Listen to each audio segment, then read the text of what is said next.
That was Cave Wave and probably some other songs. Wait, let me go back. Cave Wave, probably Road, maybe Forest Shadows, maybe Animus, maybe Avocado. Those are your options for what it could have been. Hello, Magistrate Ironlung, Ghoulish Misfit, Marks 810, and Aracnarquista. Welcome, welcome. I don't know if Lee is here as well, but Lee is there in the private chat, the not-so-private chat. And it looks like Redrev and Palmothemus will not be joining us, unfortunately. It's funny, because Palmothemus' new profile picture, I think it's Mew, correct me if I'm wrong, like Mew or Mewtwo, but, like, from far away, it kind of just looks like a ghostly white moth. I'll be a bit insubstantial in the chat for moments today, having to deal with a few tasks here. I can't get my phasing right. I can't be substantial. I'll be here sometimes. And you are listening to Kaylie 24.5, which is exclusively the Heartbound soundtrack. Alrighty, Roo. Welcome, people. So I need to preface by saying that I might be a little bit out of it today. In addition to, still recovering from my little cold and maybe needing to blow my nose sometimes, I've had a very frustrating morning. I got up, I was feeling fine. Megacam can attest that when I send like a good morning gif, it'll often be like the cats with the crazy hair or like the cat who falls asleep, but this time I said happy bread. And so I was doing good when I got up this morning, and then it went downhill. I can't talk about all the things that cause me frustration, but I need to talk about one, which is the fact that we're decided to delete the stories and the comments I made on them from last week. Occasionally it does this, and usually, like, it's an annoyance, but it's okay. But this time it's particularly frustrating because I made those comments last Friday, which means that I'm liable to forget a decent chunk of them. I have some comments on my phone, but there are no comments on the document. There might be, like, any edits I made are not there anymore either. So, yeah, that was part of my grand frustration. So, might be a little out of it or a little more snippy than usual today, so please bear with me. Oh, I appreciate. Oh, oof. Oh no, oof. Sounds like you guys are falling down the stairs. Yes, it does suck. Yeah, so as much as I'd love to, talk about my trip to Denver and show you the art, we are already late, and so I think I will save those for the ads. I might go get, like, the art at least to show you during the ads. But yeah, for now, I think we just need to get right into it. If you're new here, here's how it works. Every week we have a prompt that is submitted by supporters and voted on by everyone.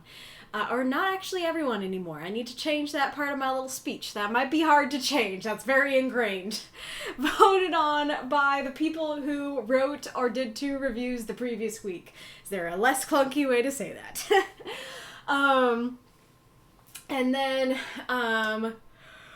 we all write 350-word microfiction for said prompt, and post it to the Discord. And then at the end of the week, 8 stories are selected to be read here on the stream. 4 of them are guaranteed. They will be read no matter what. And 4 of them are encores. They can be unlocked through cheering.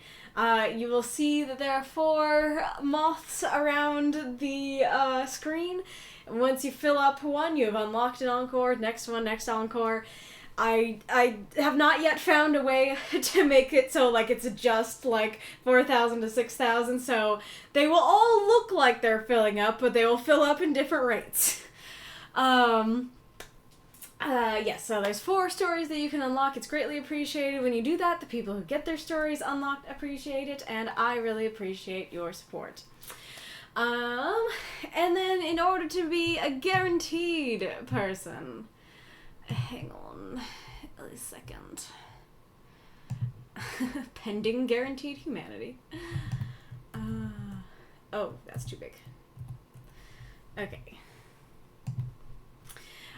You can go over to the server shop in the Discord, and then you will see there are these 3 tiers. There's the $3 tier, that is the bookworm tier, that allows you to submit prompts to the prompt suggestions channel. You get access to the secret supporter chat, and you can submit 2 stories. You also get some emojis. Then for the $5 a month tier, you get access to all those things. You can submit 6-word prompts, and you can submit 3 submissions. And you will be in the guaranteed section whenever you submit. Or whenever you go to the stream. Not whenever, I mean, you will be in the section whenever you submit, but you won't be, like, guaranteed to go to the stream every time you submit.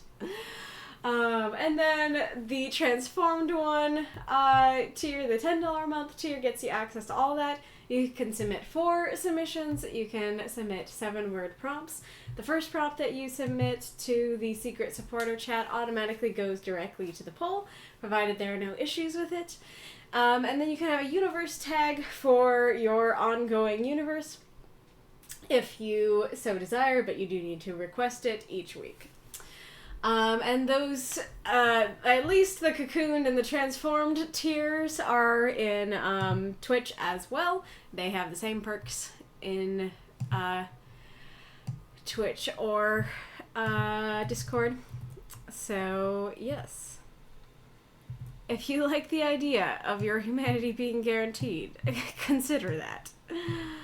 It's kind of funny that that's like the cocooned tier, and so it's like, your humanity is guaranteed. Hop into the cocoon and you'll be totally human. You totally won't emerge a horrifying monster. Thank you, Marks. I really appreciate that. Mako, for half a second I thought that was another 0. That would be pretty amazing, but this is already really wonderful. That is half of an encore. Alrighty, Roo. Our prompt for, well, the last, 3 weeks? 4 weeks? Has been, I wanna pet the creature. Very enjoyable prompt. I liked it a lot myself, and I'm especially flattered that that prompt was inspired by a video of mine. Unfortunately, because I'm so behind, I've taken precautions. Precautions doesn't seem like the word. Actions? I have taken actions to try to get myself on more of a regular schedule, so let's see if those actions succeed. But you can see that part that I was inspired by in my A Moth in the Theater channel. The video is my Arcane Season 1 reactions out of context. I think that's what it's called. And so it is when when little Victor meets Singed, and I was like noting that this is obviously like a very dangerous situation, and I was like, hopefully I as a child would have the strength and wherewithal to, you know, not walk up to this man, but I kind of want to pet his axolotl. And so Mako really liked that. That phrasing, and so he submitted it as a prompt, and it's here now. Here's the other half. Thank you, Ghoulish. Really appreciate that. So we already have one encore unlocked. That is lovely. Hop into the cocoon. We can assure you you won't be like this, Mothra. Yes. Human moth hybrid. Alrighty, Roo. Well, without further ado, I think it's time to announce who's getting read today, or who might get read today. So, we have Palmothemus, Wolfsbane X, Deathshead, myself, and a potential bonus 5th. These are all guaranteed stories. Bonus 5th isn't guaranteed. It's just if we have time, which, considering we're an hour late, don't get your hopes up too high, but I still wanted to throw that possibility out there because I did practice it. Our encores are Aracnarquista, Stephen, Spectre, and Paradoxalus, who is a debut, first-time submitter. So yes, we have Aracnars unlocked. If you'd like to unlock more, then do so. I am your conductor. I'm conducting your cheers. Alrighty-roo. Okay. I saw in the chat that Palmothemus unfortunately will not be joining us. So Palmothemus, hello from the VOD. I feel like I should do that more often. Everybody say hello to Palmothemus from the VOD. Say hi in the chat. Put your wave emojis in. Alright, I'm nervous because I already feel the mucus. You might hear it as I start reading. But let's try this. A Utopia's Nightmare by Palmothemus. 347 words. The only source of light in the lab is the cyan computer screens and the green neon lights. The noise and static of the lab created an unsettling environment, alongside the smells of metals and burning wires. In the center of this lab sits a gigantic tube, with many smaller tubes connecting and spreading out across the ceiling of the lab. In one of the monitors, a creature can be seen trying to claw out of the metallic prison. The lizard-like monster screeches and slams the capsule, using its 4 long arms. The pale skin had many blue marks of its blood, from all the bruises and wounds it inflicted upon itself. Its 4 eyes glowed a beautiful blue, having no visible sclera or iris. The monster turned its head and stared into the eyes of the dreamer. "I choose you," it said telepathically. The same nightmare, over and over again. Niera learned what power their technology. Niera learned what powered their nation, their technology, and their miracles. They were all enacted by an imprisoned beast's unusual powers. "But freeing it will bring ruin to our nation," a friend of hers remarked. "I know," Niera responded. "I just can't let the poor creature be tortured anymore. I desire to free it, to let it live and be loved. But so many others are already free, Niera. Freeing it will only doom our children. I think you should ignore your dreams." But she continued having the same nightmares. Her desire to ignore the dreams continued to deprive her of joy. She reached the top of the league, only to become a miserable wretch, knowing the crime the nation committed. But I couldn't let it go. No longer was this a nightmare. She was physically in the lab, typing away at the computer keys, finding a way to free the poor creature. Despite it being the monster, Niera felt the nation of her people was the true monster. Alarms went off, and the place turned red, and the tube opened up to reveal a weakened beast. Niera rubbed the beast awake, and lifted it onto her shoulders. Throw up those moths and monsters. Cheer for this story if you loved it. Thought I heard something. Kitty! Kitty, did I hear you? Come here! Come here, baby. Oh, so cute. Yeah, come on. I know, your sister's on the chair, but you can come in. Oh.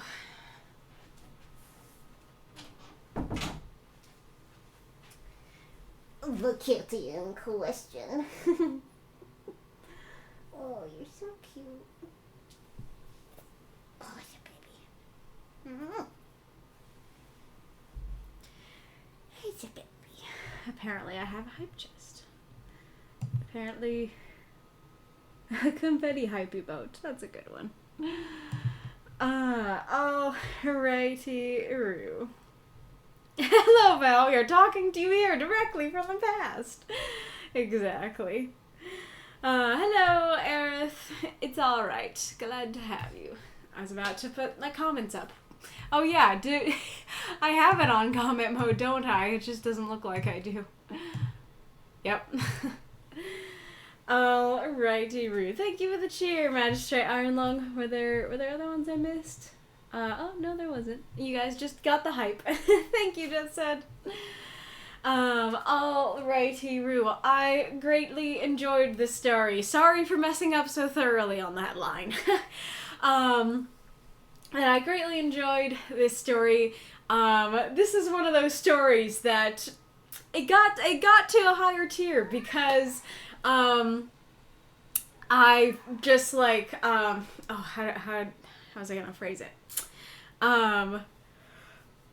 Do you ever have the experience when you're like reading one of the writing group stories and you forget about the prompt, you know, or like I'm sitting here reading a writing group story because you're just enjoying it? That happened for me with this story. And that's not to say that I don't enjoy other writing group stories. Of course I do. It's just like, you know, you transcended. You transcended the fact that I was reading a story. I was just fully immersed and imagining what was going on, and I really loved it. Yeah, Kat? Hi. You're wonderful. I was really into the dilemma. Like, it is a, like, huge dilemma, but also a simple dilemma, and so I think that's part of why it worked very well. That it's like, the beasts, you know, health, life, and sanity, or the nation. You know, which one do you pick? It's, like, simple, fairly simple to write down and explain to the audience, but it's very compelling and interesting and very high stakes. And I wasn't even thinking about this, but see, I guess this is what happens when I don't have my comments. I find new ones. I guess that's good. You know, often the stakes are life and death, right? Either the main character, you know, might die, or the other characters, somebody else might die, and they, like, need to protect them or something. Obviously, it depends on the story. There is a vast plethora of stakes that you can give stories, but, you know, that's, like, the quintessential stakes is life and death. And so I think that's part of why I found this story so compelling, because the stakes are, like, more unique than just life and death. It's like the creature is alive but suffering, and, like, the city is thriving. And so either, you know, the city thrives at the expense of the creature's health and sanity, or the creature gets to be healthy and sane and out, and the city is destitute. The city is, you know, I assume that it wouldn't just go to neutral. I don't know for sure, but I assume that, like, the city would be in very poor shape. And so I think that was very compelling and interesting. Oh noes. Cute cat. Come on, you can settle down. Yes, you can.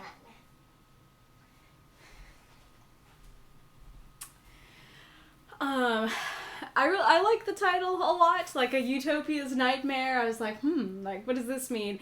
And I think I've said before that it is rare that you can write a title that gives you information about the story that is helpful, but, you know, but isn't fully necessary. Like, if you if there's an information that you have to give the audience, and, like, you give it in the title, then that's kind of an issue. And, you know, the title can also just be a title and not give any information, and that's fine. But I love it when the title just puts the story in a new light and gives some new info. And I feel like this title did that because I didn't know that the city was a utopia. The story works well as just like, yeah, this is just our city, this is how it works. But knowing, hey, this isn't just our city, you know, living. This is a utopia. And so I think that's very cool, and even just seeing, like, a Utopia's Nightmare, it makes you ask questions. It makes you go, what's a Utopia's Nightmare? I'd like to read the story to find out. I wonder if that would be an interesting challenge. Like, try to figure out what questions your title makes readers ask that would make them want to read the story.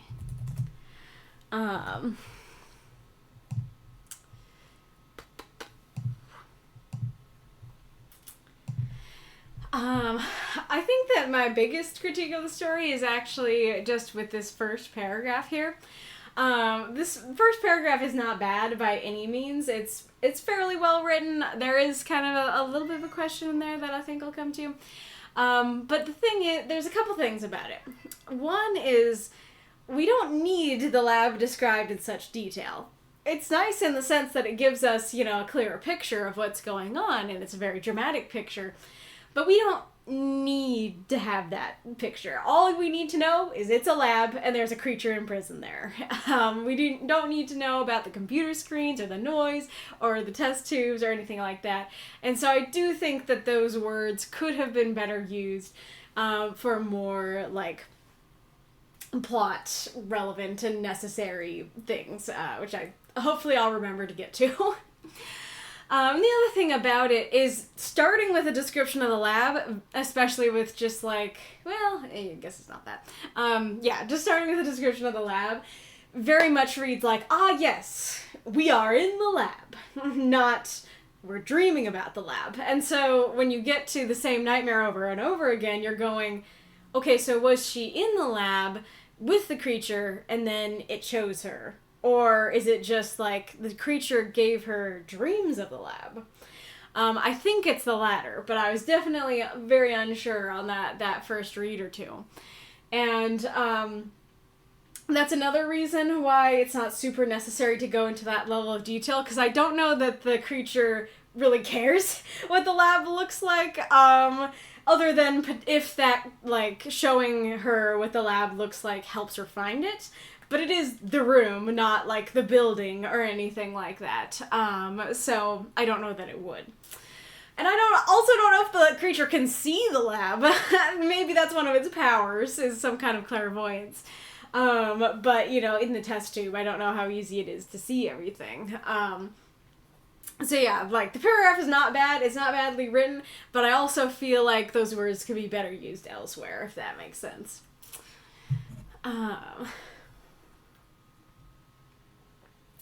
The other thing about it is a gigantic tube, many smaller tubes, and one of them wonders a creature can be seen trying to claw out of its metallic prison. Well, you said it was tubes. Sure, you did say smell of metals here, but I was definitely thinking that the creature was in a tube, especially because this prompt makes me think of Rio. Or was inspired by Rio. And so I'm kind of left going, what metallic prison? And that feels like the most important thing to describe, is what the prison looks like. And so it feels like I got a great description of everything but what I most wanted to see, if that makes sense. I like your description of the lizard monster. I think that works very well. A little bit of a nitpicky thing. I think it works that, the bruises and wounds are inflicted on itself. It's not like it doesn't work. But I definitely thought that sentence was going to end with, the wounds inflicted by its captors. That it's hey, FYI, second paragraph, this creature has captors, it's being abused, And I'm knowing, having read the whole story, I'm kind of left going, how was it even able to hurt itself? I'm guessing it, banged itself against the tube and stuff, but, if the creature is so powerful that it powers a utopia, first of all, how is it imprisoned in the first place? And second of all, why do they let it move? why do they let it move in order to, bang itself against the walls or anything like that? Which is horrible, to think, oh yeah, they should keep it, stationary or something like that.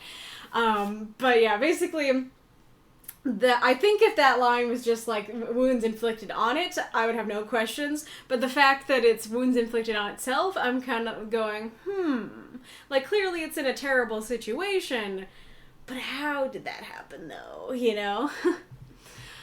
I like the description of the eyes, and I also like that, it's this very sci-fi image, and then you go to, it stared into the eyes of the dreamer. Dreamer is such, a fantasy kind of word, almost, that, it, kind of turns the story around, that you're yes, here's the spooky sci-fi lab, and then it stared into the eyes of the dreamer, and it kind of, the minute I read that, I feel like everything kind of goes dreamlike, you know? And I think that's very cool. And it's also especially cool with the, like, I choose you, because it almost reads like it's turning to the audience and going, I choose you. Like, we as the audience have been going through this lab and seeing all the screens. We're observing the creature and its pain and stuff like that. And then it turns to us, you know, and it turns to the audience, which I think is probably exactly how Niera felt. And I think that works very well. And I think this is a great use of an adverb. Usually adverbs are looked down upon in writing, and usually I would agree with the looking down upon of the adverbs. But I think this one works really well, because, like, it would be fine just to think it's saying it, but I might have questions of, like, oh yeah, for sure, she's in the same room as it. But knowing for sure this was telepathically, like I said, that adds to that dreamlike bit, that it's like, oh, like there's something of the mind going on here. It maybe isn't just physical, you know, this could be a dream. I think that adds to that a lot, and it shows how powerful the creature is, so I think that works very well. And you don't need to spend extra words to make it not an adverb, you know? So I think that works quite well. Kitty cats. Baby. Really? Are you sure? Are you sure, my baby? Are you sure you want out?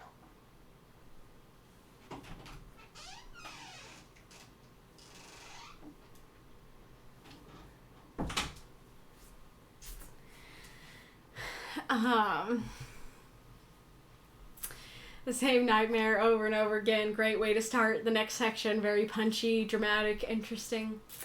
And then I think it works quite well just to kind of, like, say it through the exposition of, like, hey, she learned what powered their nation, their technology, their miracles. It was this beast. I think that works very well, and I quite like the powered the nation and powered the miracles thing, especially because, like, I don't know what the miracles are, but obviously there's something going on. Obviously, it almost seems like they have magic, or they do have magic, you know? And in a weird way, I kind of like how heartless the friend is towards the creature, because I feel like that is realistic to how some people would react to this news. That they would just be like, hey, sucks for the creature, but, you know, I'd like our nation to keep prospering. And so I think that works very well, because you could have just done it in narration. You could have just had Niera thinking, like, oh gosh, praying it would bring ruin to the nation, but, like, it's, you know, sad and insane in there, like, that's not cool. But doing it through a conversation and having the friend bring up the other perspective, I think works really well. Beloved is especially sweet. I do kind of wish the many others was a little more specific, because I think that you mean, like, you know, the humans in the Utopia are free, even though the creature isn't, especially because the next line is about their children. But it could easily read as, like, many others of its species, you know, many others like it are free. It also could just be like, yeah, there's grasshoppers and squirrels around free, and it's like, cool, why do I care about grasshoppers and squirrels being free? You know, it's very vague. And so even just, like, so many other people are already free. Let's see, 347, that might be a character limit thing, but you could add another word just based on the words.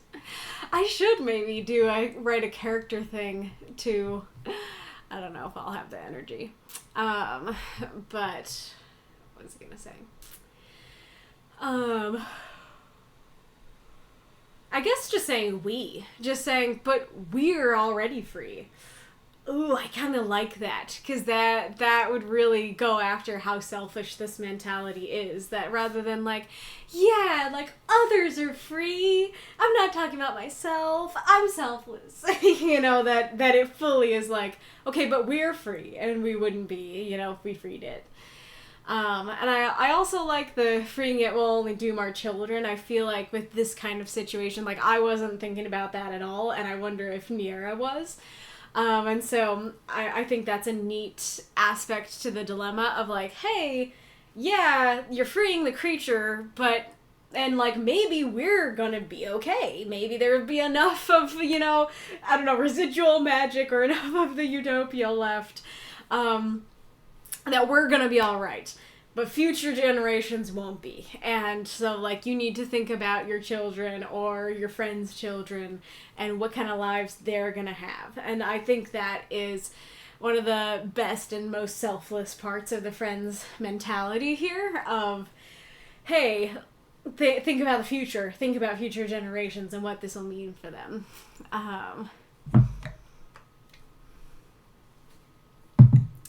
I also think it's very interesting that it is her desire to ignore the dreams continue to deprive her of joy. Instead of it being like seeing the creature suffering deprived her of joy, it's like the very act of trying to ignore the dreams is like making it harder to bear. It's like, and like, I don't know that you meant it this way, but as someone who struggles with OCD, I totally get that feeling where it's like, let's see, how do I explain this concisely?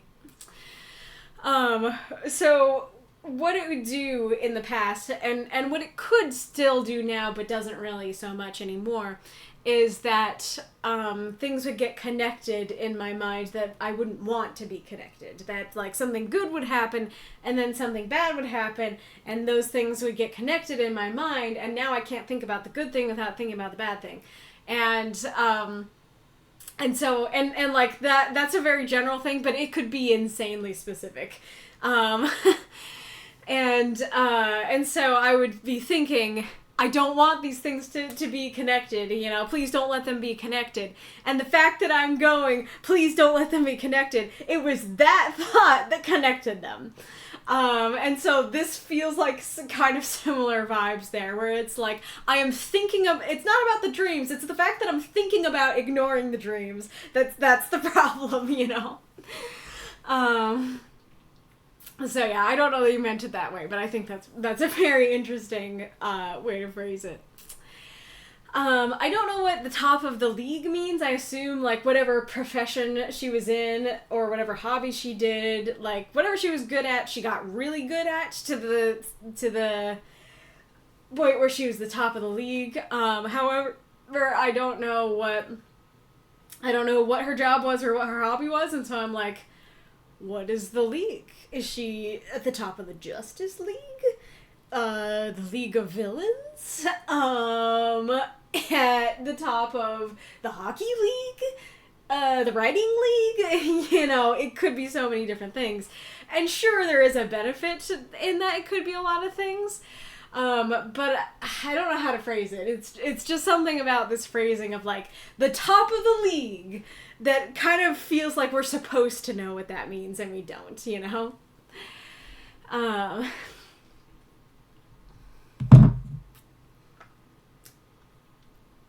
I do like that idea, though, of, like, she could be whatever it is. She's at the top, but she's still miserable because she's thinking about this creature. I think that works very well and really shows what a big deal this is to her and how much it affects her. And I think it also works with the overall theme of the piece of, like, this is a utopia, but it's powered by suffering.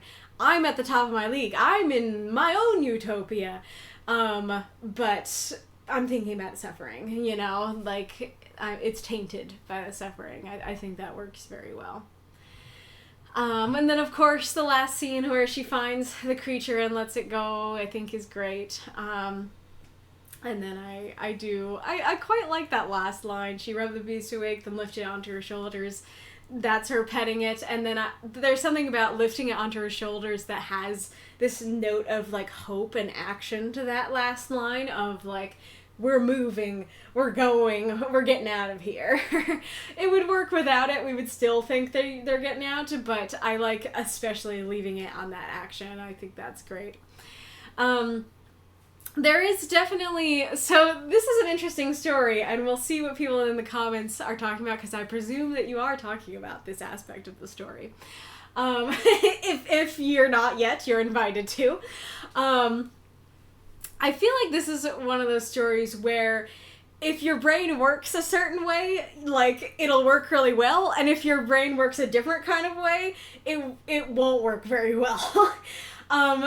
Because it creates, like, what would it be, like, logistical? Oh, I'll just say logistical.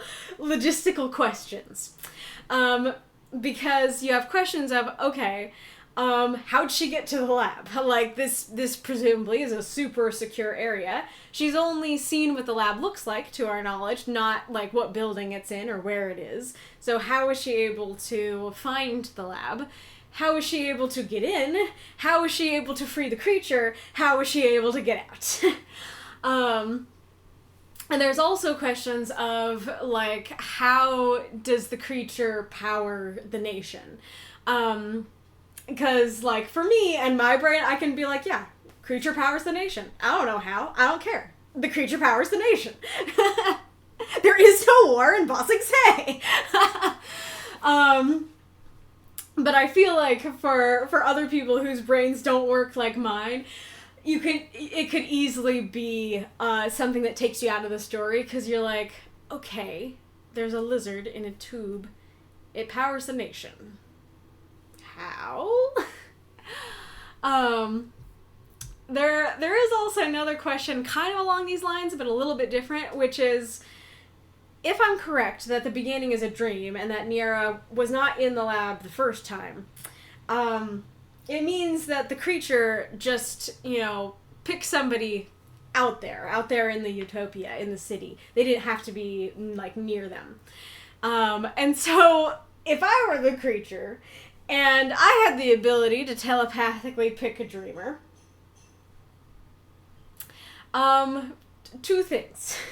One, if my dreamer didn't free me for, like, a couple years, or maybe even, like, a couple months, I'm picking a new dreamer. And second of all, why can't I make everybody dreamers? Why can't I just send the message to everybody in the Utopia, please free me? And so I totally understand that you didn't really have the words to necessarily explain it, but if you had been able, and granted also Niera doesn't know what the creature knows, but if there was some way to, like, get in there, like, oh, it can only pick one dreamer or something, like, one dreamer ever, then that, would clear that up. Yeah, so I'm very much wondering what those of you in the chat thought. If you were like me, that you're like, doesn't really matter to me, how the creature powers the nation, or how she got into the lab. I'm just enjoying the story. Or were you on the other side where you're like, I'm struggling to suspend my disbelief because I have so many questions, And speaking of, let's just look at what folks have been saying.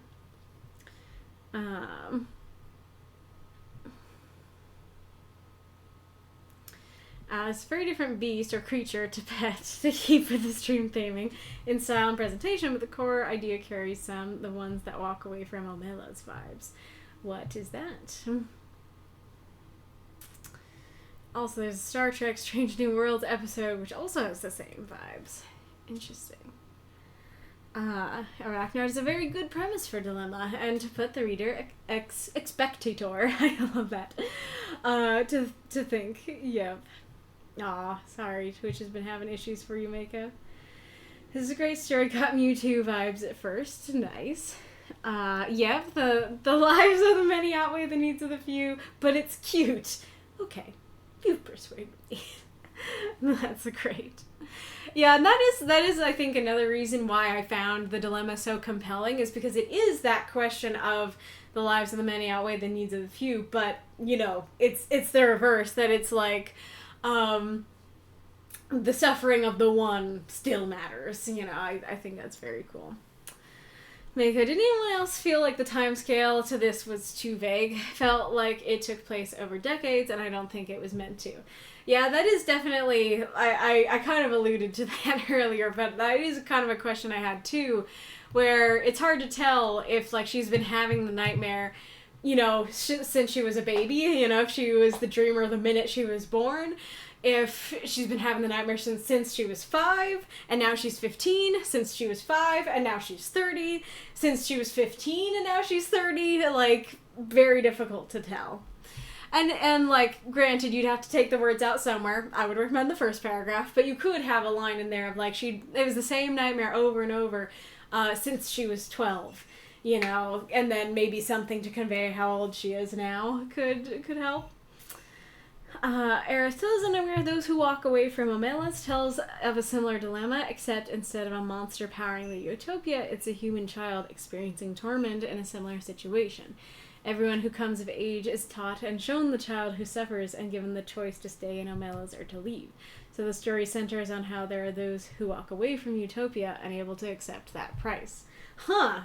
That's very interesting. So that's almost like the opposite. I mean, it's like the same core, but the opposite dilemma, because in this case, only one person knows the truth and they have to decide if they're going to free them. And in that case, everybody gets shown the truth. That's pretty wild that they aren't like, yeah, let's just keep that under wraps.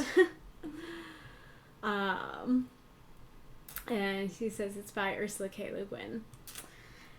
Arachnarquista. I get what you're saying, Miko. I see it now that you mention it, but I don't see it as a problem. The way I see it, the story benefits from the vagueness of time in a sense. If things took time, it heightens both the graveness of it all and the weight of the suffering. If not, it emphasizes the urgency, and I think it kind of leans on the impression of the reader to see what each of us weigh more on it. Interesting.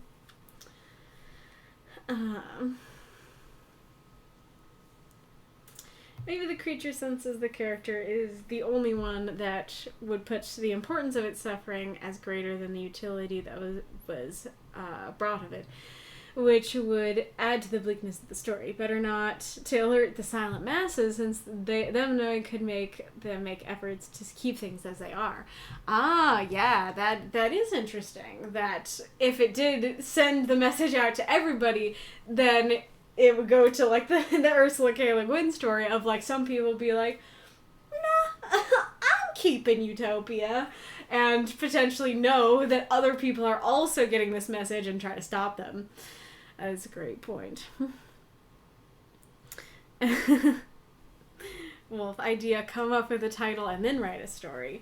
Arachnarquista, I'm pretty sure some of us do that already sometimes. Interesting, I never do. The title is the last thing I do, and it sometimes causes me great frustration, because I'm like, all right, finally, I'm ready, story's ready to go, it's 3 a.m., I need to post.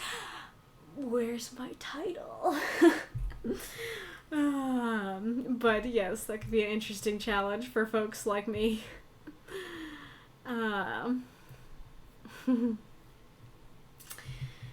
Alrighty-roo.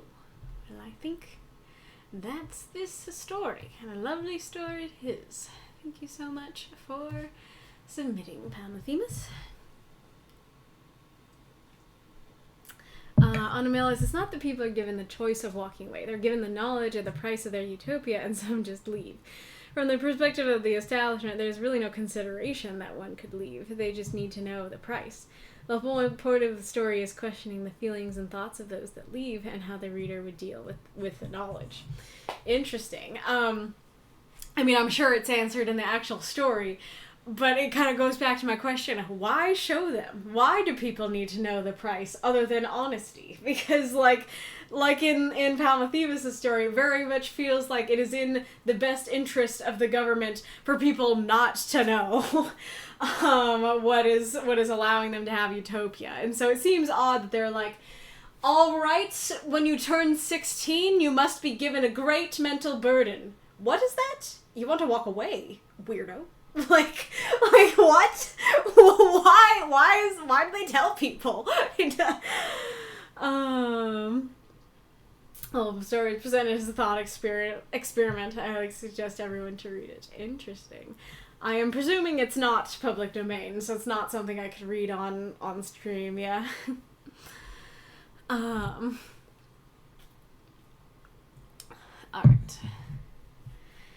Bug Hunt. having Sebastian Bane. 345 words. Nahamen ran through the tall grass, his hands gently clasped together. This would show Opalani. This would prove that his village was the superior one. That's why he couldn't let go of it. No matter how much the spiky legs scratched, no matter how much the papery wings tickled, he could almost hear Opalani praising him now.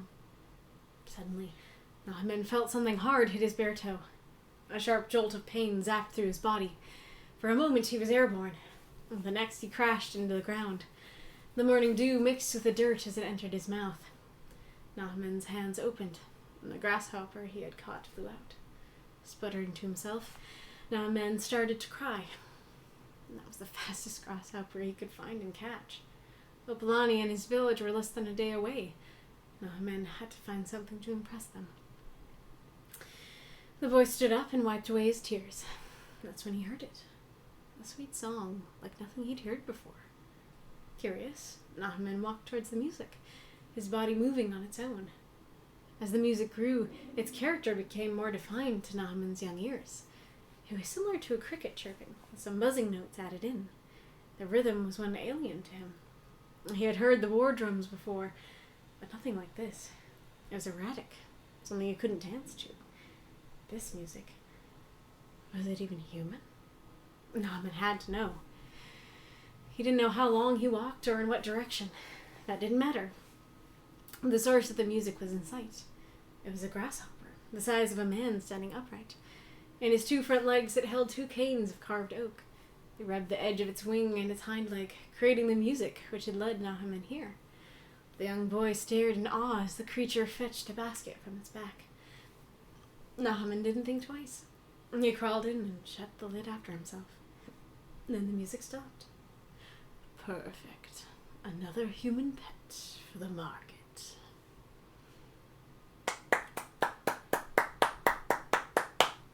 Throughout those moths and monsters, cheer for this story if you loved it.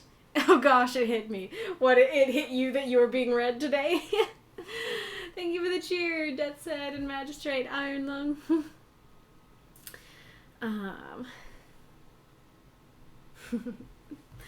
Alrighty-roo. This is also, no comments. This is also a very good story. I greatly enjoyed it, Wolf. I think it has some fantastic fairy tale vibes or Feywild vibes or a bit of both, you know? It's very much like, this is a, wacky fairy tale things are happening and they're out to get you kind of thing where, how do you even describe it? But this is kind of like the vibe of the Fae to me, that it's like, they can be horrifying monsters who do terrible things, but you will walk right into it. You will walk right into their arms. I think that works very well. And like Aracnar said, I also really enjoy the mirroring of the story, that it starts with a human catching a grasshopper. Maybe not necessarily for a pet, but, you know, catching a grasshopper. And then it ends with the grasshopper, a big grasshopper catching a little human. I think that works very well, and as, like, I don't know, dark as the conclusion is, it does work as a conclusion and, like, an arc, a circle, and wraps everything up nicely. I mean, not nicely in the sense that I'm very much scared for what's happening to this boy, but nicely in terms of story progression. So I think in the beginning there's a couple of, like, little awkward phrasings. So, like, in this first line here, Nahamen ran through the tall grass, his hands gently clasped together. There's a potential oddness in that it kind of reads like he's just, like, like there's nothing in his hands, he's not holding anything, it's just that his hands are clasped together, so he's just running with them clasped together, and you're kind of going, but why, though? And so I do wonder if, you know, starting with something like, he couldn't let go of it, no matter how much the spiky legs scratched, no matter how much the papery wings tickled. Nahman ran through the tall grass, keeping his hands gently clasped together, or something like that. I wonder if that would have flowed slightly better, but you guys can let me know if you had the same moment of confusion. I like the little, like, nugget of motivation there of, that he just wants to, like, prove that his village is the superior one. I do think that's a clue that he's quite young, that it's like, my village could beat up your village, you know? I like Nahaman and Opaleni as names. They're fun to say. And I also do like that description of the spiky legs scratching and the papery wings tickled. That's so much more evocative than just, like, it chirped in his hands. I mean, granted, that would mirror the ending more. But I can totally feel that, like, in my hands. I've never caught a grasshopper before, but as I read that, I can feel that, and I think that's very evocative and well written. And then I like the continued motivation, like, okay, my village can beat up your village. And then it's also like, I want to impress Opaleni and I want her to say nice things about me. I think that's great. There's another little bit of an awkward phrasing here. I think this was more awkward for me. Naaman felt something hard hit his bare toe. That sounds like the thing is doing the action rather than his toe doing the action. So I definitely read it like some other bug or creature, like, you know, hit his toe, came up and hit his toe, rather than like he stubbed his toe on a rock. And so I think just switching that to, you know, Nahaman's bare toe hit something hard, you know, something like that. And granted, like, is this how you'd experience it? Yes, you would experience it as, oh my gosh, something hard is hitting my toe. Oh dear gosh, I'm falling. Don't we all experience it that way? But it just in terms of the way, like, the reader reads it and imagines it, it's like, okay, something hard is doing something. It's hitting his toe. Okay, the rock is getting up and walking and smacking his toe, rather than the reader getting the image of, like, oh, his toe hit the rock, he smacked it, he stubbed his toe, you know. But I do like the description, you know, once I know what's going on, I do like the description of what follows, and I like that it is each its own sentence, that it's like, a jolt of pain, he's airborne, he crashes, dirt in his mouth, and I feel like that's exactly how it would feel like. The stubbed toe, the pain, slow motion falling, smack, dirt in my mouth, you know, that, I have not, you know, experienced, like, this kind of trip a whole lot in my life, but often when you, like, trip or you tumble or something like that, it does kind of go a little slow motion for a second. You're like, I am on the ground. And so I think that works quite well. And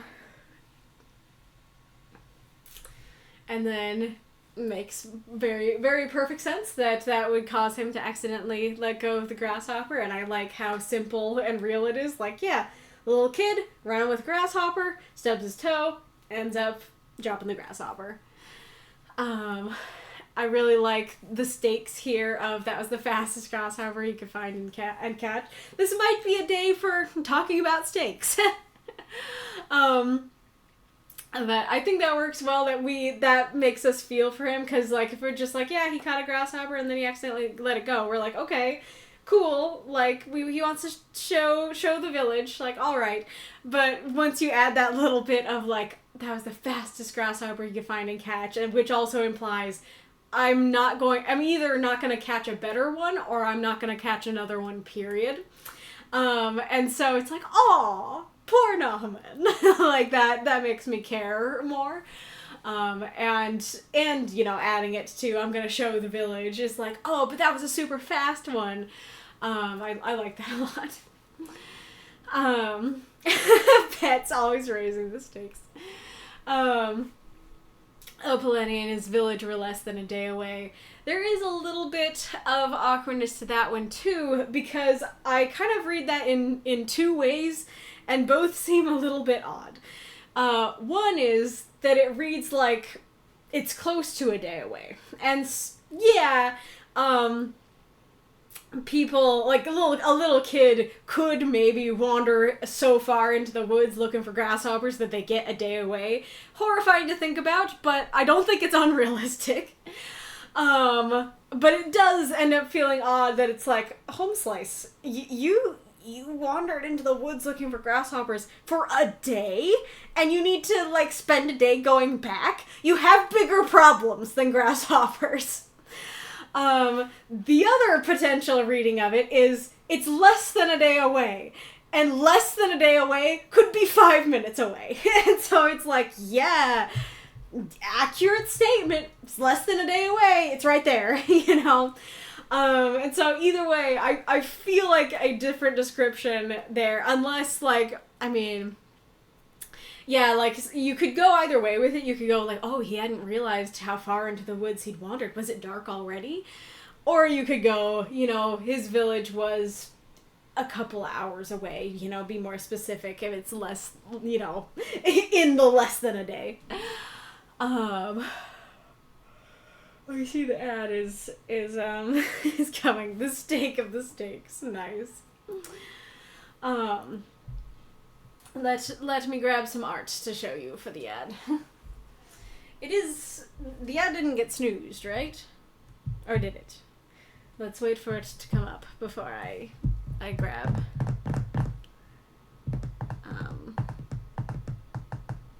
the pictures.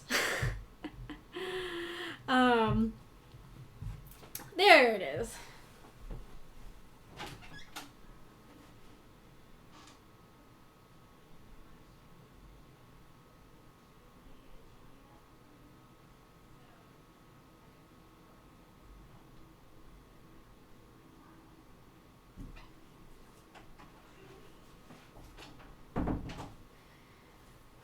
So, if you don't know, I was at a con, not last week, but the week before, when I went to Denver. Probably should explain more. My dad is part of a barbershop chorus. So, if you don't know what barbershop is, it is singing. It's 4-part harmony. If you've heard of a barbershop quartet, it's that. And I think it's called barbershop because they used to sing in barbershops. But there's like a quartet at like Disneyland and stuff. The Dapper Dans, like it's that kind of thing. But it's not just quartets. You can also have choruses that do it. And so it's still 4-part harmony. Harmony is still tenor, lead, baritone, bass. Maybe not. I don't know that they stand in that order, but it's those categories. And you can have a lot of people in that part, you know, for a chorus. And so there is a barbershop harmony society competition each year. So you first have district competition. You figure out, you know, what's the best chorus in the district, and then that goes on. I want to say that there's like a national competition, but I don't recall my dad talking about it. But like there's at least district and maybe something in the middle, and then there's international. And so international is the big, you know, barbershop harmony society thing. It's a big, you know, contest, like to figure out, you know, who's the best chorus in the world, who's the best quartet in the world, according to, you know, these people. And so my dad's chorus, when we were back in Washington, that's when he started doing barbershop. He's part of a chorus up there. And, you know, like they weren't bad by any means, but they weren't like award winning. And so they did go to international, if I recall, but, you know, they didn't win anything. I don't recall, like, where they placed. But, you know, it was fun to go. It was in Vegas, and my mom and I went as well, and we actually had a lot of fun. I was very scared to go to Vegas, but it was actually a great time. And so, all right, so Vegas is where we ended that. We will resume the story at the next ad. A vague comment about barely enough time before sunset. Let's see, where's that? Yeah, there's barely enough time before sunset. That could work, totally. I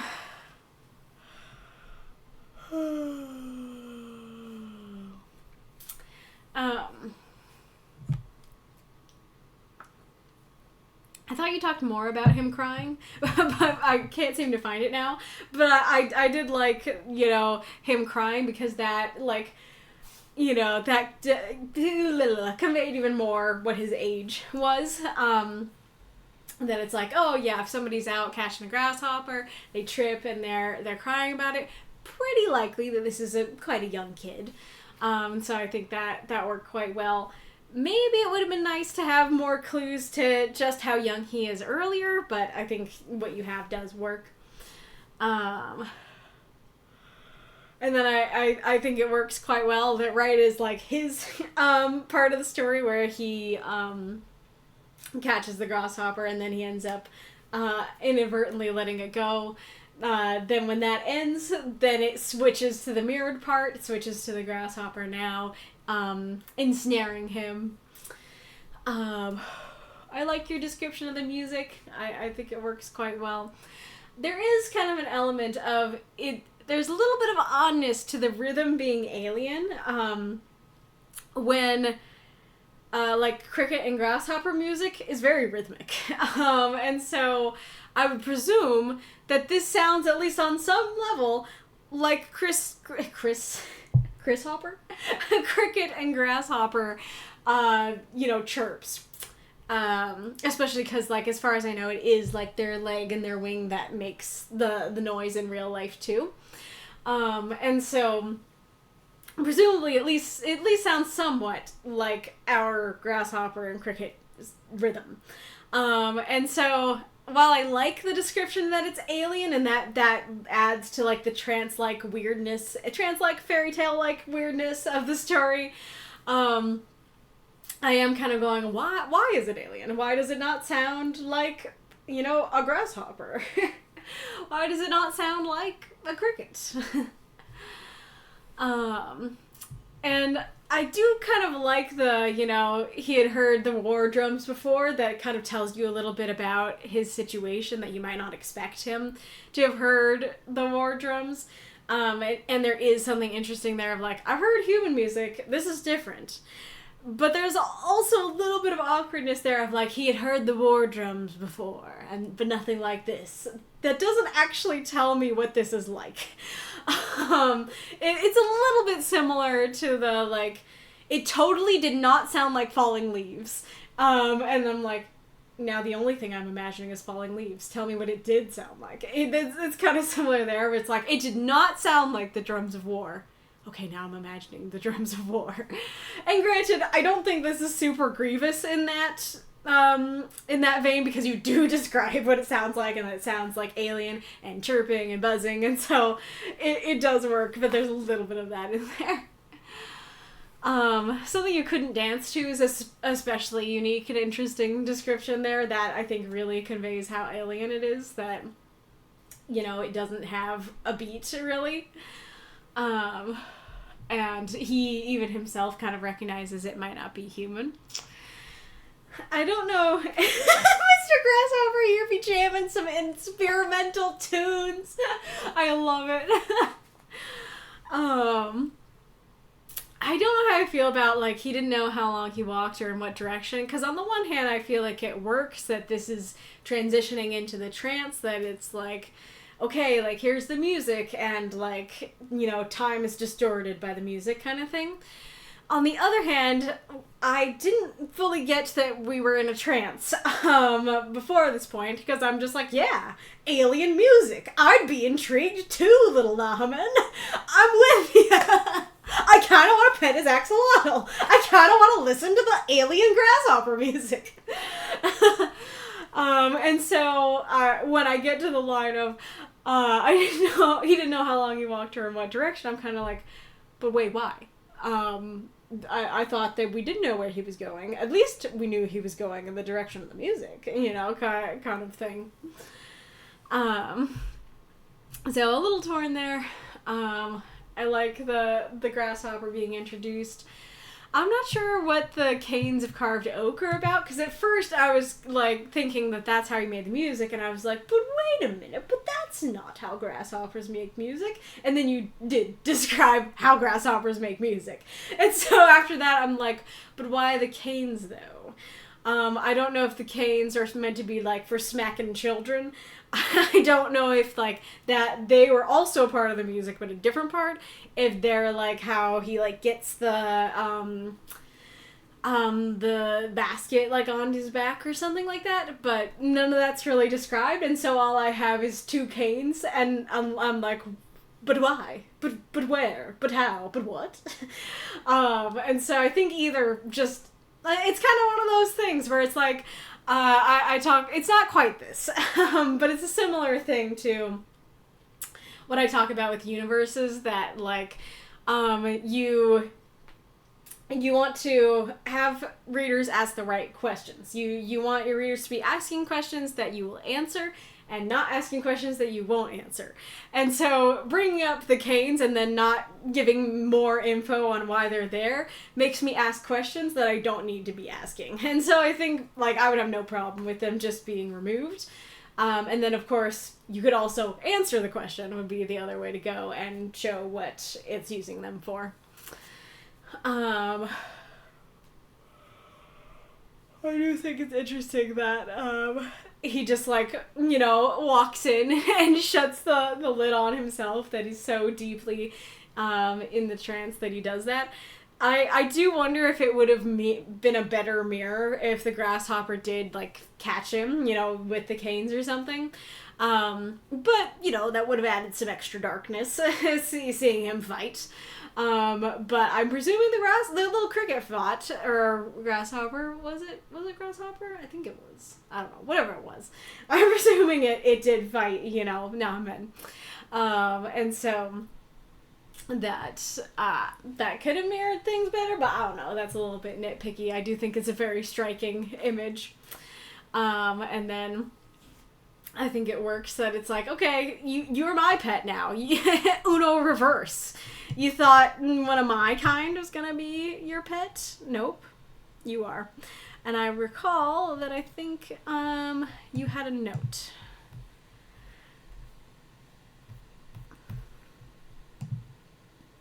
Excuse me.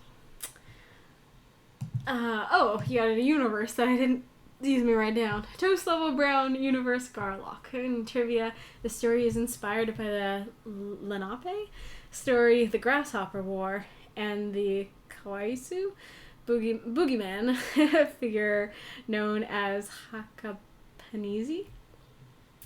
Questions 1, is the prompt too vague in the story?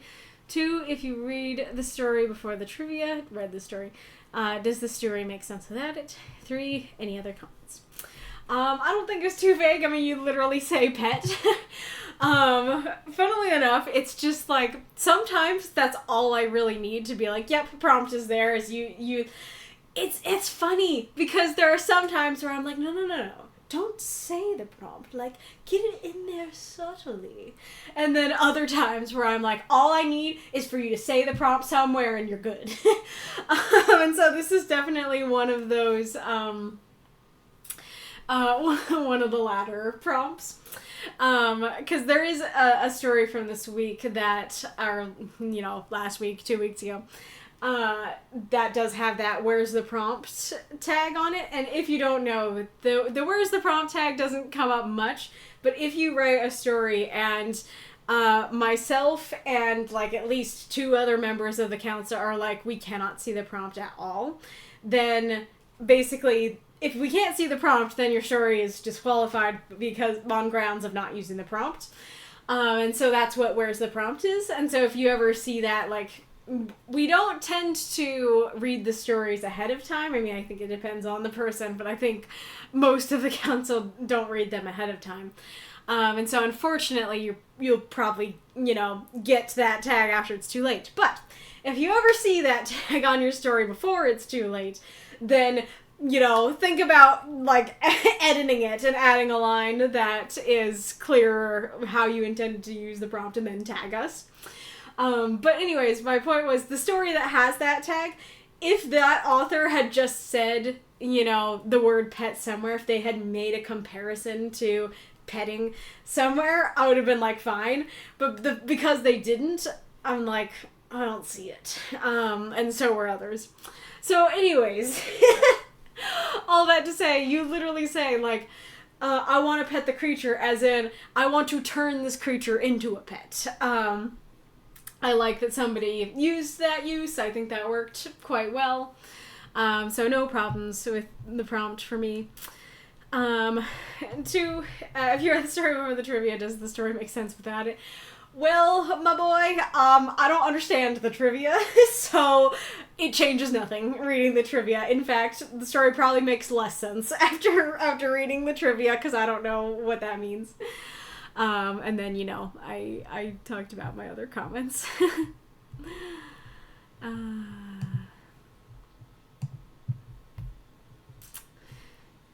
Let's see what folks have been saying. So, Arachne, I really like the mirroring effect on this one. Yep, let's catch a creature to show the others. Mm-hmm. Oh, yeah, that also could have been a way to get more mirroring. I was saying that, like, having the grasshopper actually have to catch him might make the mirroring stronger. That also could have made the mirroring stronger if the grasshopper was like, perfect, I'm so excited to show my friends, or something like that, rather than pet for the market. But then again, maybe then I would have been like, where's the prompt? So, I don't know.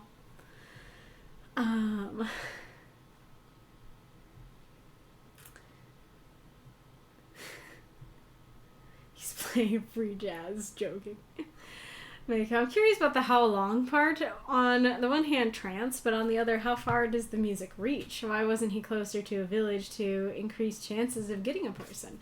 That's a really good point. That could be also part of why that line, like, made me squint a bit, is that it's like, you heard the music, so presumably it's, you know, within hearing distance. So what do you mean you walk so far, you don't know how far you walked or in what direction?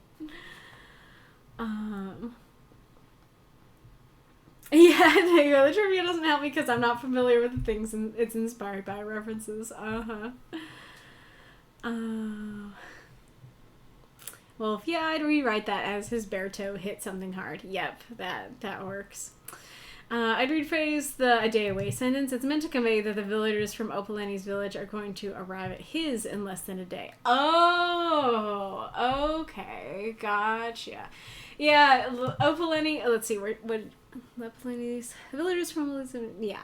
Opaleni and his village lumps them together. It means, to me that read is like she lives in the village, or like she's at the village right now. And so, yeah, it definitely just, it didn't read like Opaleni was less than a day away from his village. It read like, collectively, Opaleni and his village are less than a day away from him. Yeah, very much thought he was going there.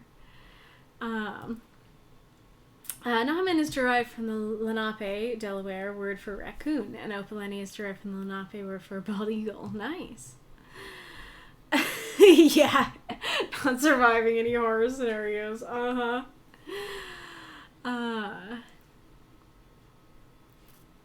dang, that's creepy. I don't know what common ridership is about. Aerith, I do not want to pet that. Same.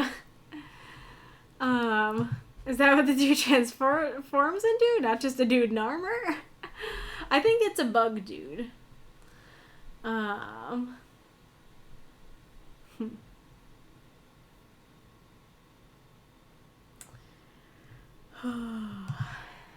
Alrighty, Roo. Oh yeah, I also like that the title kind of works for the mirror, that it's like the Nahaman is hunting bugs, and to the grasshopper, we're probably bugs to the grasshopper. That works quite well. Okay, let us go on to Deathshead's story. quick check. I don't think there's a cat out there, but I haven't checked in a while. Nope. No cat out there. But there's one in here. Mm-hmm. There's a kitty.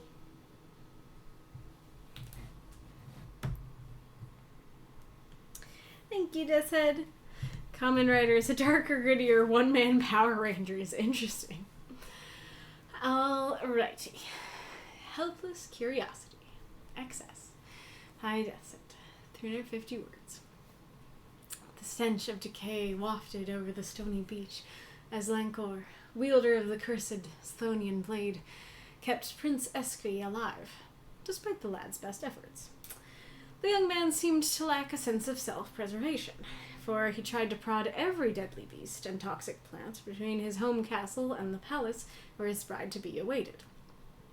I hope the girl can keep him still, or their marriage will be short, Encores thought, grabbing Escry by the scruff of his neck and yanking him away from an assemblage of fleshy fronds waving in the briny current.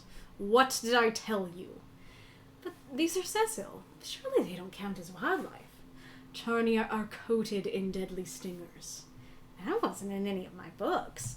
Your books were penned by idiots who never left their houses, like you. Now heed me.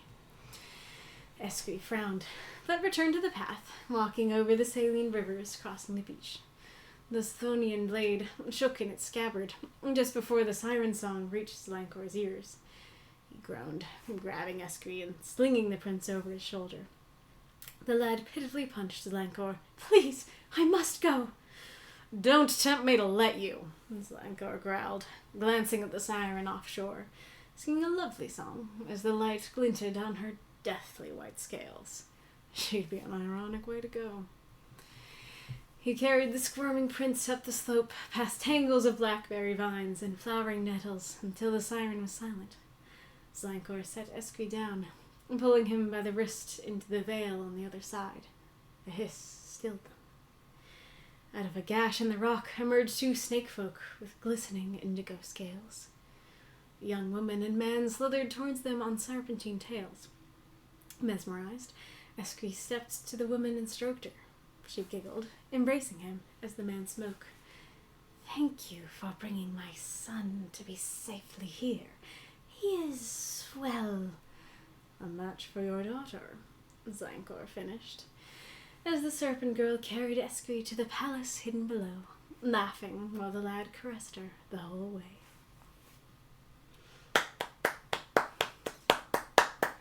Throw those moths and monsters cheer for this story if you loved it. I don't believe you had notes, but I will still check.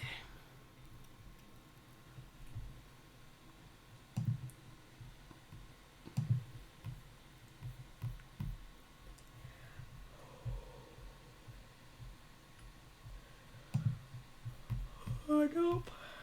No notes.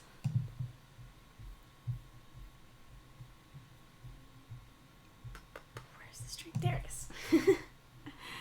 Alright, I enjoyed this story as well. This was very fun.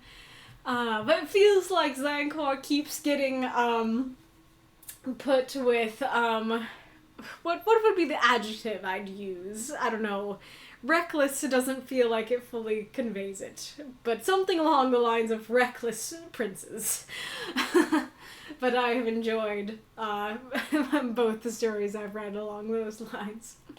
I think it's especially fun because they're so different from him that he's kind of, the edgy, brooding anti-hero, and they're like, yay, plants! And so it makes for a very dynamic story.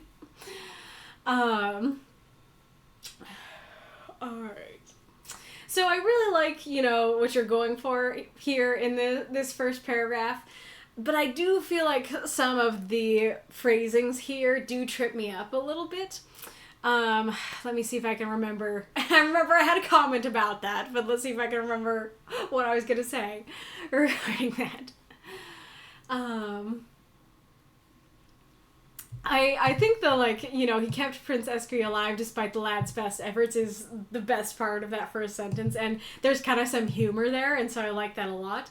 But there's a lot in that sentence and a lot that's not that, and so it's like, okay, the stench of decay wafted over the stony beach. Ooh, like, interesting, intriguing. As Slankor, wielder of the cursed Sthonian blade. Okay, there's a cursed Sthonian blade. New topic. Wonder what that's about. Kept Prince Escry alive. Okay, who's Prince Escry? Despite the lad's best efforts. You know, that now that joke is kind of lost, you know? So I think at least, you know, splitting that into two sentences. So, like, let's see. And I know you don't have any words, so you'd have to take words out anywhere, but just, you know, for the sake of the writing. Something like, you know, the stench of decay wafted over the stony beaches, Lankor, wielder of the cursed Sthonian blade, walked beside Prince Escry. He was tasked with keeping the prince alive, despite the lad's best efforts, or something like that. I don't know. It's funny, because as I say that, I'm like, there is a sense in which that's more clunky than what you have. But I do think it makes that, like, both ideas have room to breathe, at least. And then I think, like, actually, now I have a recommendation for where to remove words. I think just going, like, you know, the young man tried to prod every deadly beast and toxic plant between his home castle and the palace where his bride to be waited. I think that would be a bit punchier, and would very much convey he lacks self-preservation, without having to, you know, add all those words to say that as well. This is definitely an edit that got lost. I do like the thought of, like, I hope she can keep it still or the marriage will be short. Like, I'm barely keeping him alive on the way. I hope she can keep him alive once he's there. That's fun. I like the humor of him grabbing him by the scruff of the neck, like, instead of just saying, you know, stop it, you know, what did I tell you, that it's like, he's grabbing him like a kitten, getting into something.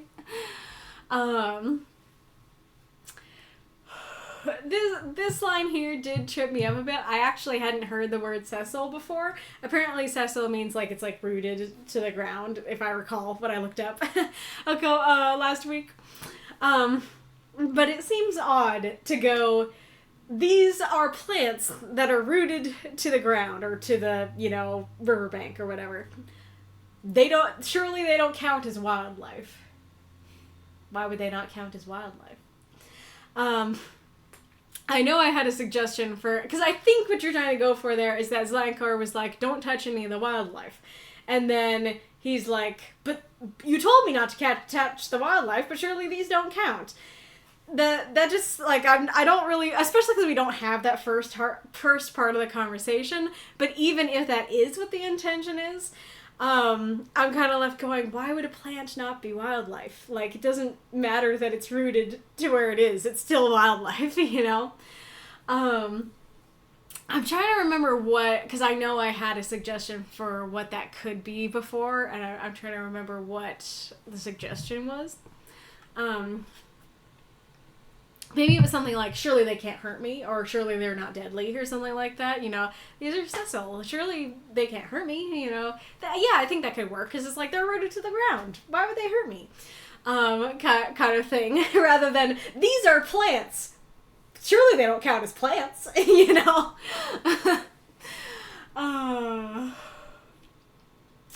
What else could that be? I mean, I guess you wouldn't even need to say that they're Cecil. You could just have him be like, surely these can't hurt me, or like, these are harmless. I've read about them, you know, that kind of thing.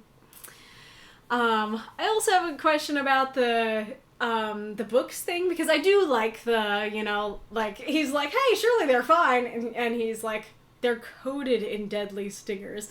And I do love the fact that it's not just like, oh yeah, like they might sting a little bit, like, or, you know, if you eat it, you know, it would hurt you. It's just like, no, coated top to bottom, deadly. It's really bad.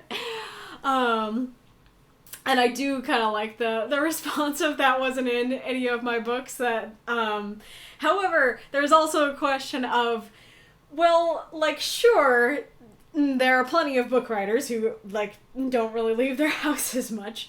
But if you're writing a book about wildlife, which, presumably, like, that's what it seems like to me, is that he's, like, reading books about the outside world. He's reading books about plants and stuff. Then surely if you're writing a book about, like, the local wildlife, you would at least do your research. That even if you don't go out there to check, surely you would talk to people who have, you know, like Encores. And so, like, if the books were, like, just random idiots being like, I think I saw a plant once, let's give it a name and say its properties, even though I know absolutely nothing. They really are idiots, and it's not Esqui's fault. Like, that is not what I feel like any book reader who's reading books about, you know, nature, plants, whatever, would expect. And so it's very much the author's fault for just, like, making up some random BS. Like, that's not, I think, what most people would expect of their nature books.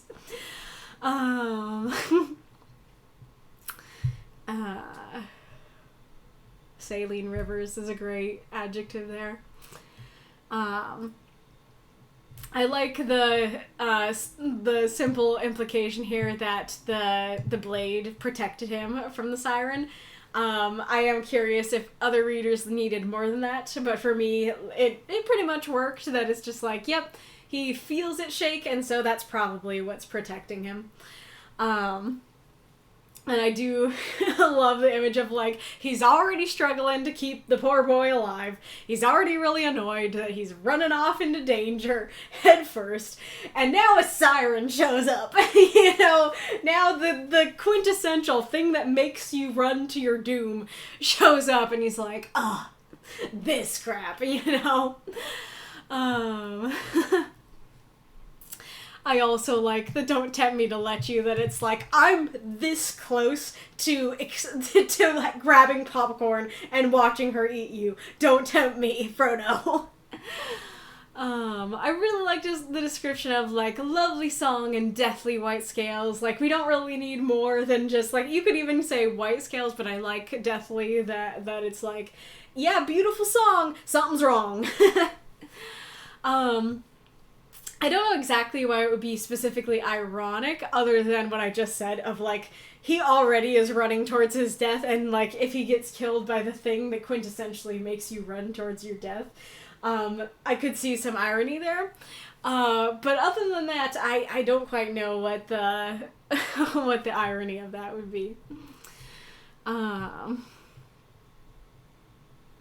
I really like the introduction of the snake folk, that we have a still them, and then, you know, the snake folk emerged, and the whole story has been us running into wacky, dangerous creatures, and so at least for me, I'm totally like, this is gonna be another wacky, dangerous creature, what's he gonna do? And so I love the twist that the last wacky, dangerous creature is actually the bride. That is delightful and very well written. I when I read A Young Woman and Man, I definitely read that as they're the same age, like they're both young, and granted, sure, a dad can be young. Yeah, but yeah, it was like, yes, same age, kind of read like they're a couple, or they're like the guards to the palace or something like that. And so it definitely threw me when it was like, wait, actually, one is the dad, and one's the daughter, who's presumably considerably younger than him. Again, I wrote down a replacement, and let's see if I can remember it. And I guess something as simple as, like, you know, a young woman slithered towards them, and an older man at her side, you know, or something like that. I don't know how I feel. It works for the prompt, of course. Honestly, the earlier part already rather worked for the prompt, because it's very clear he's trying to pet all the evil creatures out there, maybe not evil, but dangerous creatures out there, whether they be plants or animals. He wanna pet the creature. And so I think I would probably say that I could see the prompt even without, you know, him petting her, but of course that, like, shows the prompt even more strongly. But there is kind of an element there of, like, okay, I get that Esqui's kind of a little weirdo, but that does seem like a lot. Like, if I, like, I don't know if Esqui's met his future bride before. This works a lot better if he's met her before, and it's like, yeah, this is their thing. They pet each other in public. It's fine.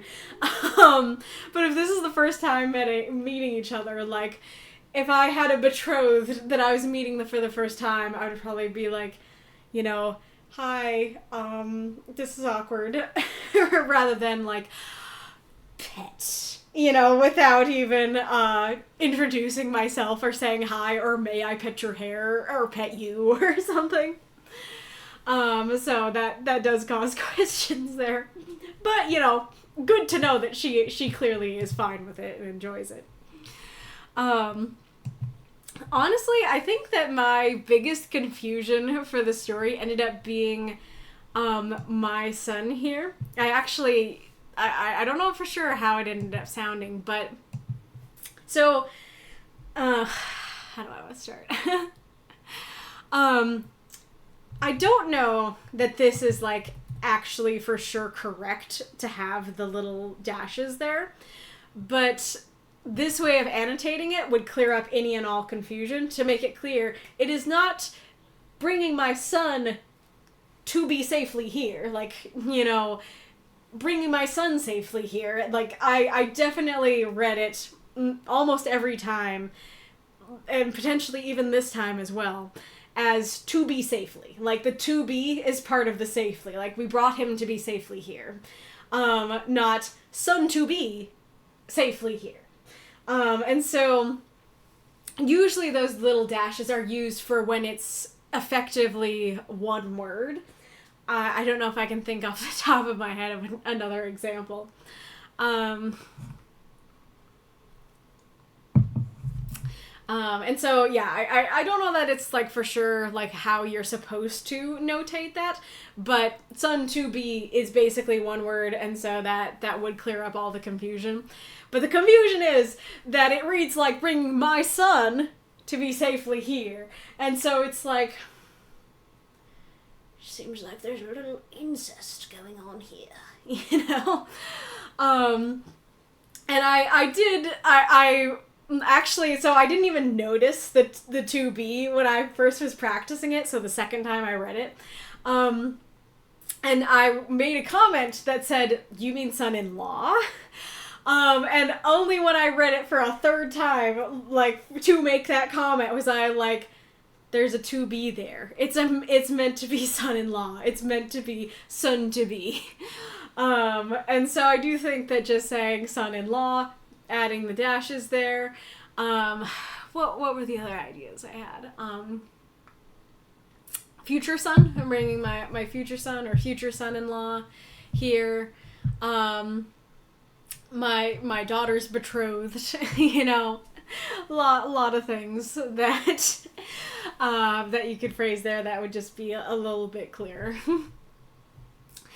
And I don't quite know what Zlankar means by a match for your daughter. I'm guessing that, like, he as well, maybe was meant to be a little derogatory, that he's like, I don't know, I'm a little torn on that, because I think that works quite well if it was meant to be derogatory, but, you know, he did, you know, marry his daughter off to her, and so I'd presume that either he hasn't met him, or, he, like, respects him and doesn't realize he's kind of a little idiot. And granted, of course it's possible that he knows he's an idiot, but still married, his daughter off to her. But I didn't immediately think that this is meant to be derogatory, and so I do think that, even something like he gave an awkward chuckle, or like, he, I don't know, drew in a breath through his teeth or something like that, just a little something to convey, like, I don't know how to say it. He's a lot, you know? And so I do think that's cute if he meant to say something derogatory and Zlancor finishes with something neutral to positive. But I also don't know what Zlancor means, because presumably I don't know that Zlancor's met the daughter. And so I don't know if Zlancor knows, oh yeah, like your daughter is like just as much of an idiot as he is. Like they're a perfect match. They're both idiots who run into danger. I don't know if he's a snake person. That was not described. And so if it's like, yeah, they're a match because they're both snake people, you know, I don't know that. So like a match kind of to me has more than just like, yeah, they're betrothed, they're gonna get married. It means like they fit well together.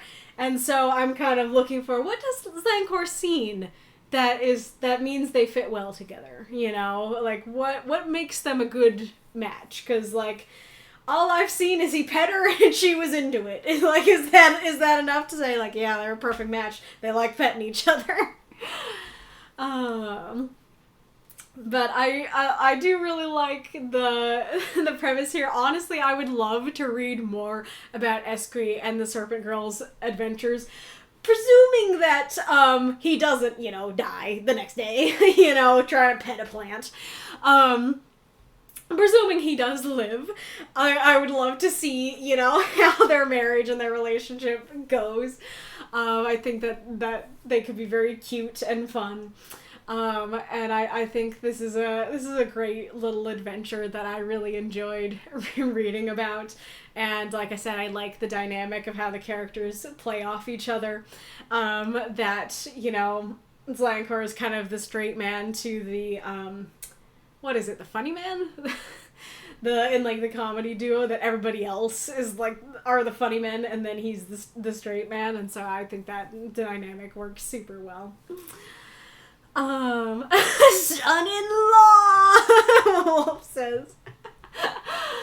Alright. What are folks saying? Rarely have any notes, fair. Just wanted to check. Alright, do you want to pet the creature? Nope, I want to pet all the creatures. Exactly. Counterpoint. Well, are we, as the reader, considering Zlancor knows what he's talking about and not just coming up with things to deter the prince from taking more time on their trek? I didn't think of that. That's an interesting point, that it's like maybe his books were right and they're totally fine and they wouldn't hurt anything. And Zlancor is just like, oh yeah, that one covered in stingers. Again, that would also be a funny story about like his relationship with the Serpent Girl, if she's like about to touch one and he's like, oh, no, they're coated in deadly stingers. And it's like, we eat these all the time. What are you talking about? You know? His bride-to-be has really dark scales. What is that referencing? There's also a famous encyclopedia written by a man who thought he knew everything, so he did not fact-check anything with everyone. Horse. Everyone knows what a horse is. Oh, amazing. A counterpoint. Neither of them are right. Most probably. Possibly. Thank you for the cheer, Ghoulish. Weirdest PDA ever. Yeah, with the petting.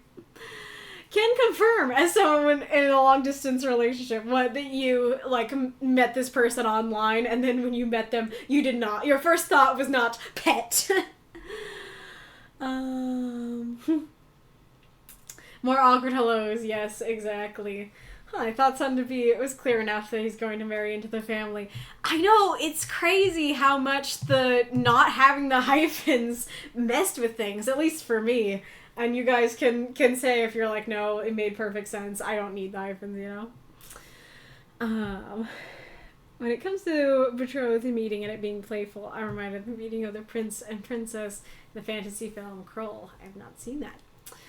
Daughter's betrothed might work if I had more characters to work with. Fair. Yeah, the dad knows that Esky is a bit of a fool.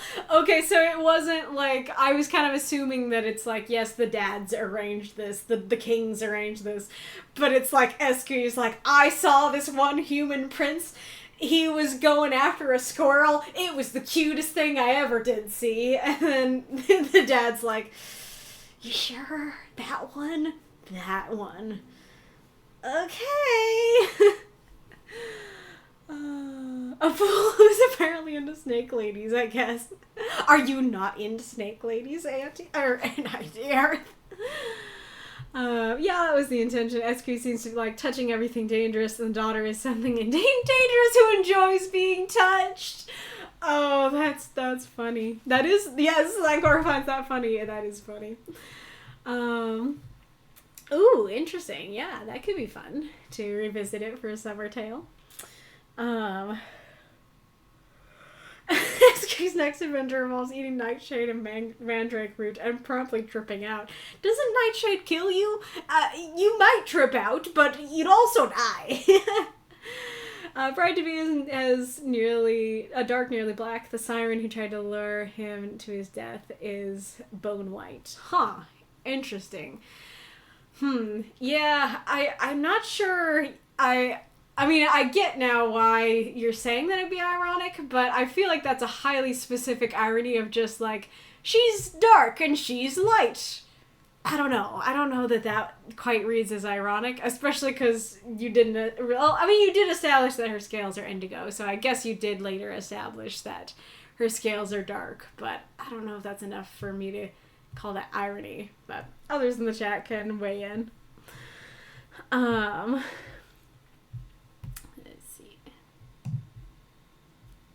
A lot of chat in the not-so-private chat. When it comes to plant, sessile means attached directly by its base without a stalk.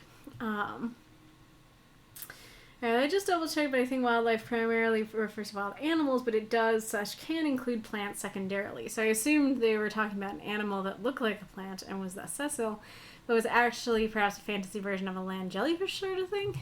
Anyway, shrugs. I mean, that's fair that it's like, you know, sure, like, these are stuck to the ground, surely they don't count as, like, animals and stuff.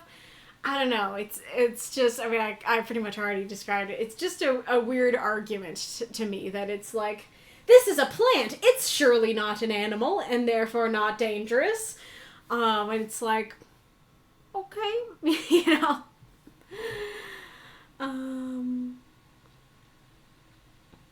Why would the info being wrong make sense?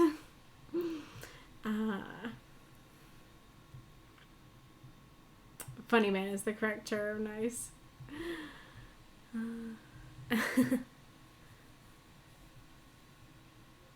It's like, oh, you died. Did you really just boop the gator? Yeah. Well, I'd say something about the snake lady comment, but I'm into spider girls, which is arguably worse. I was gonna say, you want to explain yourself, Wolf, but I'm scared to ask that.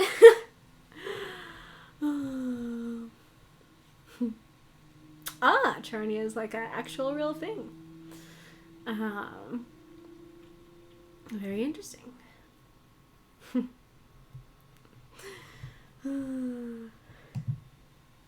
And to be foreshadowing too, since Lancor would need to know what the bride-to-be looks like to know that. Gotcha, yeah. That makes sense. I'm trying to think if I can explain why it doesn't seem ironic to me.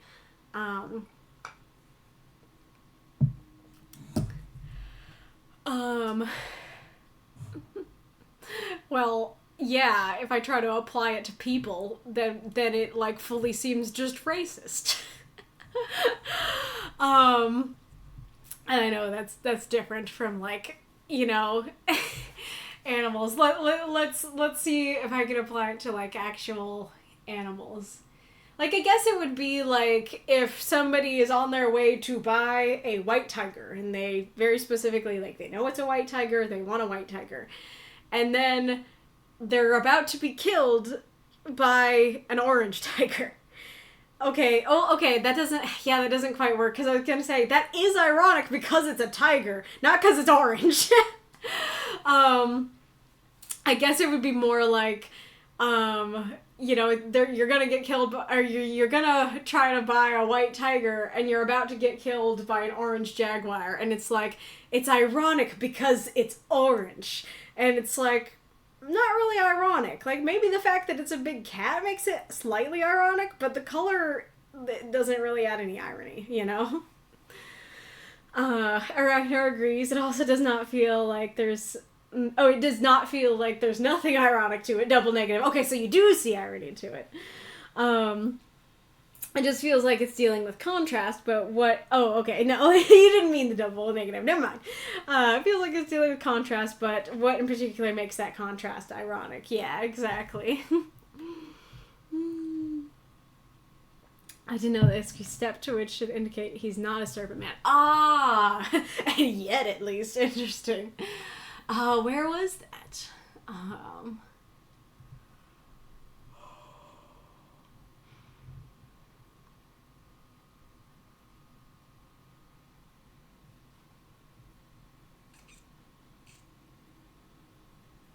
Okay, as he stepped. Okay, there it is. You're right. That actually is a good indication. I just missed it. I know, I just wrote it badly.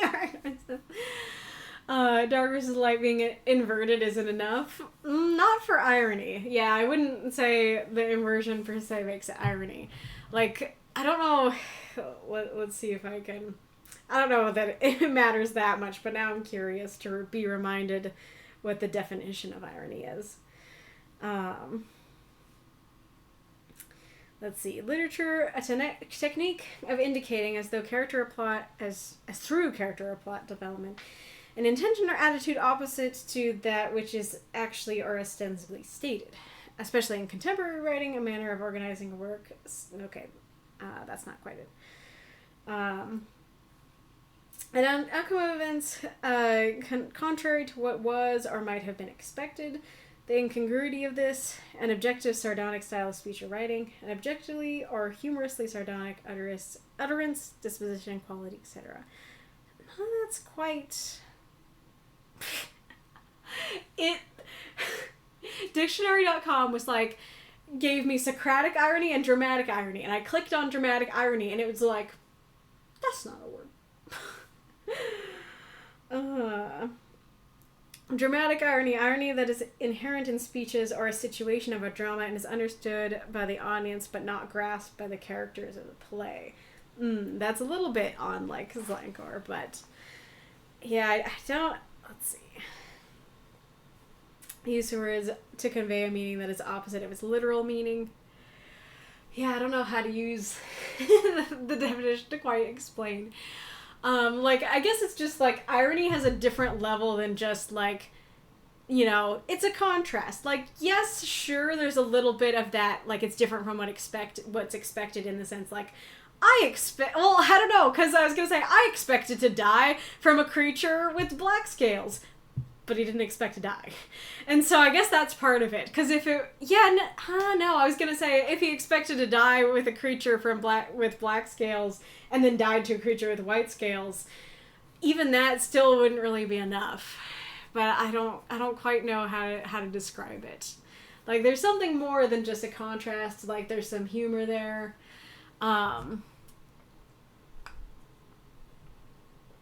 Like I said, like, with the tiger situation, like, on your way to buy a tiger and live with a tiger and then dying by a tiger, like, that's ironic. Like, there's some dark humor to that. There's, I don't know. Oh man, why is this so hard to describe? I don't know. Maybe others in the chat can describe it better. Let's see. And especially considering I don't know if in this world light and dark have the same connotations as they tend to have in our culture. Oh, you mean, I thought you meant in this world as in our world, and so it sounded like you were saying, I don't know if in our world light and dark have the connotations that they have in our world, but I think you mean this world as in the story world. Fair. Irony would be like, pretty lady on the side of a road, treated a threat, but then handing him over to marry the snake lady. generally something we wouldn't consider dangerous, while the monster snake lady is a safe haven.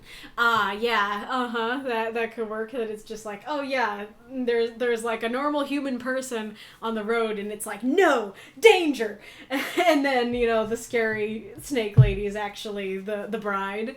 Yeah, that could be ironic. Too many worlds. It's starting to feel like a comics canon. But anyways, yeah, I'm not describing the irony well. Maybe if I figure out how to explain it, I'll explain it in chat later or something. but anywho, very fun, very enjoyable story. Would love to read more. Let us continue on to mine. Did I get all the italics? I did. Okay.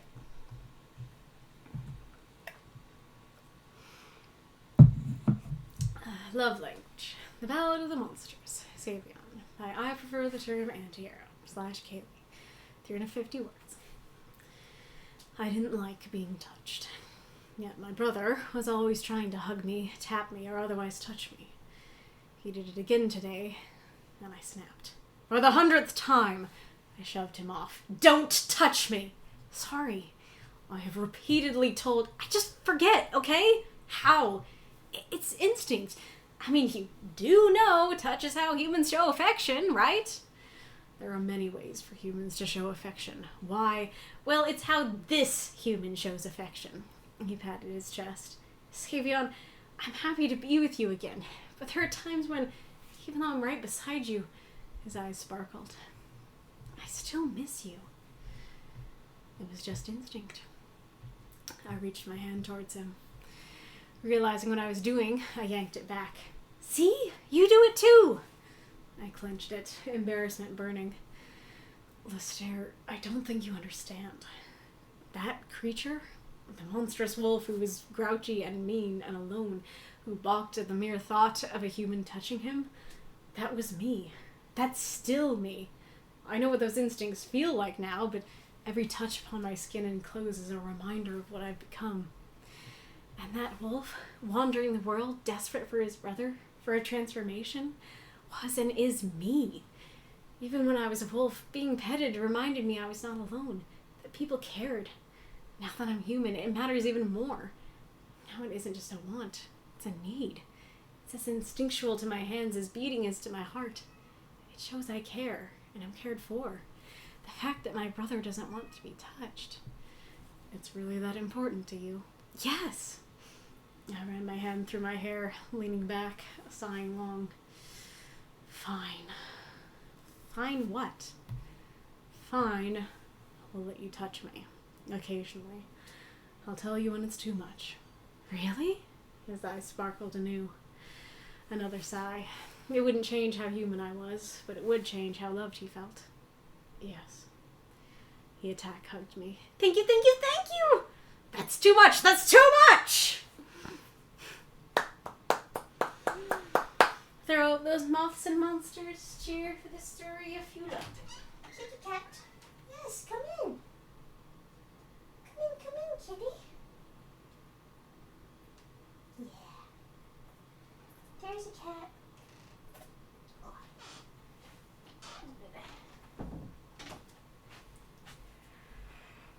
So there I was, very much wanting to finish writing all my questions for all of my stories, especially this one, and B, wanting to reply to the reviews I got this week, and I did none of it. So, thank you to everybody who reviewed me this week. I'm sorry. I wanted, because I had an extra week, I wanted to actually reply, and it didn't end up happening. But anyway, so hopefully I can remember the questions I had. I also tried to write a longer version of this, and as I was reading it, I was like, I thought of better phrasings when I tried to write the longer version, but I don't remember what they were, so I don't know if I'll pull that up. But yeah, so I'd love to hear just general thoughts, general praise, general critique. What did you think of the story overall? And then I will also give you more specific questions. Cat. Really? Baby. Why'd you come in only to ask to go out? I know that the door is closed, and you're like, what? Why is the door closed? But you can sit with me, and you can enjoy it. Baby. A large part of why I picked this story as a story to potentially be read on stream is the fact that I worked really hard on it, and potentially probably harder than the rest of the stories I wrote for that week. Because I really liked this idea, but I was really struggling with how to get it within 350 words. And so we'll see if I can remember what the whole process was. But basically, like, I originally wrote what was like just kind of the fight, that it was longer and there was more to it. It was just them fighting about it, and there was also a build up to, you know, today it happened, you know, there was I wrote the event. And then but then it didn't get to like a nice conclusion. It didn't get to something good or positive, and so it felt very incomplete to me. But I was like, but how do I get to an actual conclusion? And the ad's starting in 5 seconds. I was thinking, I was like, can I start like the intro before the ad comes? Apparently not. I couldn't finish my intro to the story. Meow. Cute, cute, cute, cute, cute, cute, cute. Baby. Baby.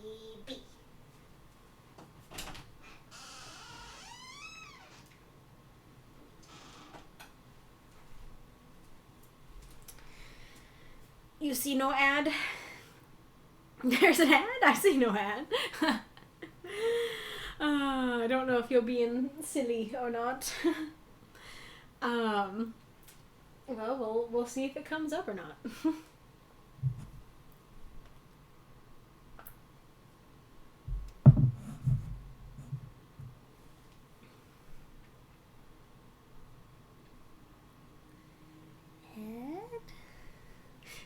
Where are you, Ad?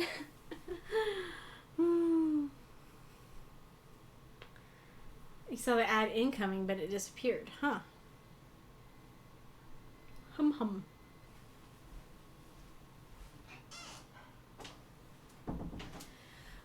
Okay. Oh, there it is. Of course, when I walk away, there it is. Okay, so we ended at Vegas. Wild sentence to start. So we came down to Texas, and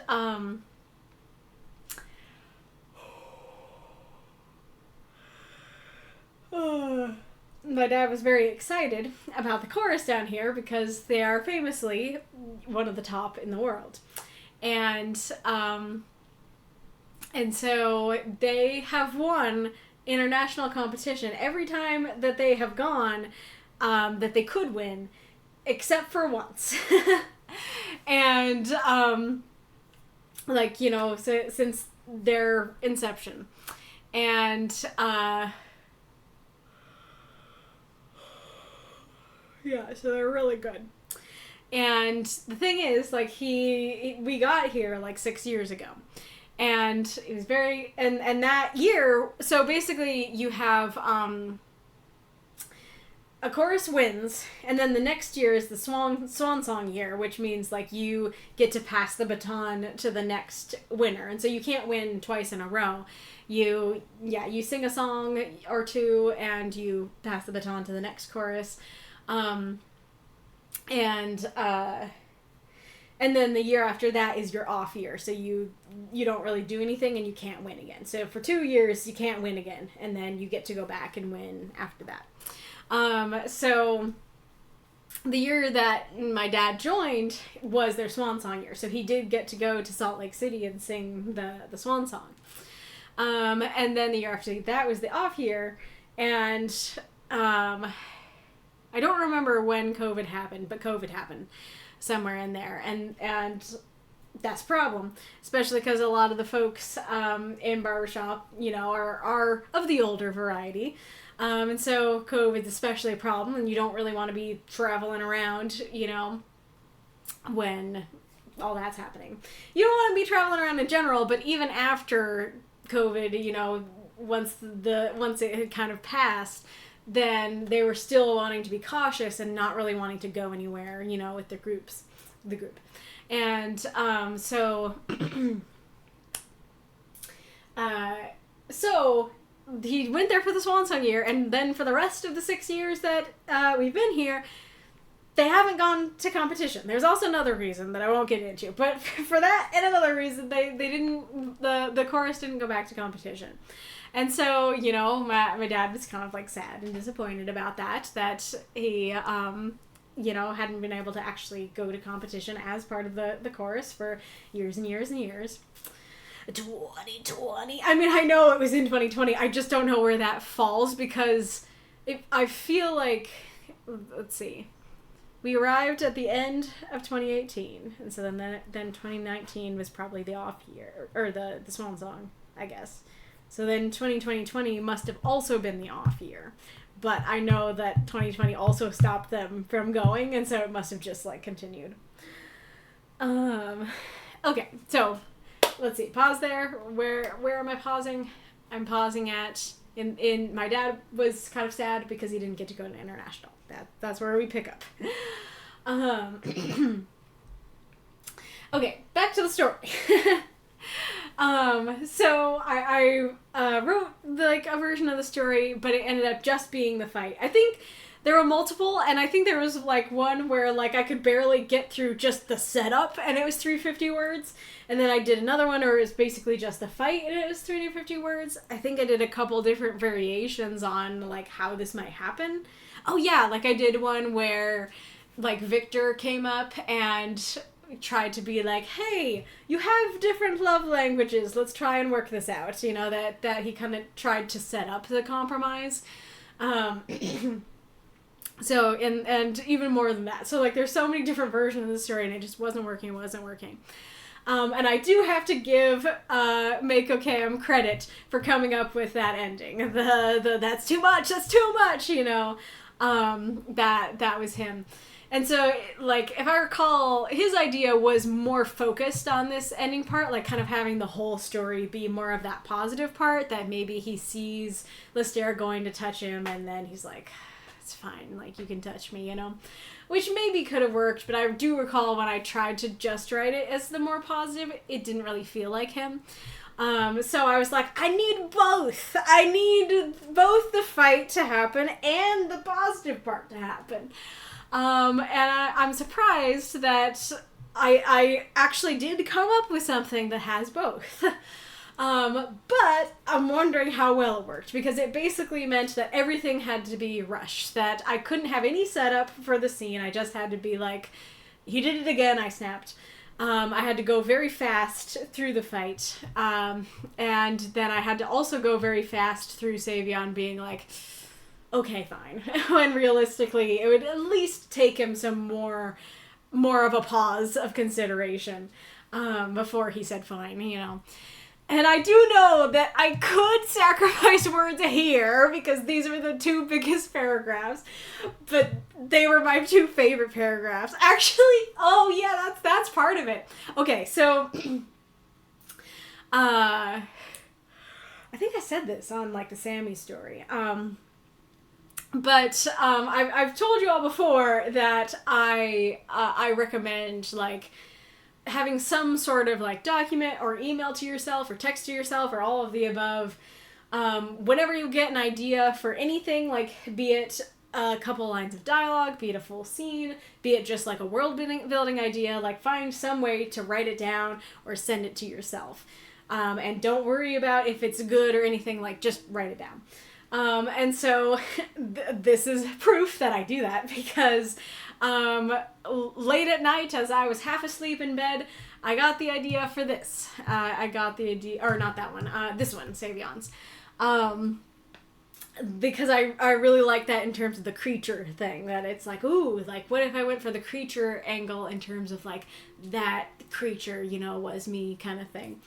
And so I really liked that, and if I could, I wanted to keep it in. And one of the reasons that the other ones were so long is some of the other versions were from Lester's perspective, and he just thought this, that not the mirrored part, but this part was all in his head. And so I eventually realized, wait, I can make it said out loud and like make it part of the conversation that that Savion says his thing, and then Lester mirrors with that thing that was his internal monologue. So that's why those long paragraphs are still there. Anyway, so, like, you know, first question, do you feel like it worked with such minimal setup, or did you feel like there needed to be more setup? Second of all, do you feel like the fight went by too fast? Third of all, this is always a thing with Savion stories, is that, like, his whole deal and struggle is with being human, but it's a very unique, weird, and fantasy struggle. And so it means that, like, when you're coming into the universe for the first time, it could be like, this is kind of weird. Kaylie? Yes? Come in.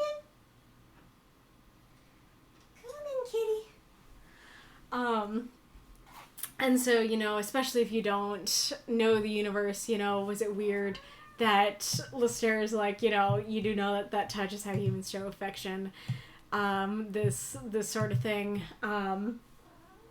Yes, Kaylie. Or did that work, you know? Was it weird, or did it work regardless on if you're a newcomer, but especially if you're a newcomer? And then, you know, again, like, did it go too fast that Lester got to this emotional place? I felt like I needed to have Lester start crying, because I didn't feel like Savion would necessarily get the instinct to, like, you know, touch his shoulder or something, unless he really was getting choked up and had emotion. But again, it also feels very fast to me.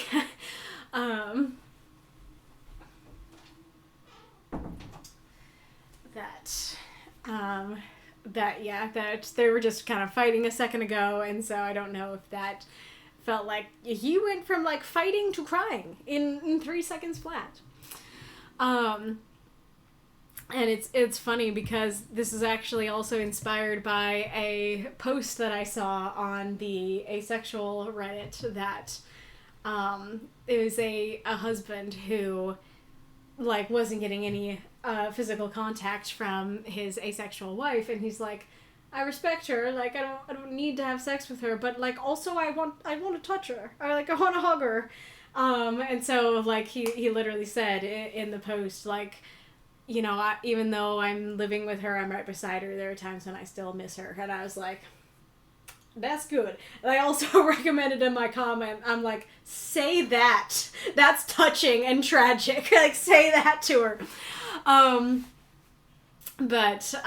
So I felt like, you know, especially because I was touched by that phrasing in the post, I was like, I feel like that really applies here, that because that is Lester's love language, that, you know, how he feels and shows love is through touch, that Savion not letting him touch him would very much feel like, you know, make him feel unloved. And so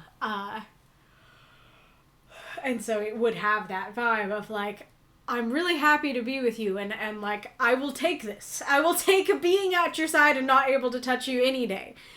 But I also still miss you. Like, I also feel like I don't fully have you, you know? So I'm curious if that was able to convey any power or emotion, or if because it was so fast, you know, it didn't really work. And I'm also curious if Savion going to touch him worked, if you were like, yep, that's instinct, that's how it works, or if you were like, that was fast, that was a lot.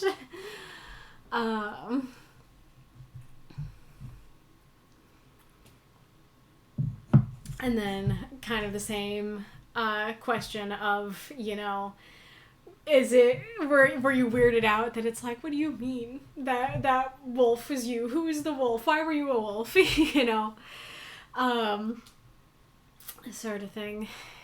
And then I guess the same for Lister.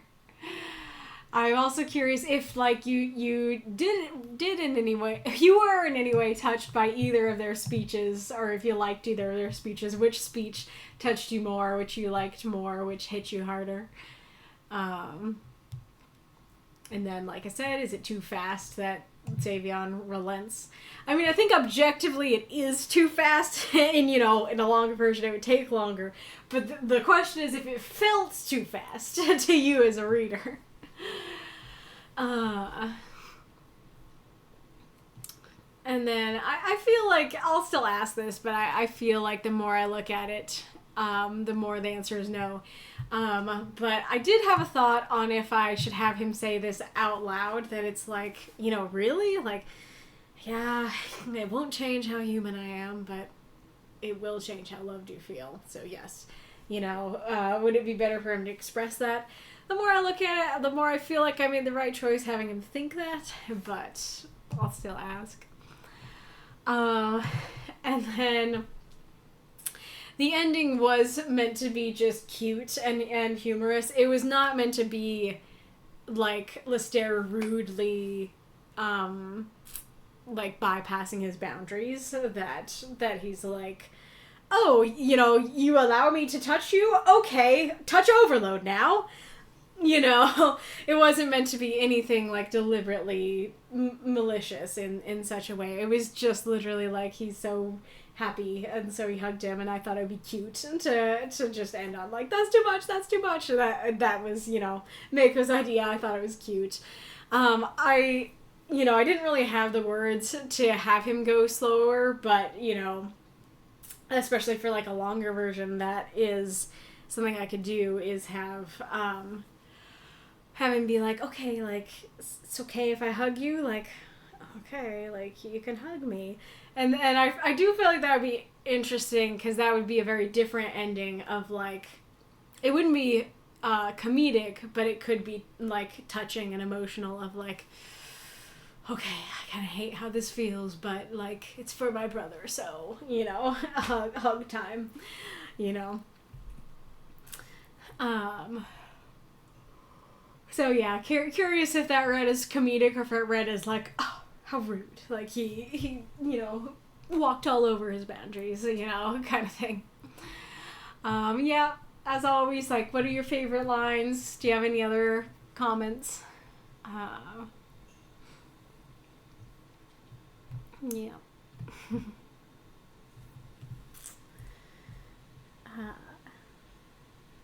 Thank you for the cheers, Ghoulish and Magistrate. Really appreciate it. I really like the ending on this one, Aracnarquista says. Nice. Aerith, this Savion story is really cute. I'm glad to hear that. Dessa says, I think the ending works really well. Oh, that's great to hear. Arachnar, yep, that is well balanced. Nice. Said, well, I'm not sure, since I know these characters and their quirks by now. I thought it worked fine, but then I've readjusted, listened to probably more than 100 of Savion's stories now. Really? Oh, that's freaky. Because that would mean, like, you joined, like, at the end of the Tail Foundry days or at the start of the Moth days, right? And like, yeah, so that would mean that, that I've written 100 or more just from Moth days. That's crazy. Humans are strange, and mood swings in high emotional states are not so uncommon. Fair. Humans are strange as they are. Imagine humans that were once non-humans and now are humans. Some strangeness is to be expected. That is very fair. Oh man, I wish I knew where this was. Mako says, oh, absolutely it did. And Magistrate, I totally thought it worked. Maybe you guys are talking about the, like, I still miss you part. Maybe that's what those are about. Mark's listeners hit me a little harder, but Savion's also felt very heartfelt. Nice, nice. That said, I think him reaching out without noticing works for an instinctual response, since it's a pretty deep need in humans to be touched by others. Like, if I recall, children in some orphanages would just shut down and die unless they were periodically hugged by attendants. Hope this bleak factoid doesn't ruin the mood. It's meant to be informative. Super fair. I appreciate the caution there.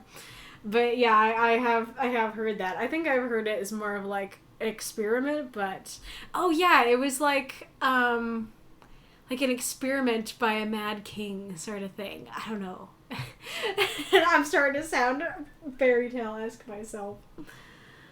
Mark said, I didn't read the ending as malicious. It read as funny to me. Nice. Aracnar, as someone who has a relative who's very touch-averse, but also someone that lives in another country, and I can only meet once every 3 years or so, the whole, I really can't stand being touched, but I'll struggle because I know how important being able to hug me is to you really resonates as true. Also, the end, although comical, is also very real. Yep, I'll struggle through it, but I might not be able to stand it for long. It's very, very real. I'm glad to hear that worked well. Yeah, that was something that you reminded me I wanted to say, is that this is the other reason why I picked this story. And granted, like, I, of course, like, I want my stories to have depth and messages, and it tends to be true of all the stories that I want them to have. That, of course, there are some that are just funny. But part of the reason why I picked this one is because I felt like it had a deeper meaning to it, something potentially transcendent. That's kind of like, I guess, part of my concern and the difficulty with the whole, like, I was a wolf and now I'm a human stuff, is that, like, this story is about what it means to be human, and I think that can create some very transcendent, scenes and messages and stuff like that. Like Ragnar was saying, that, like, real, like, human people who were born human in our world can have an experience like this where they don't want to be touched, but they're willing to for their family. And that's also why I called it love language, because it can apply to different love languages than touch. That you might not want to, I don't know, like, vacuum the house, but you're like, I know that my wife will feel loved if I do her this service and take that responsibility off her, and so you do it, that kind of thing. But I often fear that the, like, I was a wolf and now I'm a human stuff interferes with the transcendentness of it. And so it's this complicated thing where, like, in a lot of stories, in most of his stories, that's an important detail that I can't, like, it depends on the story. There are some stories where I can take it out. But in a lot of the stories, I need to say it because it's like his entire motivation and struggle, and so it needs to be said somewhere. But also it feels like it could just be like, excuse me, what? Like, that's weird, man. And so yeah, I wanted the story to have transcendence and relatability and to, like, actual real humans, but I never know if the fantasy elements of it get in the way of that. But I'm glad to hear that at least for Aracnar, it seems to have accomplished that goal of being, like, relatable and towards real humans and stuff. Aracnar, favorite line, I still miss you. I really like the sentiment of it being said in the presence of the person. It always hits exactly how it should. Aw, I'm glad to hear that. 2 a week for a year? Easy. We've been moth for over a year. And I often post 4 a week too. That's true. Oh boy. See, this is part of why I, like, want to get better at... I like, want to make a rule for myself that one of the stories every week has to be something other than Savion. But I, like, don't actually hold myself to it every week. Wolf, I have a notebook and pencil on me 24/7. Nice. Overstimulation, I assume you're referring to the end there. But yes, I think that we've talked about what I wanted to talk about. Let me look again.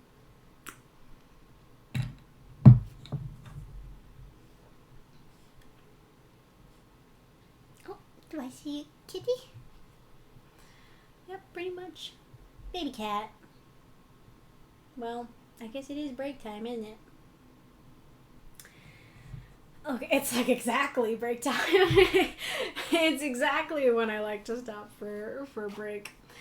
Um, yeah, it's kind of as expected. Like we are actually like I think ahead of schedule because we were an hour late and we're like on time for the break. So that's nice. But yeah, I think it'd probably be better not to push anything, and especially because it's been a while since I've streamed and I need to get back into the swing of things. I think I'll, not push myself, and I'll probably just go to the Encores. Um, but yes, so, um, oops, that is not the right thing. That one. Maybe if I like have energy or something, at the end, then I can, go back to it. But for now, I think let's go to the question. This isn't fair. So, what ideas do you guys have for questions? Baby cat. Do you have questions? It's a kitty. I know challenges are pinned, but I don't know that questions. Question Oh, that's right, because I only did part of this one last time. Okay. These are kind of different questions, but I think I might just... Let's see. I'll put them down and we can talk about it.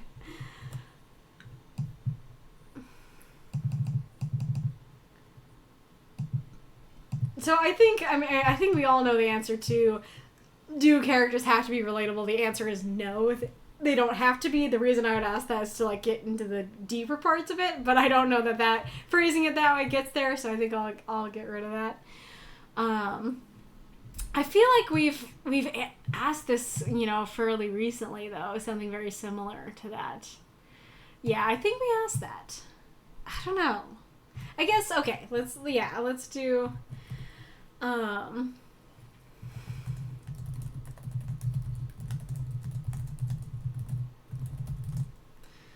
um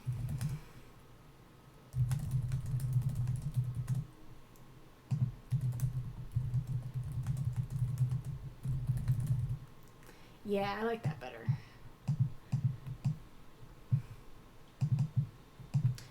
Okay, so if a character doesn't have to be relatable, what do they have to be? What helps you empathize with a character and or want to read about them? Oh, it's not been up on the screen. Oh, yes, we're going to break. We're going to eat a snacky.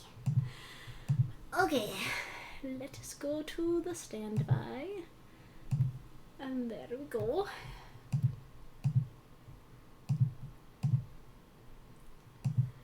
Okie dokie. Alright, I'll put on your tunes and then get going. See you in a little bit.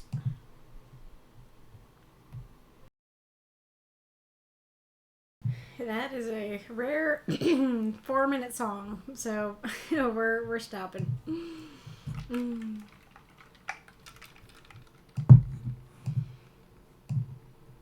Alright, Hiro. I saw Mako's answer first, and now that I've seen this, I feel like this might influence my readings of other answers, so I'll read it first. He says, honestly, I'm kind of struggling with this because now I'm not sure what characters I've liked or thought work that also weren't relatable in some way. A goal or want I've identified with, an emotion they felt or represented. That's really interesting because, like, I originally had the question as, oh, do characters have to be relatable? And I took it away because I was immediately assuming that everybody would be like, no, they don't, because that's kind of I don't know. That's a thing I've heard a lot in writing circles, that it's like, of course they don't have to be relatable. Like, you could have most horrifying, murderous villain, and people will still love them. It's what we were talking about last time with, what was it, Blorbo, Gringus, whatever the guy is. And so, but that's an interesting point, that it's like, do they have to be relatable? Maybe not.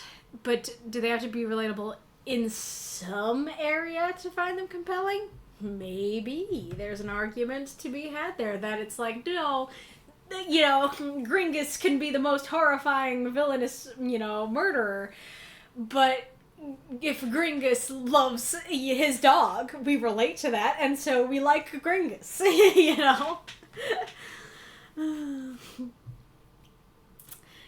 It's going back to the not so private chat.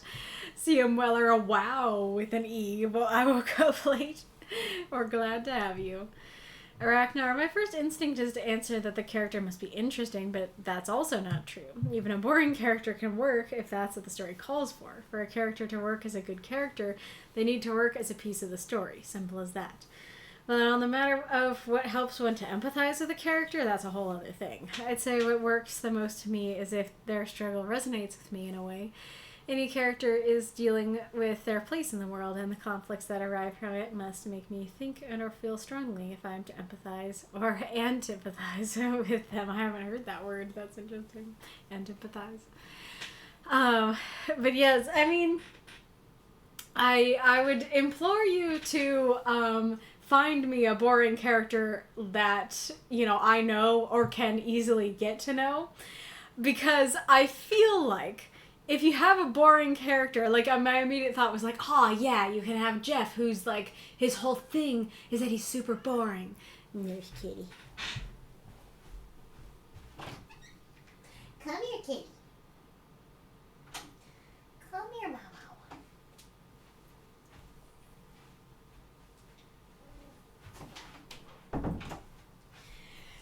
Jeff's whole thing is he's the most boring man ever, and he just has the most normal day and just goes about it and wears the most boring brown clothes.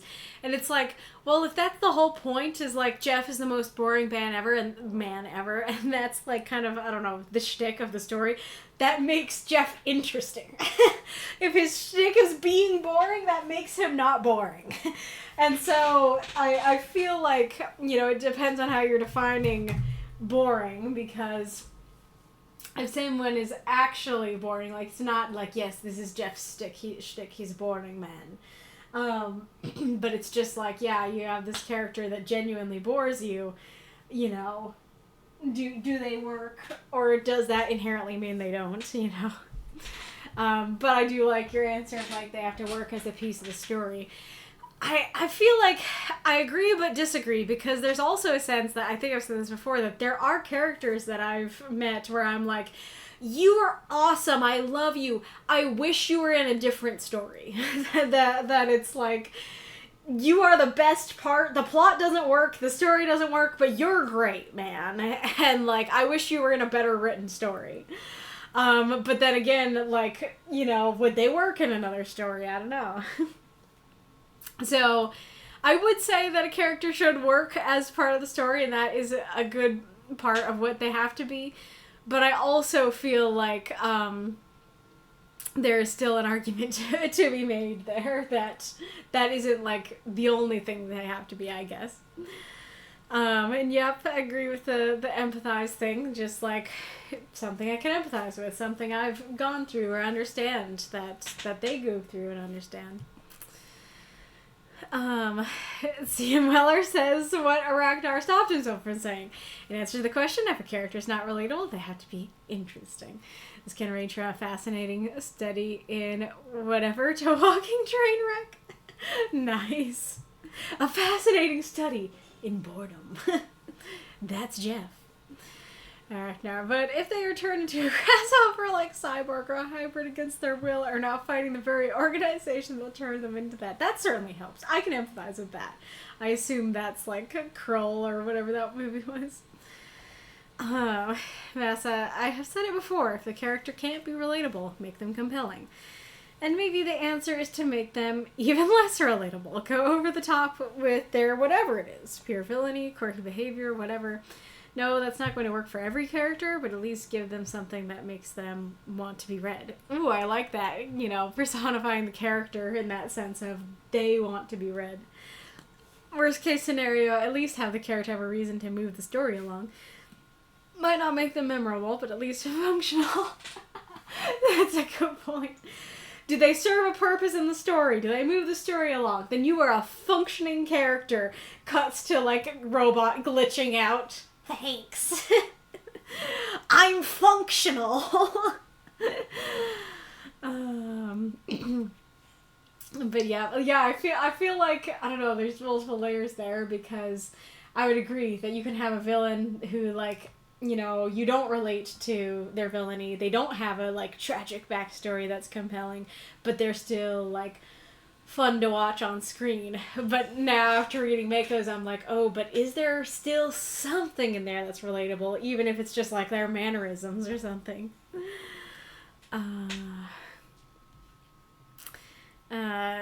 Well, if I'd argue a character has to be one invested in the world around them in some way or other and too easy to engage with in scenarios. Even the most self-centered character can be salvaged by the latter. When you engage with characters, you can build up expectations for characters and watch as they achieve their goals. Worry as they fall short and even laugh as they immediately fail. A good example is Buckaroo Banzai, an 80s action sci-fi film made as if it was based on pre-existing material. The characters are all very engaging, even lesser villains like John Big Booty, because they all care about what they want and they're just fun. So, it's an 80s action sci-fi film made as if it were based on pre-existing material, but it's not. That does sound kind of hilarious. And so I feel like the invested in the world around them is interesting, because on the one hand, like, I feel like that goes back to what I was saying, I don't know if it was last time, about how the Super Carlin brothers did a video using, like, Pixar's tenets of a good story, why Crimes of Grindelwald didn't work. And one of the main things was that Newt, the main character, is not invested in the war and he doesn't want to pick a side. Oh, I guess I was going to say, you know, that makes the story suffer for it, but does that make it so he's not a compelling character? I feel like he's still compelling, but I think the thing is, he's still invested in the world around him. He's invested in the fact that he doesn't want to be invested in the world, you know, in the war. That he, that he cares about the animals and the people and doesn't want them to die, and so that does mean he's invested. But if it's just like, you know, I don't know, I was gonna say, so if somebody who doesn't care about the world or anybody or anything, it's like, and that would be a problem, then I'm like, well, there are totally characters like that and some work. Oh, but, you know, I guess, you know, at least for me, a good example of someone like that doesn't work would be May from Avatar The Last Airbender. That, like, she just, like, doesn't care about anything. She's very, I mean, she does care about Zuko, but, like, other than that, it's just, like, she's very apathetic and, like, get this over with. And I would say that makes her a not likable character. So maybe you do have a point there. Too easy to engage within scenarios. And so, like, I'm trying to figure out what you mean by that. Like, a character who fights engagement. You know, that there could be characters who, like, are hard to engage with. But again, like, that could be a thing if your character goes up to another character and they don't want to talk. Yeah, I guess it depends on if it's intentional, because if, like, character is intentionally closed off, that could work. But if it's just, like, oh, they're like a brick wall and they never change, then yeah, that would make for an uninteresting character. That's true. A self-centered character that is nevertheless engaging. I mean, I feel like there's gotta be things that we relate to in Kuzco, even though he's self-centered, right? And I was thinking of one of the genre break characters, heavy breathing, will you be my waifu? I don't think I've met this character, at least they haven't done that. Blorbo Bleebus, that's who it is. Do you mean the Stanley Parable, most boring man in the world? I haven't played that, that's interesting.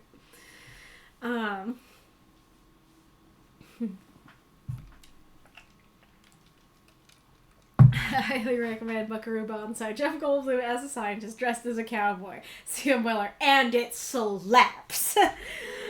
Love it.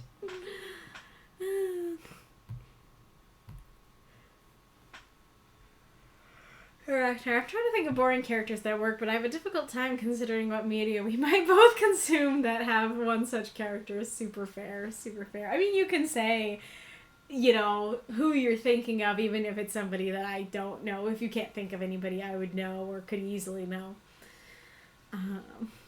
There is no source material for Buckaroo Banzai, but they imply there is. Nice. Miller, the girl and newest Reaper from Dead Like Me. She's arguably a boring character, but the situation turns her interesting. Interesting indeed. If anyone read Gunner Craig Court, I'd argue Antimony's father falls into the category I'm thinking. Anthony, guy so boring I forgot his name. Nice. Oh, and there's an ad coming up.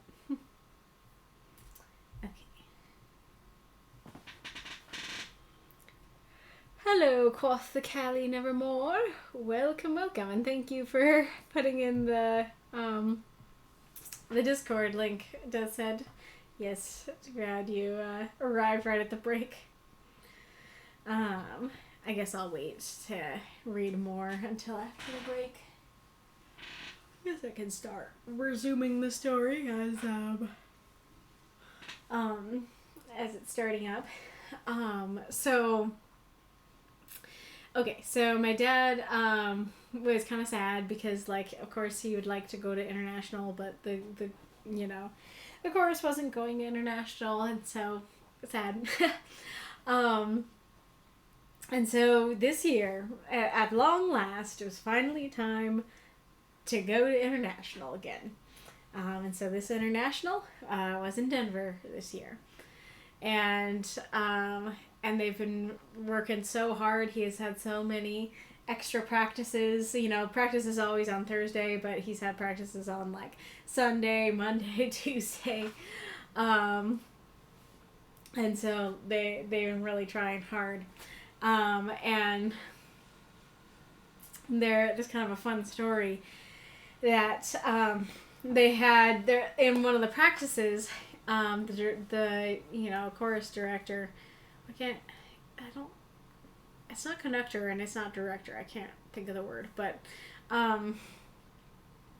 he had, like, then go one by one the groups that had all won a gold medal. So it's like, okay, if you've been here for the since the beginning of the chorus, come down off the risers. Okay, so were you there at, like, this competition? Come down off the risers.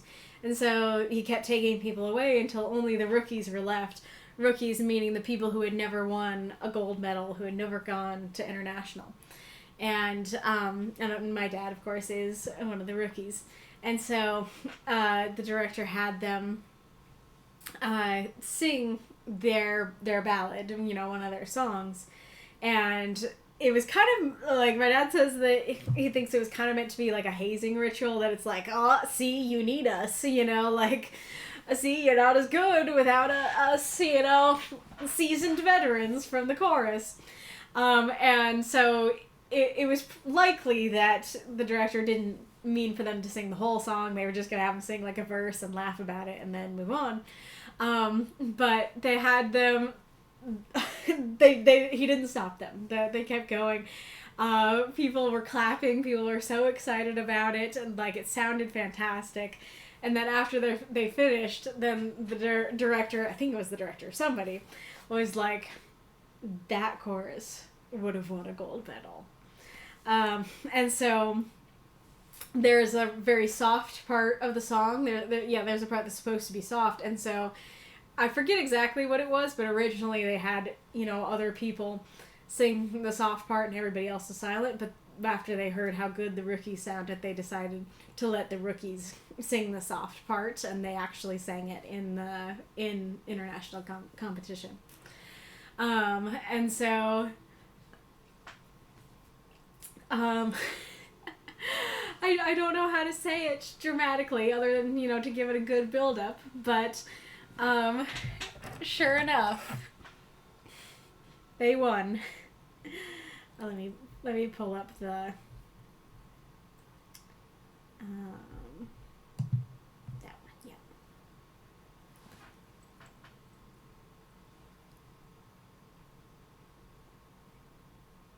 That is my dad's gold medal. That he won. Everybody in the chorus gets a gold medal. So yeah, it was super awesome.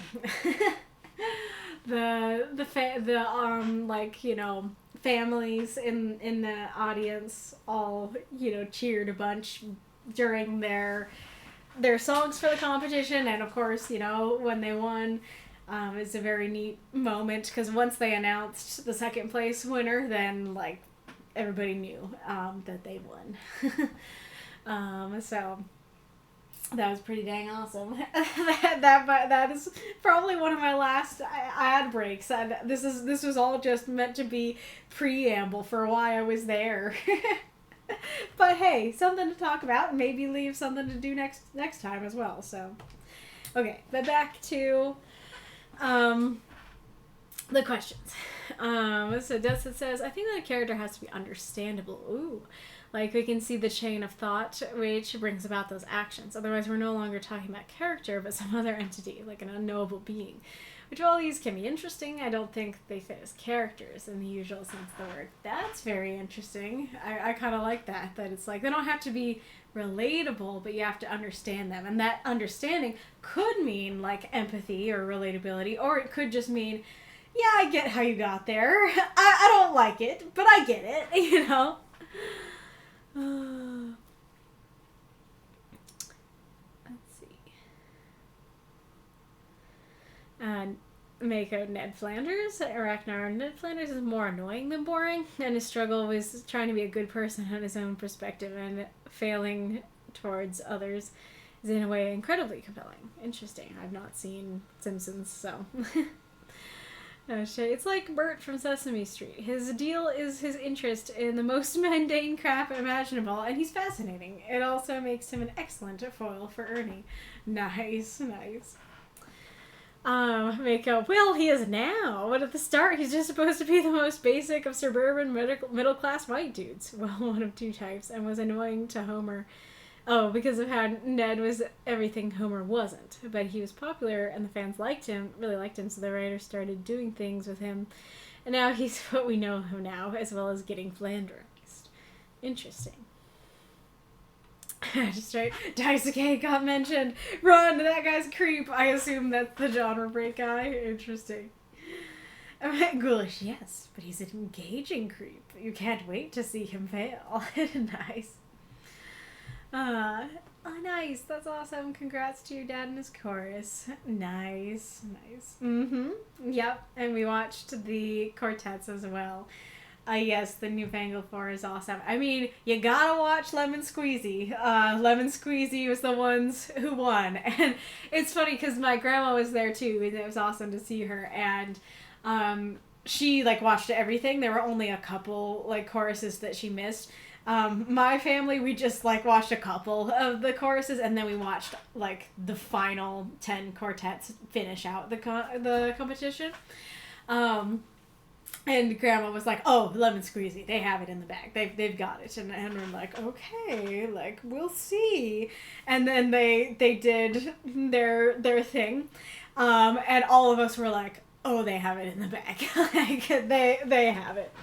It's also especially funny because the thing is that, a lot of the songs that they sang are not songs that I'm familiar with, and so, of course that's fine, and it makes sense. I'm a youngin', I'm probably not gonna know the famous barbershop songs, but, of course, I'd like to know the songs. I would enjoy it more if I knew more of the songs, and so I was literally thinking earlier in the competition, I wish that, they did more songs that I knew.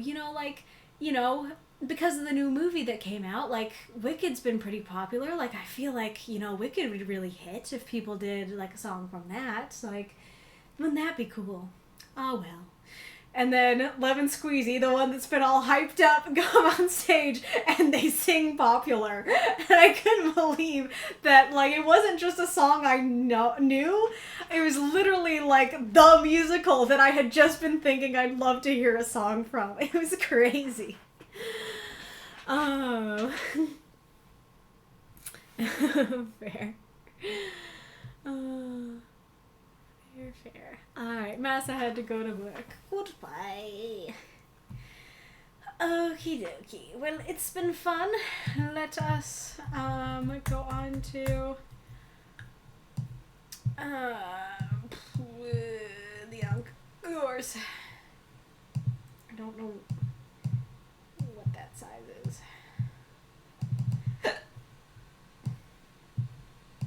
This is what happens when I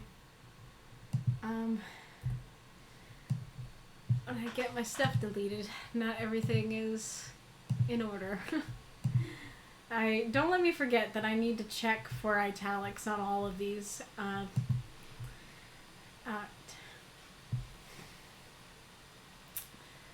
So Indifferent. Aracnarquista. 350 words. Content 1. Self-mutilation, implication, imagery of inhumane medical treatment. According to the orderly's report, Carter once again suffers from his more violent episodes. It had been months since his last paranoid fit, although I wouldn't say he was saner in this interim. Everyone agrees his somewhat despondent state is preferable to his manic outbursts. Everyone but me. It pains me to admit, but his lack of interaction impedes any chance of finding the root cause of his madness. And truth be told, delving the depths of his delusions is fascinating.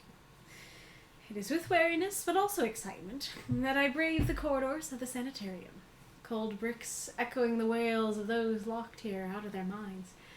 As I approach Carter's cell, the cries silence, and I am accompanied only by the sound of footsteps, until a voice calls me, half whimpering, from another inmate's cell. Doctor, please, make him stop. Whatever he's doing, we don't want the attention. We don't. I leave the orderlies to deal with the pleading patient and stride towards the ominously silent cell. As I open the door, I am greeted by a disturbing but not unexpected scene. Sigils, formulas, and diagrams mar the walls. His blood, I presume. Carter, no one can enter here without our permission. You don't need... I need it, Doctor, I do. The incantations are a poor excuse as a protection, but they're holding, barely, yes, but holding so far. They keep me hidden, for now at least. What is it this time, Carter? Cosmic entities again? Carter looks at me with a shade of despair in his eyes. I can't really describe as mad. I was wrong, Doctor. I thought they didn't care at all for us. That we were just unaccounted victims in the wake of their passing. I was so wrong. The truth is so much worse. They do care. They care a lot. They want to interact. But the sheer scale of their existence is too much for the confines of our reality. What is it you fear, Carter? God help us. They would try to pet us if able.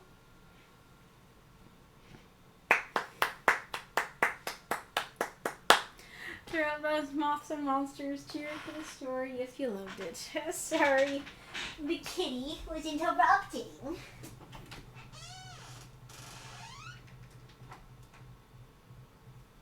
Aww, Isabel. You guys have switched places. Now she's the Maui one and you're all relaxed. I don't know if I can show him to you. Can you see him? I don't know. It's too bright and too dark at the same time. Baby, you're such a cute. Oh, okay. Don't get it. Stay there. Stay there and be cute. Oh no. No. Don't. I did not think that the pets I knew would make you want to get up. Baby. Meow meow. I'll Rue. Oh, wait. I just realized I actually noted down your stuff.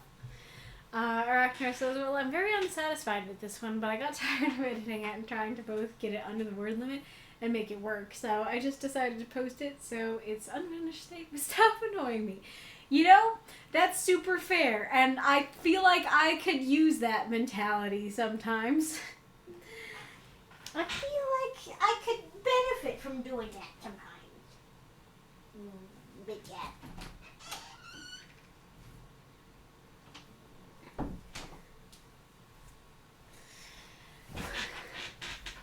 Alright, a very interesting story, Aracnar. I have some quite mixed feelings about it, but I mean, I guess at least for the most part, I don't have mixed feelings on the writing of it. I think the writing of it is fantastic. Well, let's just get into it. Great opening line, you know, he suffers from his more violent episodes. You're already, like, intrigued, and wanting to read more. I like I wouldn't say he was saner in this, interim. And I really like the contrast of, you know, everyone agrees somewhat despondent state is preferable to his manic outbursts. Everyone, but me. I think that's really interesting and is a great way to characterize this guy, that, you know, he's a doctor who's, like, interested in his patients' psyches, but maybe a little too interested, to the extent of, like, he's willing to let them hurt themselves, you know, so he can figure out, you know, what's going on and stuff like that. Oh yeah, and it's, like, exactly stated there, like, he wants to find the root of this madness, but also is fascinated, you know. So amazing character work there, and I just think, like, that's such a cool way to write. Like, it's so it's so simple to be like, yeah, compare contrast. That's a good writing device. But I don't know, like, this is just really expertly done.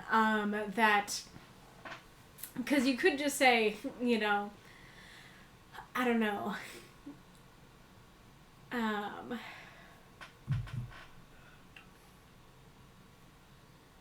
You could just have him be like, like, I don't know. It's hard to think of, but I feel like there are much, like, simpler or more static ways to say that, but comparing how everybody else thinks to how he thinks is so much more dynamic, especially because it first reads like, yeah, everybody thinks this, including me, and then you realize, no, it doesn't include him, but it's not confusing. It just is like, ooh, twist, interesting. I don't know, it just works. No.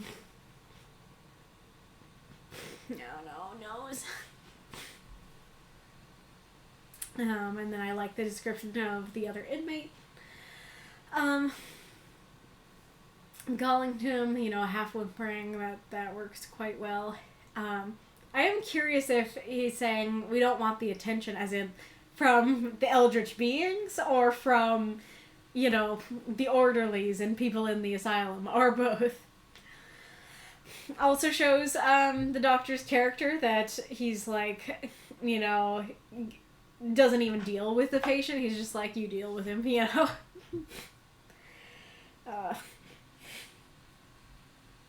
Oh, I might need to go blow my nose. I think I'm gonna go try.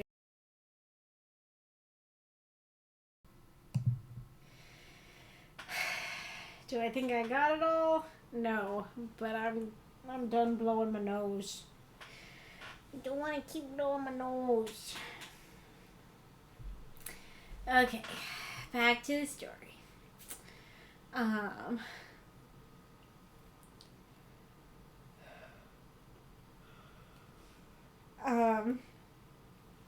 I definitely think that, so, let's see, how to phrase it.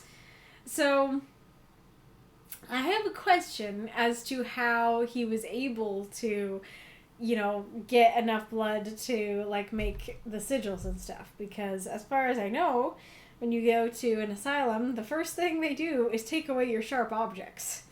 Now, granted, he might be able to use his nails to do it, but, you know, I don't know if that isn't enough, would provide enough blood to cover the room. But even if it is, the question is why the doctors and orderlies are letting him do this. And the best explanation I can come up with is exactly your content warning, that, like, they're not good doctors. That they absolutely should be stopping this as soon as it starts, but at least this doctor is like, but I'm kind of, hang on a second, let him cook, let's see where this goes, you know? And so, well,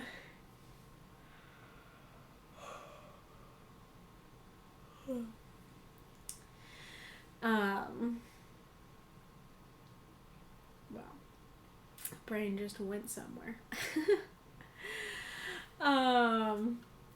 But yeah, so I'm kind of left wondering, if you knew, if this is not unexpected, why is he not in a straitjacket or otherwise prevented from doing this? But I'm guessing it's just he's a bad doctor.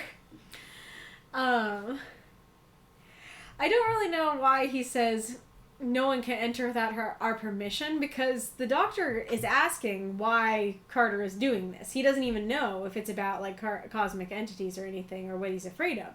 And so if, like, the doctor knew, oh yeah, he thinks something's gonna enter here, then that would work.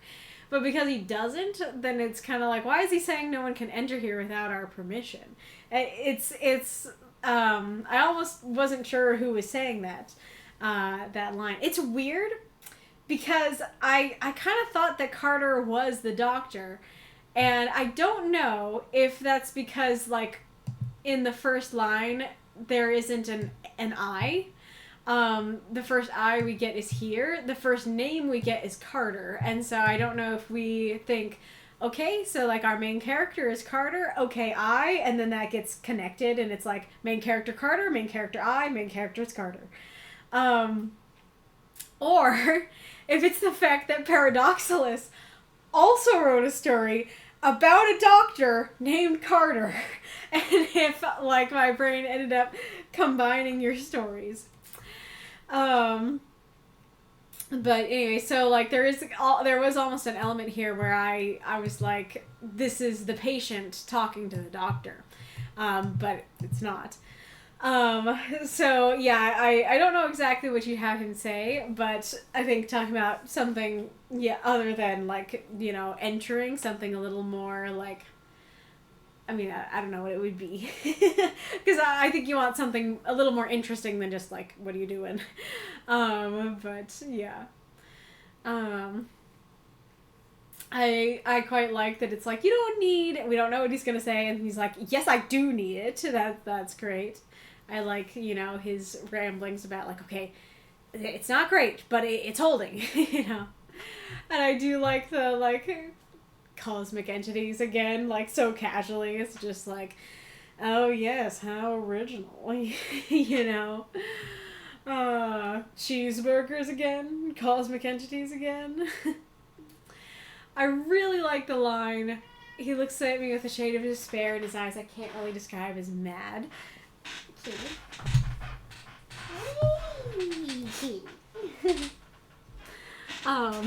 It's neat because, like, this is a doctor, an authority speaking, and it kind of sounds like he's saying, like, what he's doing seems mad, but when I look at him, he's sane. And so that adds to like, the horror of what's going on, that it's like, is he mad or is it real, you know? I like the, you know, I thought they didn't care for us, but now I know they do, and that's scarier, that there's a scariness in, like, oh yes, they're indifferent gods and they'll squash us without thinking, but then there's another horror in they do care. And then I like, you know, the doctor straight up asking what he fears. And I'm super torn on the pet line, because,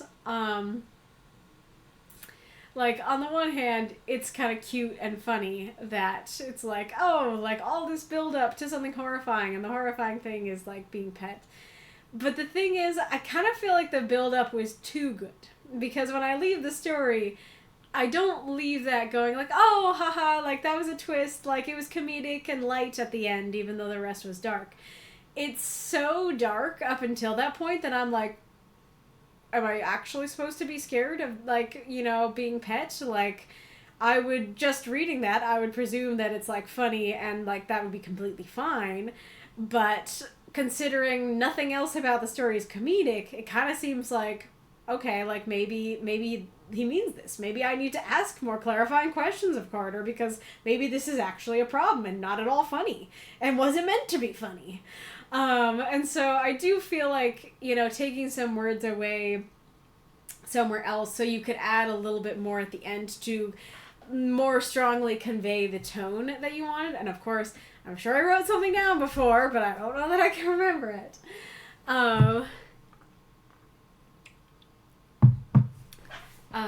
But like, if the doctor feels a chill go down his spine, then it's like, oh, okay, it's actually scary. If the doctor starts laughing, then we know it's meant to be funny. I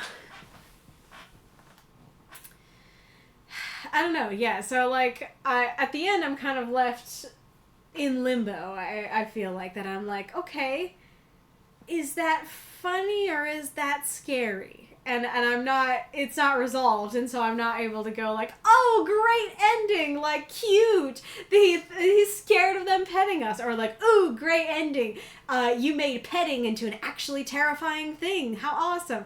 I can't really say either, because I don't know what I'm supposed to be left with, you know? Oh, I wish I remembered what I was gonna tell you to do.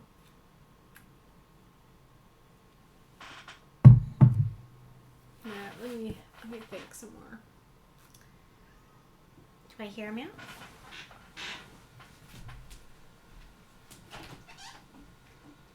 Hey, baby. Zoom! Whoa! Why are you zooming? What's the zooms about? Big cat? Big cat called Zoom. Well, I guess I'll look at the chats and then come back to it.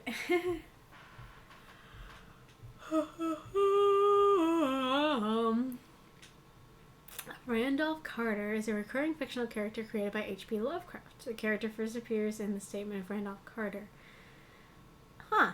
I did not know that. That could definitely, explain some things. If, like, he's actually a Lovecraftian character. Can somebody summarize for me what role he plays? The unluckiest dude Lovecraft-wise.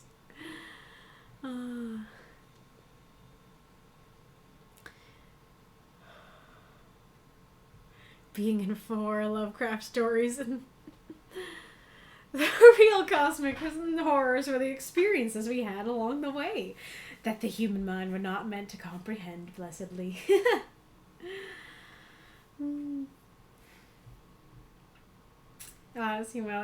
Scared of being pet. A fingertip the size of your house descends on you from a direction you can't comprehend. It attempts to gently brush your head if you are knocked over in the process. I'd be terrified of the idea.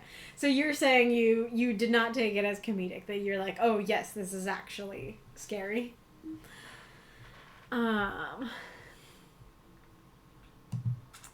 Aracnar. Indeed, at first I used the name Carter just because I knew people would be primed for a Lovecraftian tale as soon as they saw it, but then it was supposed to be a placeholder until I found a better name, and ultimately I grew fond of the sonority and decided to keep it. Nice. I wanted to write another story, and I did start another one a few times, but nope. I was unable to see it to its conclusion. Fair. Mako raised his hand. I was not primed for a Lovecraftian tale as soon as I saw the name Carter. Indeed, me neither. Despite, enjoying what I know of Lovecraft and what I have read of his stories, I have not, fully sat down and read a whole lot of them. I've mostly known from the ether, from the zeitgeist. So I do not know about Carter.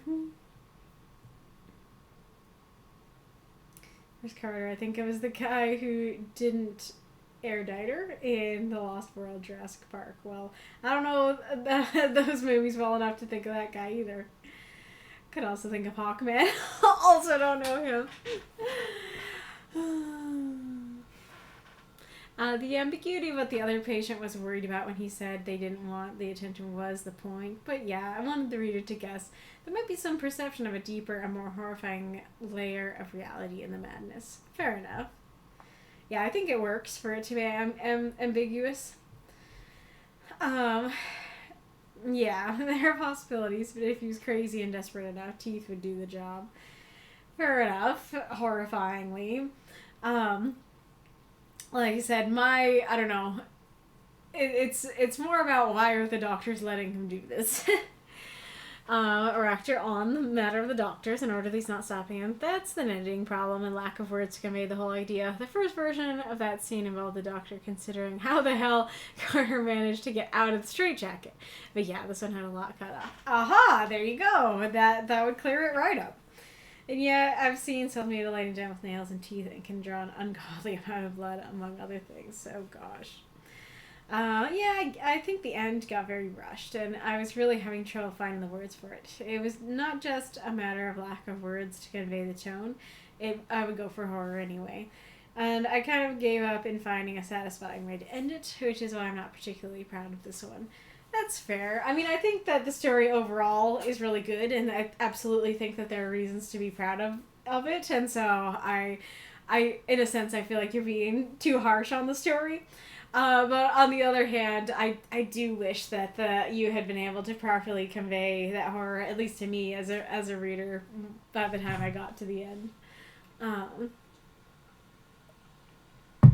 And like, of course you didn't have the words for this, but if you had been able to do something like what C.M. Weller did of like, they would try to pet us, and then the doctor's like, what's so wrong about that, Carter? Like, think of it, a finger the size of your house coming to stroke you and destroying you, your house, your pets, and your husband along with it or something, I don't know. Just explaining the gravity of it, maybe. Because I think that is part of it, that ending on they try to pet us if able, kind of almost, at least to me, can easily read as like this super dark, realistic, gritty story suddenly going cartoon at the end. Like, suddenly the world turned cartoon. Like, they're gonna pet us, and so, like, horror is an option, like I said. I was like, is it? That's like the meme, isn't it? There's like a meme where there's a dark castle and there's a pink castle and somebody at the crossroads between them, and so it's like, this story was meant to be comedic. This story was meant to be horrifying. Me. Oh, somebody make that. But yeah, so I just wanted to know more clearly what road I was supposed to go down, basically. I have a whole idea on how Carter get more and more incoherent on his descriptions of what being pet by such an entity would feel like. Yeah, that would work really well, for sure. Alrighty-roo. Well, this is a very good one. Aracnar. Very good writing. Let us go on to Stephen's story. If you'd like to unlock Spectre and or Paradoxalis' stories, then don't hesitate to cheer during the reading of the story and during the praise and critique of it.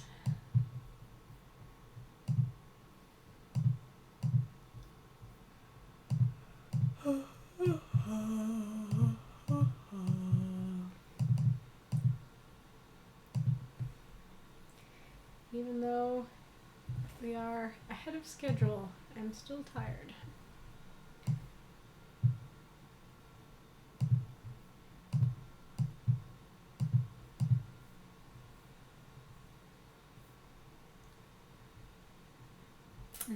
Thanks for the read and the comments, says Aracnar. You're welcome. Prompt 248. Horror is an option. Nice. Voices in the Night by Stephen. 348 words. Content warning, profanity. Don't know if that needs a content warning, but we're doing F-bombs this week. I hear it every night, I came for us all, one by one. Now I'm the last. Right now, sounds like my ex-wife. Dumb fuck doesn't know Jackie's the last person I'd want to see. First it took Robert. Robert the scientist. Robert who thought he was so damn clever. Who thought he was better than me. And told us he heard his kid crying like his brat was just gonna be wandering around in the middle of nowhere like this. Dumb bastard. Asshole got us into this mess in the first place, and he was the first to go. And then took my dog. My fucking dog. She'd been with me nigh on 10 years. Jackie tried to take her too. Bitch just wanted to see me suffer. So me and Mutt walked right out of there together. Now she's gone anyway. All because of whatever the fuck this thing is. It took Stephanie next, and I was pretty damn sad about that. She was nice to me. Nicer than anyone had been in a good, long time. Good kid. Maybe she was sweet on me, but she was half my age and I ain't no creep. It said she heard her mom calling to her, soft like. I said her mom wasn't here, and she said I was right. But I could see it eating at her. And then she was gone. I tried my mom's voice too after that. She hasn't been dead for 12 years. Then it was Jose's turn. Crazy fucking Jose. Wandering about, muttering in Spanish. Portuguese, hell if I know. Criatura, criatura. Would look me in the eye. Wouldn't he? Well, it made me nervous as hell. And 3 days ago, he just up and disappeared. Don't mind saying I was kind of relieved. So now it's just me and my rifle. And as soon as I see this thing, I'm putting a bullet into whatever it has for a face. And I'm walking out of here. Wait. That noise. Is that whimpering? What? That you, girl? Come here, girl. Just let me...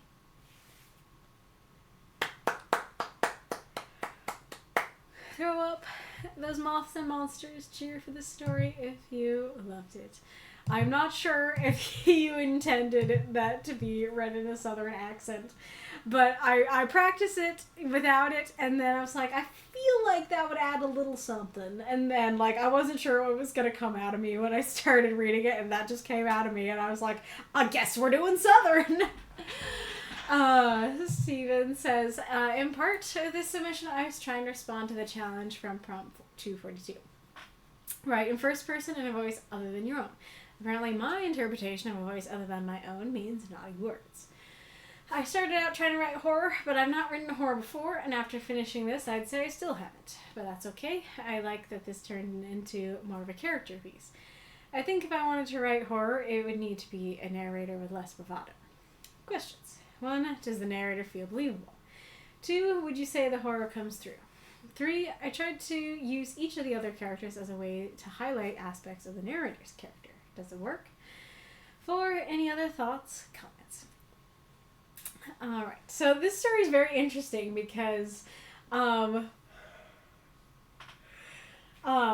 multiple ways it's like just on the cusp, because it's just on the cusp of too many swear words to read on stream. But especially because I felt like the swear words and your explanation of why they're there would be interesting to discuss on the stream, I let it go through. And then, I guess I'll answer this first. I feel like it was a horror story, but it was, for me, a very manageable horror story. Like, horror can easily be too much for me. I don't sit down and watch horror movies. But this worked for me, where it's like, yeah, like there's definitely horror there, but it's not too scary for me to handle. And I don't know if that's why you feel like it wasn't horror. I still feel like it is horror, even though like it's not like unbelievably scary and horrifying. But I feel like that'd be interesting to discuss. So yeah, you guys in the chat, do you feel like this was horror or not? And why or why not? But I feel like the scenario was very interesting of just like, yeah, it calls to everybody, it got everybody, and it's very interesting to have this character be like, it's never gonna get me, I know better. And it's, the whole story is sort of detailing how they all knew that, you know, it wasn't a good idea to go after it, but they still did it anyways, and like that's gonna happen to you too. I hear it every night. Great opening line, very, very dramatic, and it's like, ooh, like, what do you hear? Why is it every night, you know? It came for us all one by one. That's great, you know, in terms of the horror of it. Like, ooh, like, it came to get you. What's going on? And then I like, you know, the fact that the creature is just, like, trying out different voices, and it's like, oh, yeah, like, he probably loves his wife. And then it's like, no, I don't. You don't know that I don't care about my wife and have actively negative feelings towards her. And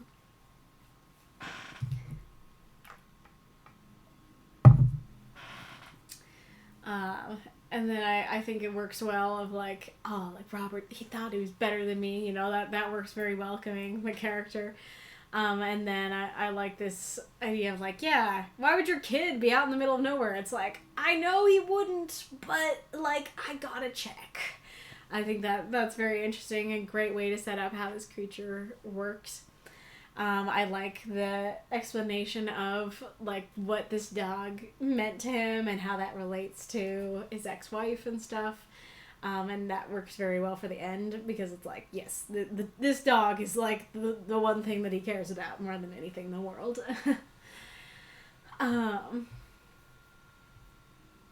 I like the explanation of Stephanie. I think that, like, I think all your explanations of the different characters are really dynamic, unique, interesting. Like, it's not just like, oh, yeah, like, there's Robert, there's Mutt, Stephanie, Jose, like, we're all here, we all died. You know? I don't know. Other ways that, I mean, yeah, that's interesting because, so how many characters is that? There's main character, Robert, Mutt, Stephanie, Jose, you mentioned Jackie, the creature, like, all the characters that were at least mentioned, there's 7. And, like, my rule tends to be that you should only have, well, there's the mom, too.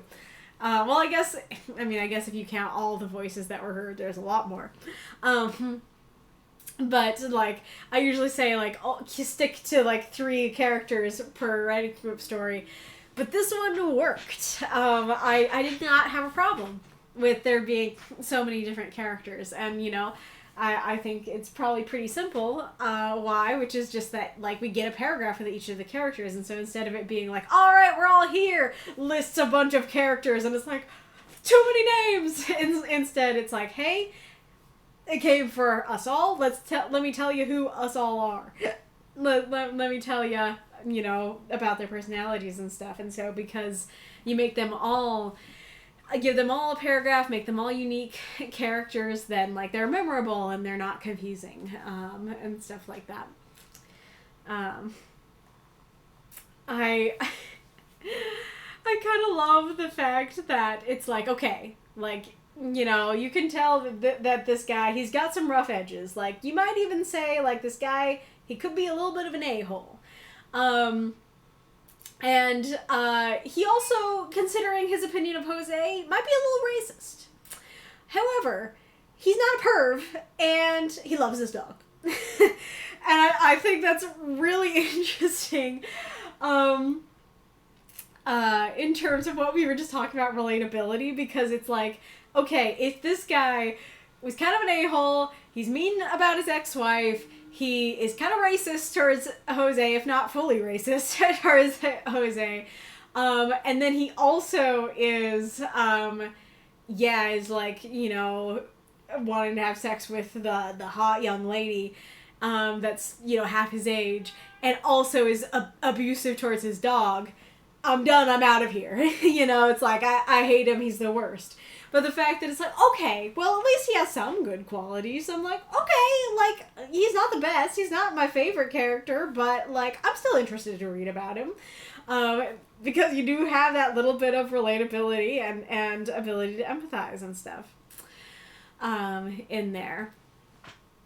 And then, of course, like I said, I like that it's like, you know, I said her mom wasn't here. She said I was right, but I could see it eating at her that... Yep, she knows that she's not here, but she still has to see. And I like that the creature tries his mom's voice, and it's like, bruh, she wouldn't be here, like, for a fact, because she's been dead for 12 years. And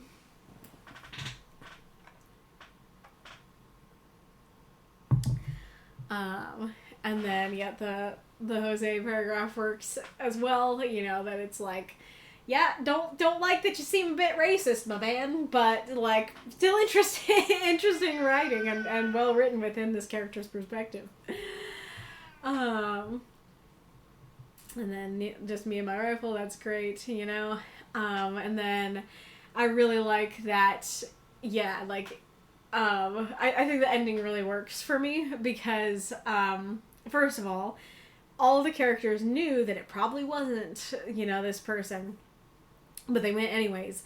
And it kind of makes sense that it's like, yeah, she was taken and he's, like, torn up about it. And so it makes sense that it's like, oh wait, maybe it didn't take her. Maybe she's still alive. Maybe I can get to her. You know, I think that works quite well, and I like that, you know, it was easy with the others, and it's less easy with him because he's so jaded and, you know, has less people he cares about, and so it's like, hey, like, you love your wife, right? Like, psh, no. You love your mom, right? Yeah, I love her, but she's been gone for 12 years. What else? Oh, I guess there's no others that we said, but it's like, you know what I do know that you love? Your dog. I think that works quite well. So I think it's very interesting how, like, I think that you took my challenge to a different level. Hi, Katie. Let me see how I phrased that challenge.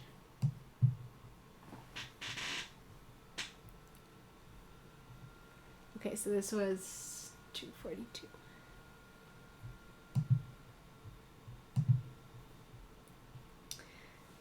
The thing about writing first person is that you aren't just writing a story, you're writing someone's voice. You are in their head, thinking what they think, talking how they talk.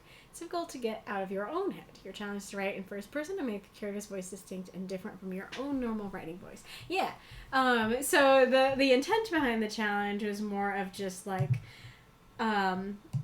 make it different, but not, it doesn't have to be like, oh, they have to be somebody totally different from you or the opposite of you or anything like that. It was just like, you have a way that you write things. Write differently. You know, write it how somebody else would write things, how this character would write things. And so I think you took the challenge to another level of, like, write someone who's the opposite of you, or write someone who is in, like, personality extremely different from you. That it's not just, like, neutrally different, but, like, you know, negatively different. Like, really, this is not how I'm like at all, you know, that kind of thing. Not just a different voice, but, like, different personality, different everything. Which I think is really cool, and I kind of now, I'm like, ooh, now I want to do a part 2 to that challenge that is more along these lines.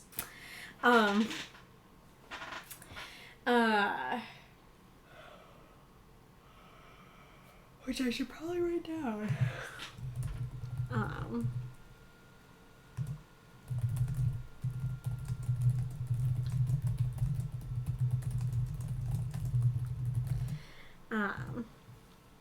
So I think it's really cool that you did that. Like, I'm happy when people use my challenge, but I think it's even cooler that you took my challenge to a new level. And I think you did. I mean, I don't know, like, I don't know you well enough to know, like, exactly how you talk and what your voice is and stuff like that, but I'm gonna take your word for it that this character is very different from you. And I think that you succeeded and did a good job with it.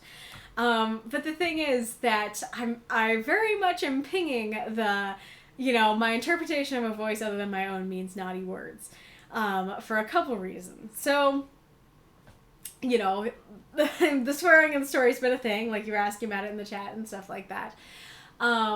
So for me, like, I can handle swearing, you know, like I watch the Game Grumps and stuff like that, you know, I can listen to people swearing and be fine with it, but especially when you have, like, a fictional story like this, when it's curated and it's, like, when I pick a word, I'm picking it intentionally, especially with something like this where like you only have 350 words.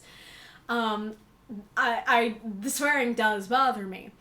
And like it depends on the story, because there are stories where like you can have swearing, you know, even multiple swears where I'm like, yes, this totally works. But unfortunately, I'd say this isn't one of them. And granted, like, yes, there's something, you know, to be said about, like, yeah, there are people in real life who just, like, swear all the time, and, like, it doesn't have to make sense or really mean anything. That's just part of their vocabulary, and I think that's kind of what you're going for.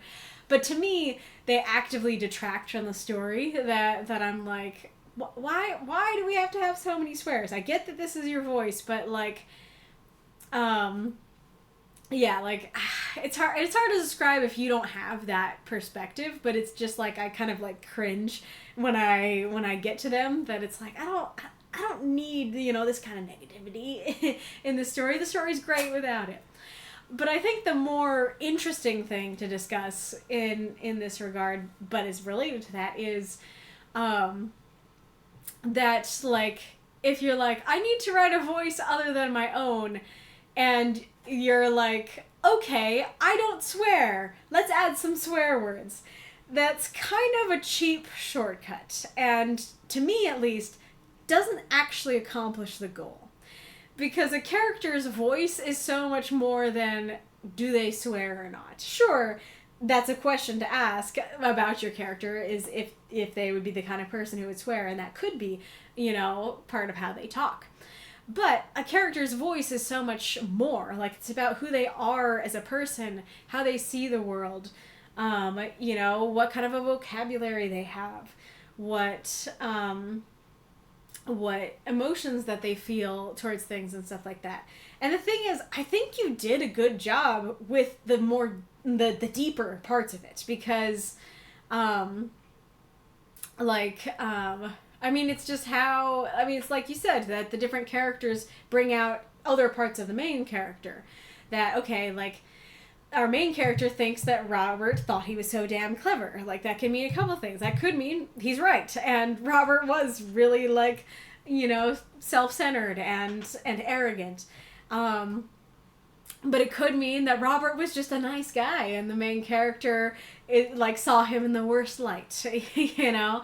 And it was like, oh, you think you're better than me? It's like, no. Like, I was eating my sandwich. Why do you think I'm better than you? You know? And either way, that shows the main character's character. And, like, you know, in stuff like word choice, we have, even without the swears, you know, we have stuff like, okay, the brat, you know, it's not like, his beloved baby boy. It's his brat, you know, that tells you exactly what the character feels towards, you know, this other character in their situation. There is a swear that, like, if you were to take out swears, I would probably say to keep this one. And it's this one. That I would say this one is probably the one that works best for me. Because there actually is an emotion conveyed quite well in this. And that's not to say that the other ones don't necessarily convey emotion. I mean, it kind of depends on which one. But this one is like, my fucking dog. Like, I can't believe they took my dog. Like, how dare you? Haven't I been through enough? Like, all of that is conveyed with 3 words. And so that one quite works, actually. And it's like, I have strong emotions about this. Like, I'm going to swear about this, you know, kind of thing.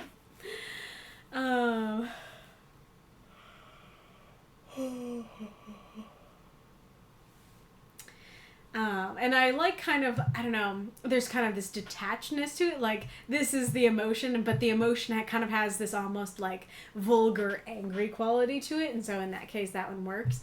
But then there's also like, she's been with me nigh on 10 years. There's not a lot of emotion to that, but you know, like, hey, she's been with me. Clearly, you care about her. You know, she tried to take her too. She just wanted me to see me suffer. You know, that, again, like, is that true, or is it that Jackie loved Mutt too, and like wanted the dog? That's a question, and that she conveys character. There's Kitty. There he is. And then, like, now she's gone anyway, you know, all because of whatever this thing is. Then I think that's really interesting, because then after all this, like, she's been with me for 10 years. They took my effing dog. It's like, well, she's gone anyway. that also conveys, like, how the character thinks. Yeah, I mean, I think if I keep going, most of it's just gonna be like, yeah, this conveys the character and this conveys the character. But basically, my point is that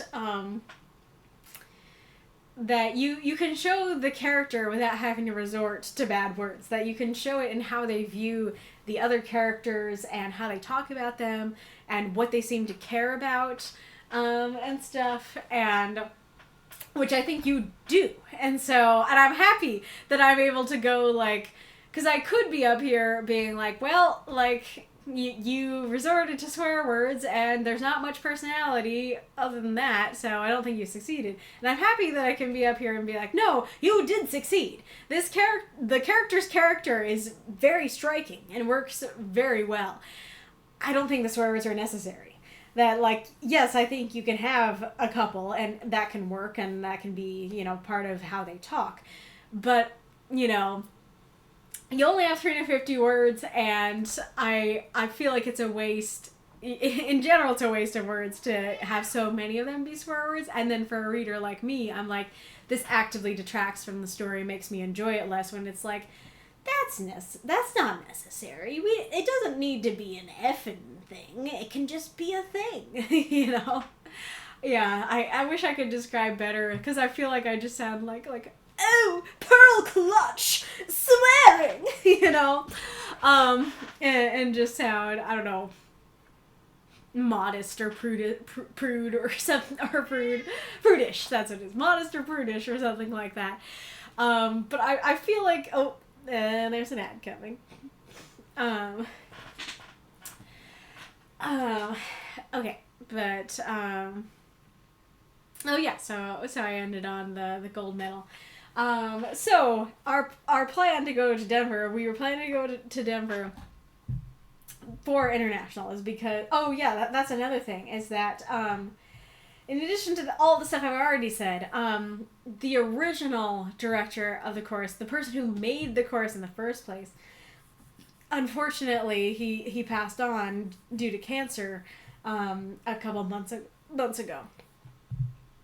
And so, like, he didn't get to see them go to International, you know, one last time. And so, like, and the thing is that their ballad, a large part of it was about losing a loved one. And so, like, this felt like a really big deal. Like, not just in terms of them coming back after 6 years, but it's like, yeah, this would be the one to win, you know, for him. And it was really sweet because a lot of the other choruses dedicated their songs to him, or sang a song, you know, that reminded them of him. You went out, baby.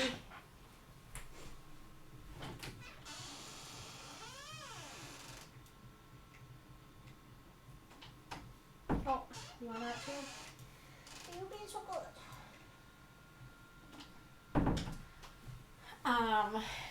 It was neat because the Westminster, who they won last time, so this was their swan song year.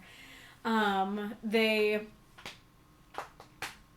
one of their songs, they actually put a poem to song, you know, for him, basically. And it was especially nice that my dad's chorus was able to win, because it meant that they sang their songs, the two songs that they sang for competition, a second time in front of everybody, but they actually got to sing a third song, which is a song that he had arranged. So that was really cool. But so that was, so yeah, like, it was important to my mom and I to go,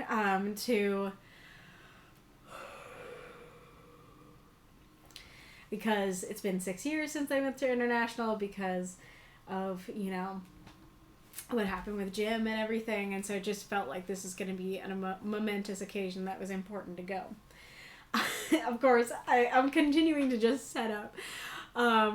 But, so, we were only intending to go for international, for the barbershop stuff, and that's why we were going. And then the chorus sent out an email saying, like, oh, here's some other things that you could do, you know, while we're in Denver.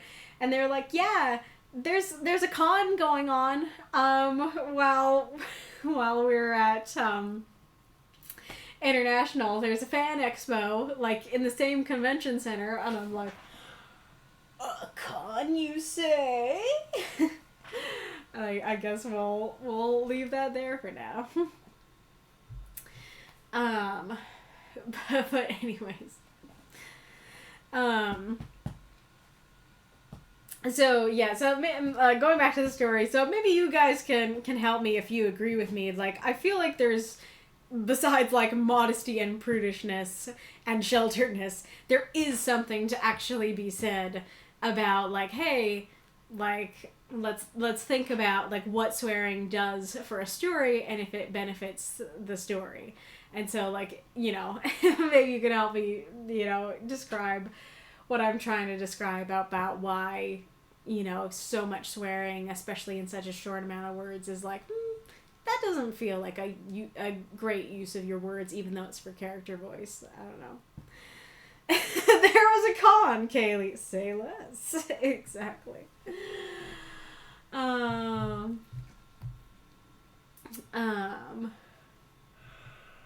Does the narrator feel believable? Believable as in, like, do I feel like they had a distinct voice, or as in, do I feel like this is a kind of person who could actually exist? The answer is yes to both. They're different questions, but I would say yes to both.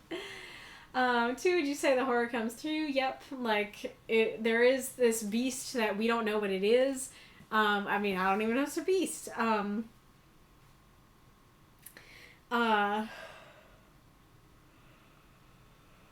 You know? You know, I was talking about in Palmothemus' story that I was just, like, enjoying the story, and so I forgot about the prompt. You might have a record for that. Because I just realized that in, like, 4 reads or so, prior to this, never thought about the prompt. This is the first time that I thought about the prompt. And that it's the fact that, I presume that it is the main character wanting to pet Mutt, you know, come here, girl, kind of thing. But it also could be the monster, wanting to pet, you know, the characters. But anyway, so yeah, it's like this horrifying creature that is taking them, and we don't know exactly how or why or what it's doing with them. But I think a lot of horror, I'm no expert in horror, but I think a lot of horror rests on the unknown. And so there is a sense that I have similar questions for this one as I did for Pals, in that, like, there's a lot of things that we don't get answered. We don't know why this particular group was here. Why was there, you know, a scientist and, you know, potentially a redneck, you know, if I'm reading him correctly, and a pretty young lady, and, you know, and Jose, you know, why were they all here? I don't really know. And, like, what is the creature and what does it do to them? We don't really know. And so did that trip any of you up where you're like, I couldn't really enjoy the story because I needed answers? But for me, it worked without answers, and in a sense might work better without the answers. That, as I was about to say, a lot of horror, I think, rests on the unknown, and so not knowing what exactly the creature is or what it does, and just knowing, like, I'm just imagining, you know, a quintessential foggy monochrome forest, and, like, people just walking off into the trees and disappearing. And there's something about the horror of that is horror that works pretty well for me, at least.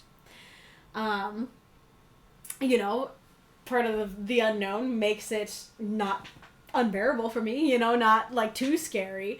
But I think that, you know, it uses elements of horror. I would say the genre is horror. I try to use each of the other characters as a way to highlight aspects of the narrator's character. Does it work? It worked for me. I don't think that could work for every story because it does, like, you basically had to use all your words on that. But the story was very simple, you know, personally, because you were explaining anything in the way I was saying. It was just like, yep, there's a creature, it's getting all of us, and it eventually gets the main character. Pretty simple, but really works in that way. And so you had room to go like, okay, the premise is it comes for us all. Let me tell you about how it came for each of us. That worked for me. So in other stories, you wouldn't be able to just like sit down and explain the other characters and use them to convey your main character. But in this case, I think it really worked. And like I said, like, he's never saying like, I'm a racist, but he is acting racist towards Jose and just being like, oh, like, you know, he was crazy and stuff like that. And maybe I'm taking things too far. Maybe maybe I'm jumping to conclusions myself. But it seems like he's kind of like judging him because, you know, of that he is, I mean, I don't actually know if he's like Latino or, I mean, I guess, yeah, probably Latino, but it seems like he's particularly judging him based on, you know, like his race and where he's from, you know, but I don't know for sure. But anyways, like, I was just trying to use that as an example of, he's not saying, like, hi, this is how I feel. It's just, like, you can see it through how he's talking about the other characters. And so I think that works very well. Yeah, let's see. Is there anything else to talk about?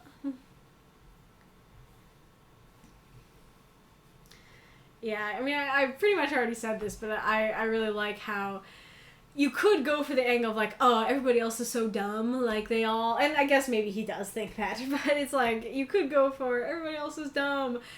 Of course her mom wasn't there and she still went after her. But I like that it's like, no. They all knew that, like, they all had at least an indication. It probably wasn't real, but it still ate them up inside.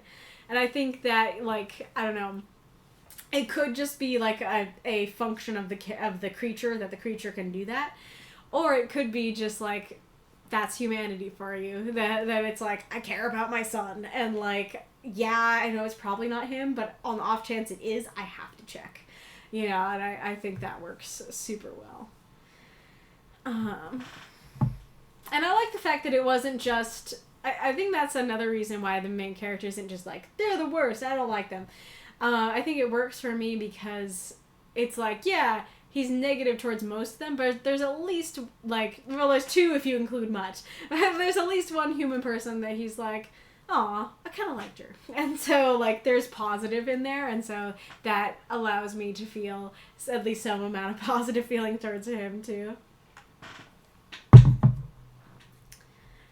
Alright.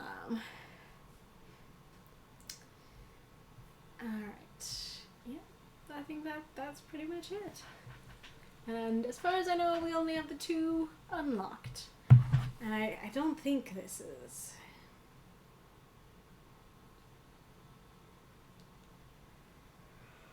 Well, we do have another week in July, but then again, I don't know that... I don't know that we'll have an earlier end time. I'm pretty tired, and so it might be nice to end a little early, but... We're usually, like, I'm usually finishing the stories at 9, and it's almost 8, and so that kind of makes me feel like I should use my monthly powers, because if next time it's it's super late, and I'm like, and I'm even more tired, I'm just, you know, they're just gonna go fall by the wayside. Yeah, fair. Oh, I haven't actually looked at the comments. You guys can think about that while I look at the comments for the story.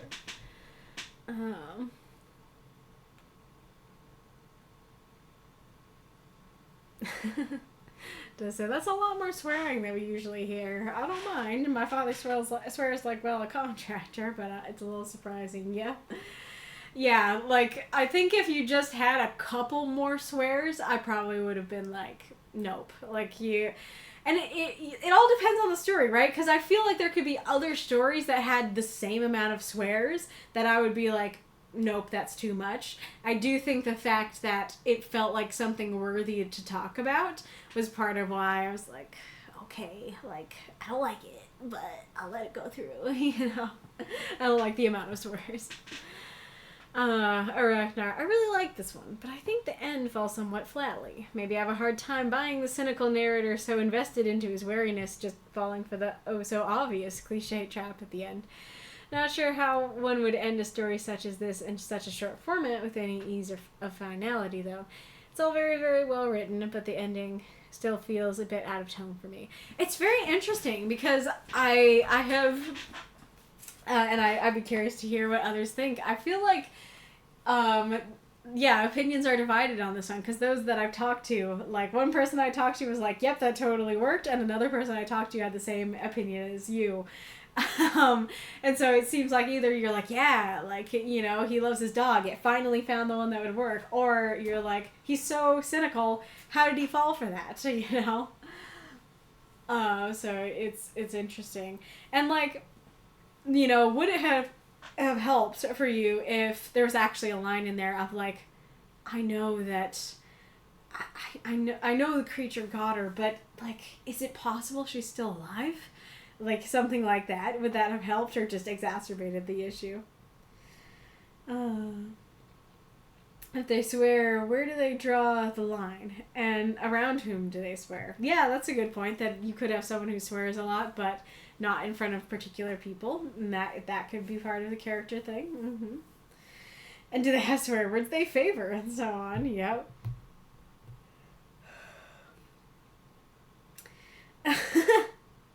Main character. I loved my dog, Monster. I too loved your dog. It was delicious. Me. I hate you, Monster. Yeah. Mako, lol. Both the kitties mock pearl clutching at Aerith. Nice. Mako, I feel like I've written less swears into my stories since joining the writing group just because of word conversation. Yep, exactly. English, I only write a lot of swear words if the characters are young and uncouth. Mako, what about old and uncouth? Less swears and less extreme ones. Older people might just say a few dams or asses, but young people are gonna drop F-bombs like no tomorrow. I feel like it depends, because I do feel like, yes, like in general, like young people are like, ooh, yeah, we want to be the cool kids, and cool kids swear. But not all young kids do, and like, there's a spectrum, right? There's some people who are like, I'm a good kid, I don't swear. And some who are like only gonna swear when they're mad. And some who swear a little bit, but not a lot. And then some who swear like a sailor. Like, I don't feel like just because they're young... I don't feel like just because they're young, automatically they're swearing like sailors. I think there's like a gauge here.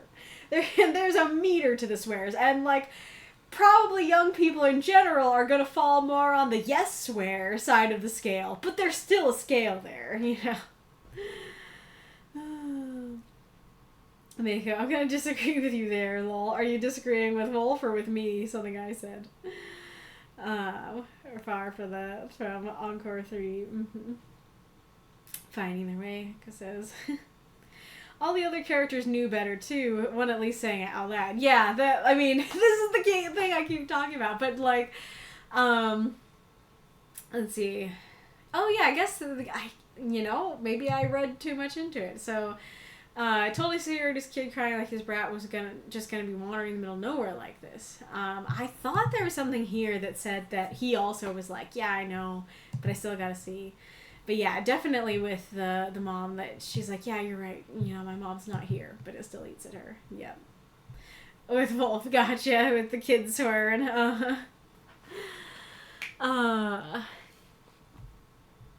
Ragnar has to log out for the night. But glad you enjoyed it. It was very good to have you. Alright, unless there are any objections, I think I'll do it. I think I will unlock specters with my monthly powers.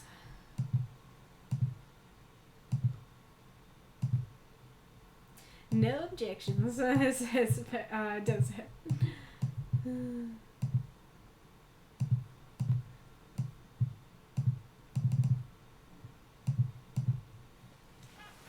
Let's check for kitties. I see kitty. Would you like inside? Come here, kitty. Such silly ones.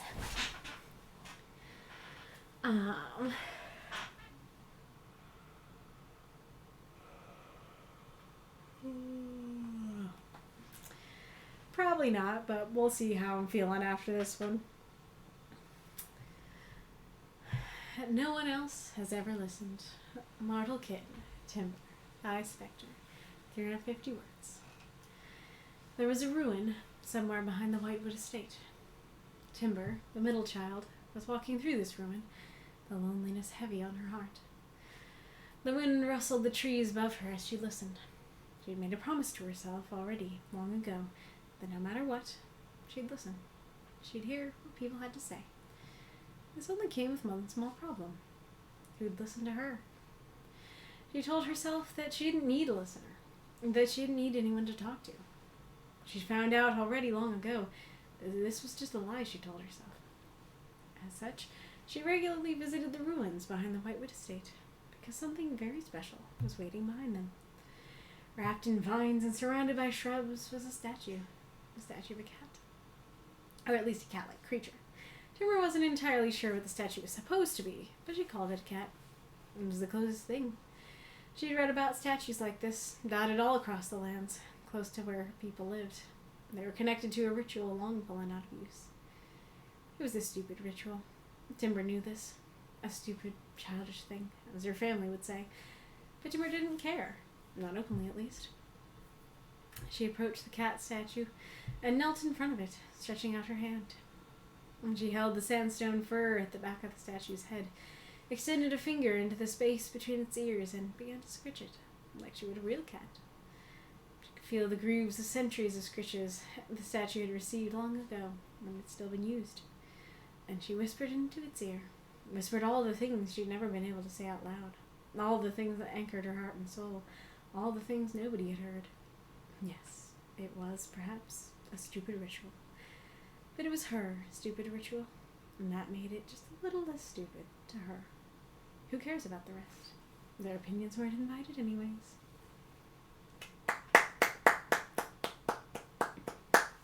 Throw out those moths and monsters. Cheer for the story if you loved it. I see this kitty. I can scratch her with my foot. Alrighty, Rue. Spectre had some questions.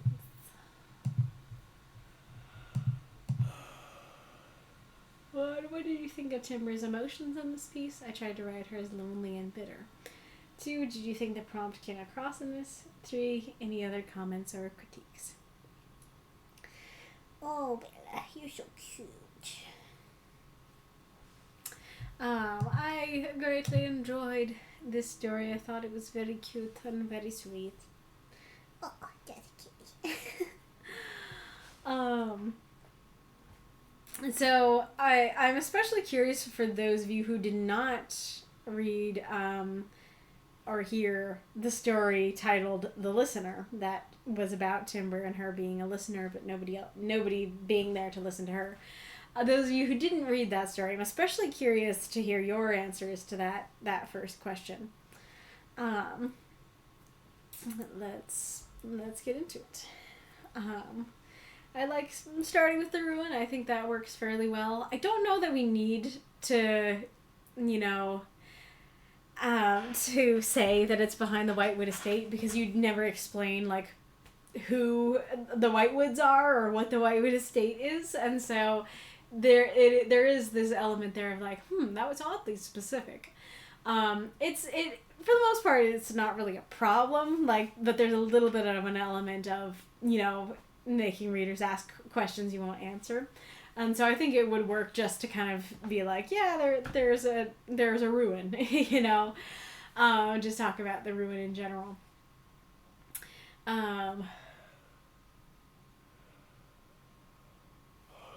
don't remember. Oh, yes, I do remember, actually. So the middle child, you can be a middle child and be an adult, I mean. But I realized that when I read the middle child, I immediately was like, oh, this is when she was a kid. And so then when you say, it's a childish thing, I'm like, but you are a child. You're allowed to do childish things, Also, you're allowed to do childish things as an adult, too.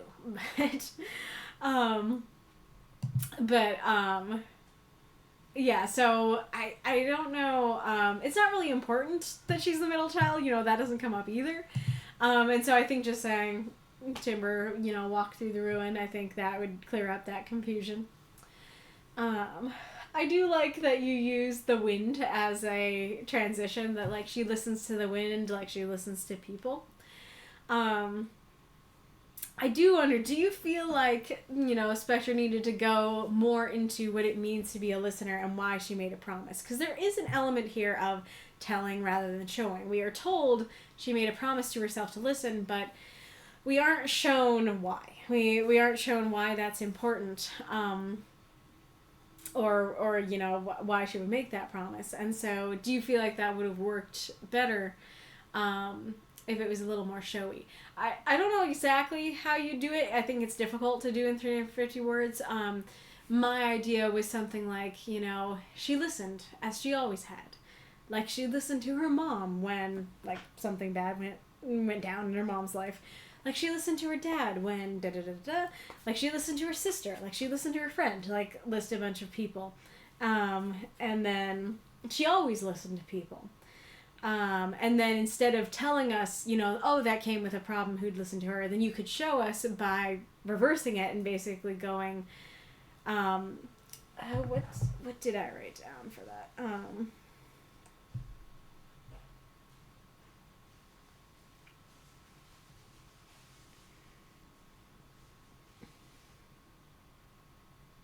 Oh, that then you could mirror it with, like, but her dad didn't listen to her when da-da-da-da. Her mom didn't listen to her when da-da-da-da. You might have to do, like, only, like, mom and friend or something like that. Or just friends. But yeah, I think if you, like, showed, who she's listening to and, like, a reason why, and then you reversed it of, like, oh, but they didn't listen to her when things went wrong in her life, that I think that might have been more powerful and conveyed even better what you're going for. For me personally, this did work, but I read the other one. And so having read the other one, I'm like, oh yeah, I know. She's totally a listener and she totally doesn't have anybody to listen to her, or she won't let anybody listen to her, and it's terrible. And so I already am there, I know the emotion before I went into the story, and so I could see it very much not working as well for those who haven't read that story. So I'm curious your thoughts there. I like, especially after that other story, her recognizing that that's a lie, that she does need a listener. I like, I don't know, the simple cuteness, beautifulness of, like, something very special was waiting behind them. And that is kind of like something you'd say to a child, like, oh, I have something special for you, back behind here. And so I think that works with, like, how she's getting in touch with her inner child, basically. I think that's cool. I love cats. Yeah, that I think that's extra cute. It's just like, yeah, it's a statue of a cat. And then I really like that you set it up as, like, yes, there are these, revered ancient statues. They're everywhere. There's a ritual. And then the ritual is petting them. That's so cute. I love that so much. And I love the fact that this ancient ritual is connected to her personal needs. That it's like, yeah, this is something that lots of people have done, that you just go and scritch the cat statues. But also, this means something more than just scritching a cat statue. to her, that it means having a listener. I think that's really beautiful. I'm curious how you guys feel about just her introducing it as like, it was a stupid ritual. Because I'm a bit torn on that. On the one hand, I feel like it works because she's like, yeah, I know, it's stupid. And she's kind of like condemning herself before others can condemn her, shaming herself before others can shame her. Kind of like, you know, that I, you know, it's kind of the C.S. Lewis quote of like, you know, I put away childish things, and then I forget what it all is. Someone can find the quote, I'm sure, but it's basically like, as an adult, you realize that it's childish to call these things childish, you know, that, you know, as a teenager, I put away childish things and scorn them, but as an adult, I'm like, wait, let's go back to them. They're beautiful. And I feel like this has some of those kinds of vibes. But I was going to say, like, as a teenager, I would watch, you know, cartoons, and I would feel ashamed about it, and I would have this kind of mentality of, like, yeah, it's stupid, it's for kiddies, I know. And now I'm like, time to watch my cartoons, grab your popcorn, you know. And so... So on one hand, I feel like it works that she's kind of, you know, condemning it, but not really. That it's like, yeah, I know, it's stupid.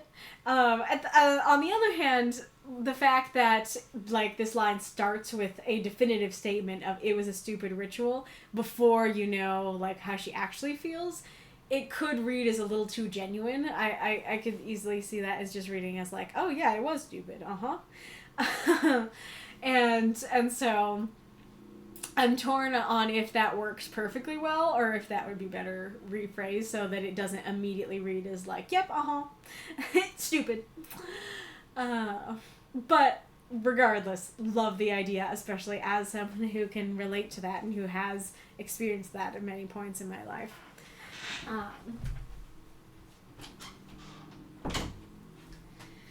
I can relate to a character being like, I know it's stupid, but, like, I love it. You know, it's important to me. I especially love, you know, the grooves of centuries of scritches. Like, it makes me think of the dog statues' noses, that they're rubbed gold because everybody rubs the dog's noses. And I think that's another reason why I like that it's a cat, because, like, if you used a dog, it would still be cute, it would still work, but... it would be, like, a little more like, yeah, I've seen that. You know, like, oh, yeah, like, that's super common in our world. But I don't hear a lot about cat statues, and so that feels a little more unique. And so, yeah, I love that the ritual is the scritches. I think that's super cute. And then, of course, it's great that, you know... she finds a listener in the statue, and kind of the fact that the statue can't talk back is presumably a large part of why. She says all these things to it, and this is her listener and stuff like that, which, you know, has some sadness to it, that it's like, okay, this is great, but, like, you should find a human listener who can talk back, too. And I do really love, yes, it was perhaps a stupid ritual, but it was her stupid ritual. And that made it just a little less stupid to her. I think that's really sweet and cute. And yeah, I love the, I don't know, cool simplicity of just like, yeah, this is the kind of thing that others would call childish and stupid, but it's important and helpful to me. And so it's not stupid to me. I think that's cool. There is an element of, like, I guess part of why I'm unsure how to feel about some of the, like, it was a stupid ritual lines is, like, yeah, but it's not stupid to me. Is that her saying it is stupid does make it sound like it is stupider. And that's kind of the whole thing, right? Where it's like, if you're a teenager and you're like, yeah, I know, it's stupid, it's for babies. Then that does mean that on some level you do think it's stupid and for babies, even though you love it. Whereas as an adult you can just be like, this is awesome! And, like, you don't think it's stupider for babies in any sense because you just think it's awesome, you know? But yeah, so I do really like the themes and ideas there.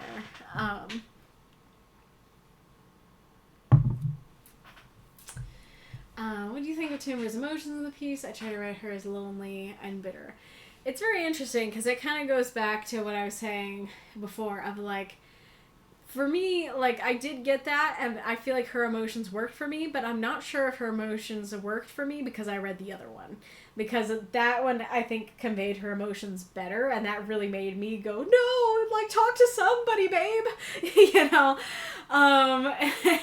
And so this feels like, you know, a relief that, like, sure, I do wish it was a person, but I'm happy that she at least talks to somebody, even if it's a statue, you know, that I already got the emotion beforehand.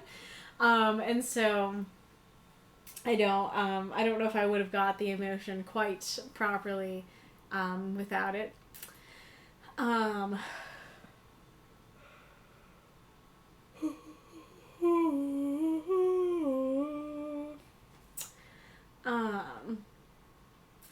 And I do feel like easily, especially for those who haven't read the other one, it could read as like, okay, she's clearly like, you know, lonely and bitter, so why'd she make this promise, you know? So like, so why is this the solution? You know, I feel like people could easily have questions of like, okay, if she's so bitter about it, why'd she promise to listen? If she's so bitter about it, why isn't she talking to humans? You know, sort of thing. Of course the prompt came across well. I'm very surprised that you're asking, because, like, yeah, it's about, like, petting a cat statue, and even though it's a statue, like, it's still a statue of a creature that's being pet. So, another overall thing I wanted to say about the stories, I think this story is cool because, and it kind of goes back to what I was saying about what I intended with mine, is that I think that there is something deep here, which I also saw in the listener story, in the other Timber story. Because, you know, you could just write about a little kid who finds a cat statue behind her house and she pets it. And, like, yeah, that would work for the prompt, and that could potentially be super cute, but there wouldn't really be much to that. It would just be like, yeah, cute story, pet a statue. But you added more depth to it, where it's like, hey, what's the problem here? The problem is she needs a listener, and she finds a listener in the creature that she pets, you know? And like, the petting itself isn't just like, oh yeah, I pet the creature. It's a ritual that others have done, and it is a ritual that helps her in a particular way. And so I think there is depth and transcendence here. That is, yeah, there's something deeper going on here that I think really adds to the story.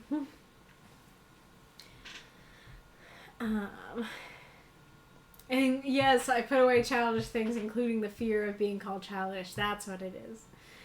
Aw, that's too bad. Gosh, I have unfortunately lost interest in Western animation around the college years. I feel like I need to watch some. Like, there's a gap between shows like Adventure Time, regular show, Gravity Falls, etc. And now, yeah, that's fair. There, I empathize very much about childish rituals. I do things like that myself. Not the exact same ritual as the story, I mean, just similar things. Yes, very fair. It you know, we return again to what I was saying about, like, any reason to stay alive is a good reason to stay alive. It's kind of a similar but different idea here of, like, well, if it's important to you, it's important to you. Like, if it's important to you, like, by default, it's not childish. Like, granted, maybe there's examples you could come up with that, you know, would test that theory of mine, but the theory is, like, yeah, if this helps you in some way, if this is important to you, then it's not childish, you know.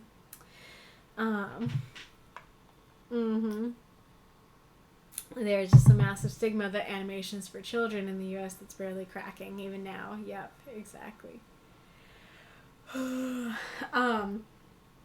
mean, like, yeah, that's the thing, is that it depends on the show, but you have, like, Gravity Falls, Owl House. I haven't watched it yet, but I've heard Amphibia is good.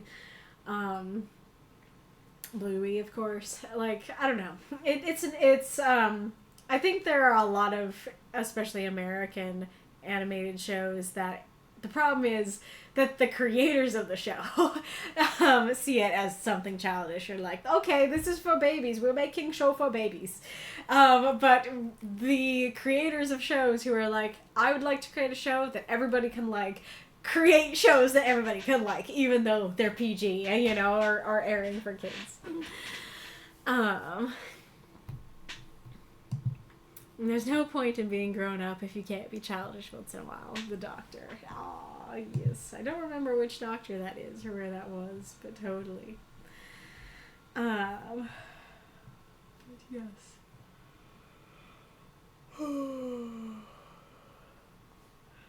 Very good story, Spectre. Very much enjoyed it.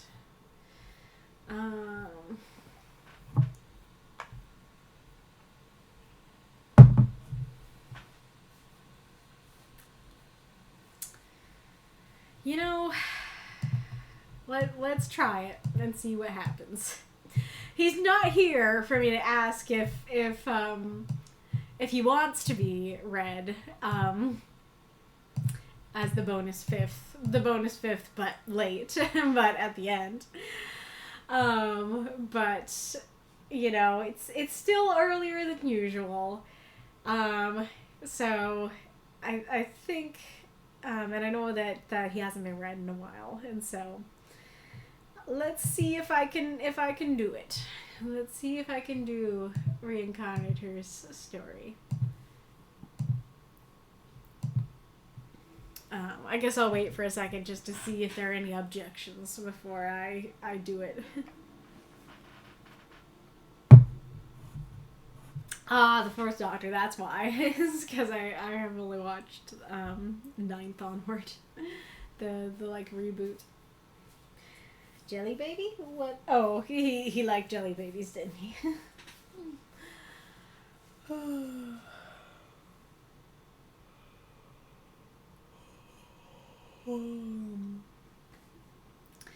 Part of the reason, we'll see if it works, but part of the reason I feel like I can probably do this one, hopefully do this one, is that I had a lot less to say about it than the other ones, and so I don't think it will take as long to discuss this one. No strong objections, just also getting tired, yep, and Mako is expressing delight. I know Deathshead also wanted to hear it, so I think that's 3 yeses, so I guess we'll do it. Sleepy Human, Fiona and John, Reinkarnitor, 316 words. Fiona looked upon the unsuspecting human. There he laid, sleeping calmly on the sofa. Curious creatures humans are. Just from a little work, they would fall asleep in a place like this, unprotected, unable to escape. The vampire bent over the young man, a smile forming on her face, her fangs flashing the room's light. So cute! Fiona had to muster every ounce of willpower she had not to scream the words aloud. She looked at John, her partner, as he lay before her. How can anyone be so cute? I want to pet him, but I can't wake him up. The girl struggled with herself. Finally, she managed to calm down a little bit and sat down next to him. Looking at the sleeping young man, she wondered if he was dreaming. That's right. Humans can dream. Something I haven't experienced for a long time, she whispered to herself. What might he be dreaming about? As an immortal being herself, she cannot really imagine anymore. It had been many centuries since she last slept as a human would. Now it was more of a dreamless state of nothingness. She would close her eyes and open them again, only to find that a few hours had passed. She could also choose where and when to fall asleep instantly. If she wanted to, she could have fallen asleep next to him right now. Better not. The curtains are open. If I oversleep, the sun could hit me, she reasoned in her mind. And besides that, she didn't want to stop looking at him. She took a deep breath and carefully placed his head on her lap before starting to stroke through his hair. Fiona, John murmured. Shh, don't worry, sweetie. I'm here, she whispered as he nuzzled closer. Way too cute, she thought once again as she continued to gently pet his head.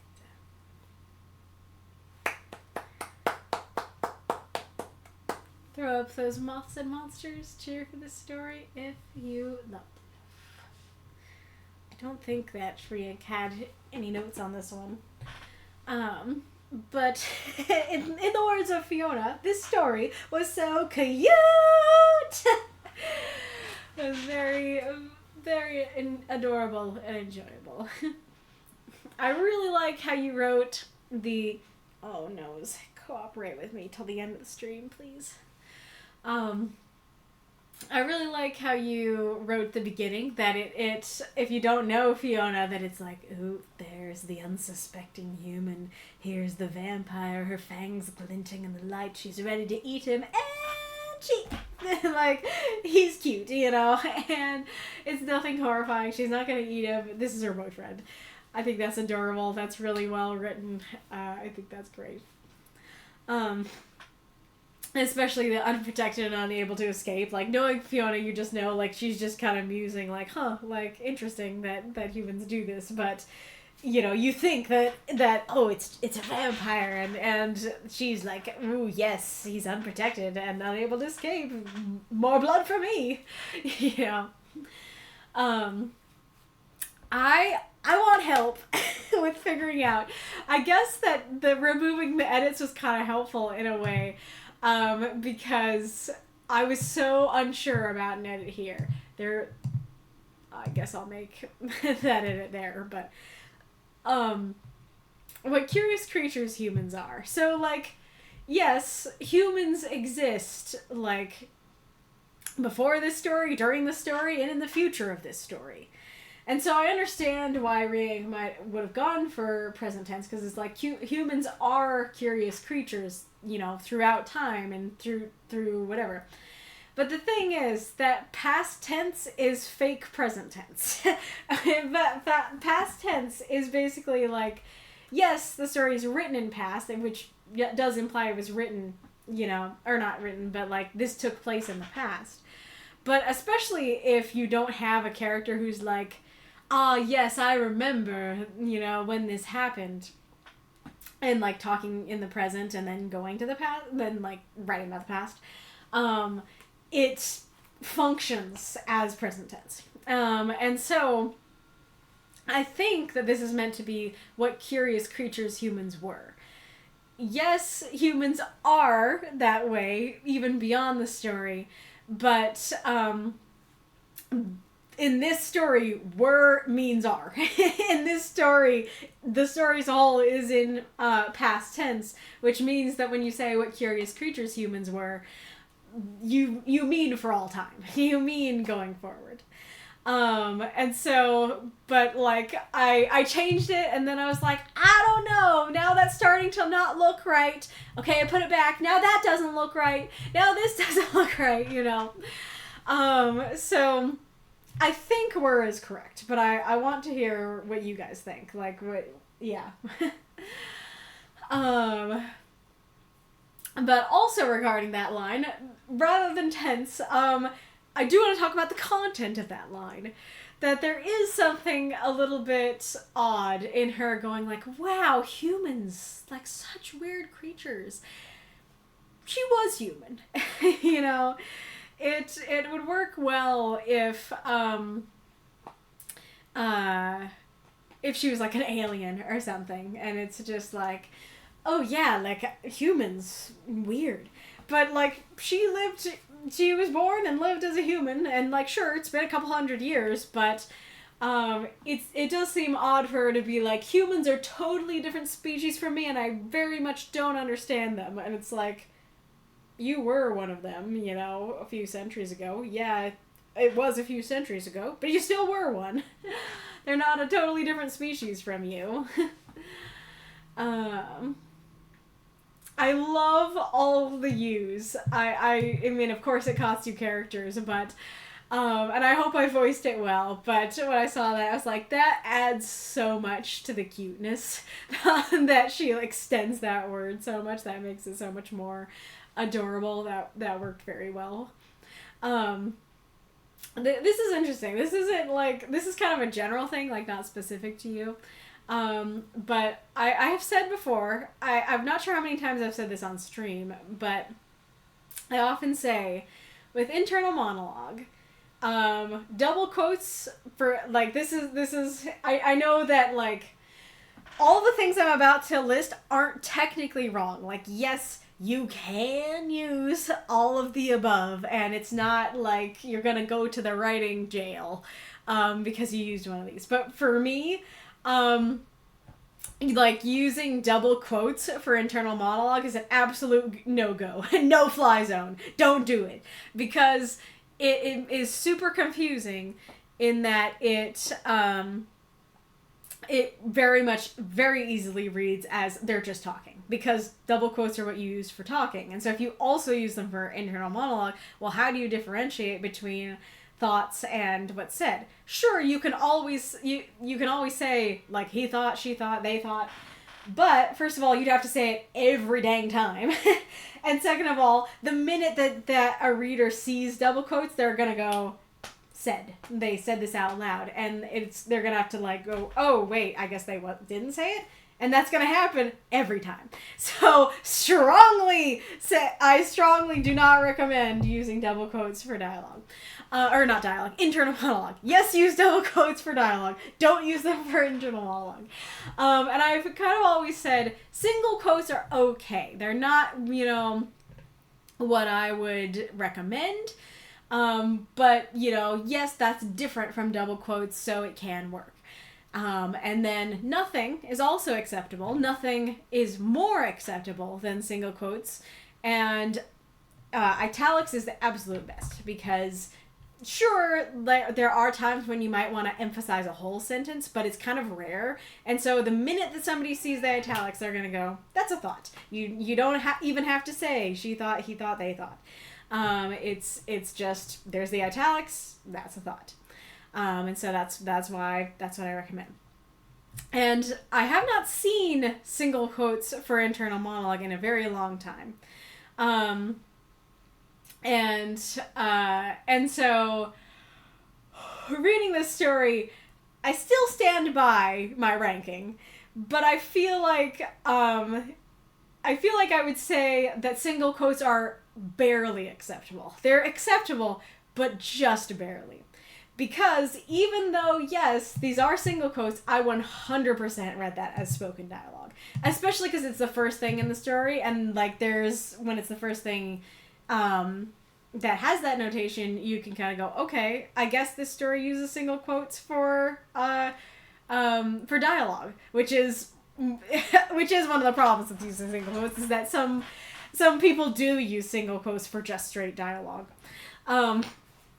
But yeah, so, like, yes, they are different, and so yes, they're acceptable, but every time I did have a thought that she's saying this out loud, and I missed that these are double quotes, and so I was like, okay, she's thinking, and at least it took the second read to go, oh wait, that one, like, she whispered to herself, like, she said that one out loud, and the other ones were not. And so, all I'd say, like, yeah, I don't know. That's my general advice, that double quotes absolutely will get confused for dialogue, and this is making me realize, yeah, single quotes can definitely be confused for dialogue as well, so it just more strongly makes me recommend either nothing or italics.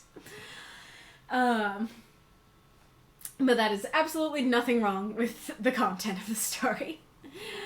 I do really love, and I guess part of it is, like, this is so cute that it's like, she kept it inside, and she is like ready to burst. And so, like, when I read this and I'm like, she's saying this out loud.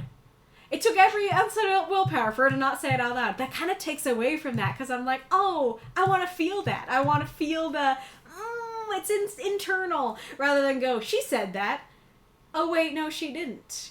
Because she's using willpower not to,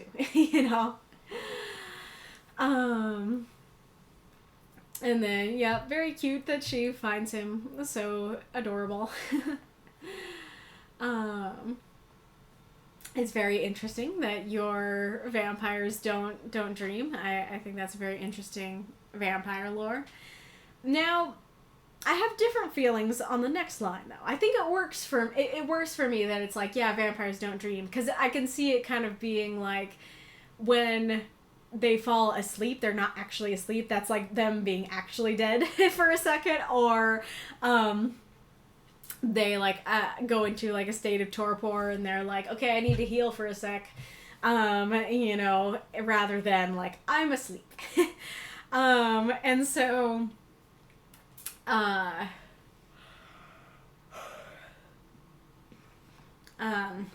gonna say? So yeah, it kind of works for me that it's like, yeah, okay, like it might be that like she's actually dead for a sec, or she just needs to heal for a sec. And so it makes sense they wouldn't dream, and that she could like fall asleep in a second and stuff like that. However, the next line is, being an immortal being herself, she could not really imagine anymore. Now, I hope that this is just meant to mean dream. That this is just meant to mean, like, when she's asleep, she doesn't imagine. She doesn't dream. That you were using that as a synonym for dream. I don't think it works as a synonym for dream, which I'll explain in a second. But, you know, if that's what you meant, no problems. Makes sense. But that sentence reads as, she can't imagine at all. Even when she's awake, she's incapable of imagining. And I'm aware that there are plenty of people in real life who don't imagine, and they live happy lives, and like, great for them. But the thing is, you're talking about people who used to be able to imagine suddenly not being able to imagine. I am dead serious when I say that is the worst side effect, in my opinion, that I've ever heard becoming a vampire having. I can take the blood drinking, the only being able to go out at night. I can even take having a monstrous, horrific appearance. Or, like, blood frenzy. Or, you know, I mean, there's lots of different things. Like, there are horrifying things that being a vampire could cause for you. I would take any of those things over not being able to imagine anymore. That is a horrifying fate for someone who can imagine. And like, it's your story, so I can't tell you how to write it. You know, if that's the story you want to write, that's the story you want to write. But for me, like, that adds a horror that I don't think you're realizing just how horrific that is. And the thing is, she has imagined before. I've read other stories with Fiona, and like, I don't know if this is a great example, but just like last week or a couple weeks ago, she was sitting on the roof imagining her life with John, or she was like going for a walk or something, and she's imagining, like, what's my life gonna be like with him? Or she was imagining, what would happen if he died? You know, so like, she can imagine. And so I don't feel like that's a true statement. And so that line, I was like, I need to take a minute, walk away from the story, take a breather, let's come back, you know, like, that's beyond horrifying. And so I hope that it was just, you meant dream. It was just like, she could not really dream anymore, because the rest of the paragraph is about being asleep. And so I hope that it was just like, yep, you just meant to use that as a synonym for dream, but it didn't quite work. And like I said, this is all like my opinions and my horror, but you might not necessarily share that opinion, or, you know, I don't know, want to act on that horror. But otherwise, yeah, like I said, the dream stuff works fine for me. This feels a little bit odd to me, because she can just close the curtains. Like, presumably, it's night. Because she's saying, if I oversleep, then the sun would hit me, which means it's not hitting now. And so it's night. So, like, I don't see why you can't get up and close those curtains, Fiona. Like, why is like, oh no, the curtains are a little bit open. Guess I can't sleep here. You know, why is that the conclusion there? And I really like the image of her, you know, like, stroking his hair in her lap and stuff like that. There is a bit of awkwardness in the phrasing of carefully placed his head on her lap, because that kind of sounds like his head is detached from his body. However, other than that, it's a great, very cute image. And yep, the rest is great. The rest is super cute. That's the thing, is that my positives for the story are mainly, it's cute, it's adorable, a great little scene. And so I wish I had more depth to say on the positive, but note that, like, I'm being fairly nitpicky. Like, the story is great, it's super cute, very enjoyable.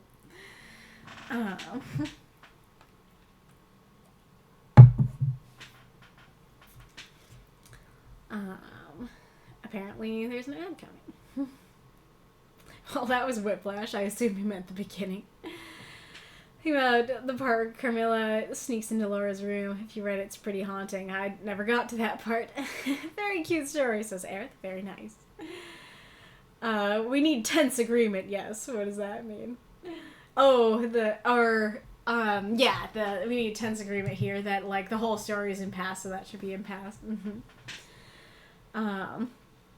Wait, how long has Fiona been a vampire? A couple 100 years? Unless there's something that makes vampires forget human memories, like during torpor in Vampire the Requiem.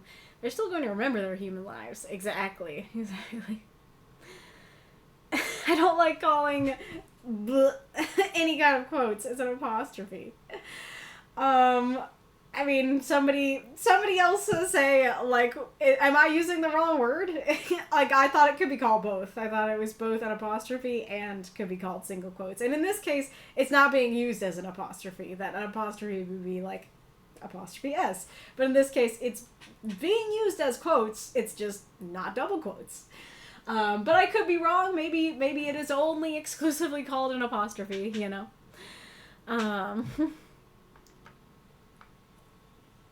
Oh gosh, single quotes to marking thoughts get a lot more acceptable the third time formatting your 100k word novel f's up and nukes the italics. That's crazy. That's horrible. I'm so sorry. My favorite odd punctuation using, like the triangle brackets for thought, speech, and animorphs, meaning telepathy. Yeah, that kind of works.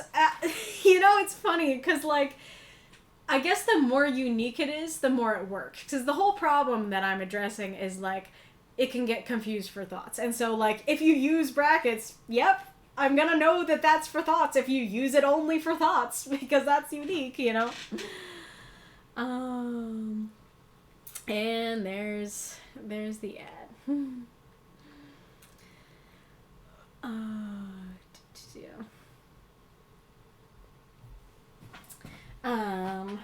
Oh yes. So I learned that there was a con in Denver at the same time, and I was like, heck yeah. So now, we're not just going to support Dad, like, now there's something that I can enjoy too. And so you saw me put on my Alucard costume last week, or 2 weeks ago.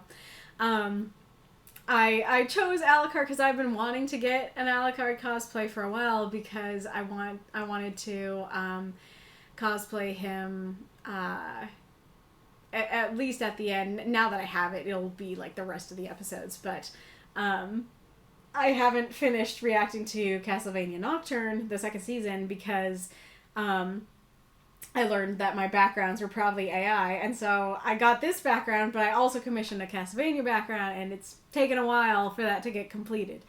But the advantageous part is that allowed me to have time to get the cosplay, so now I can cosplay as Alucard, as I watch the show.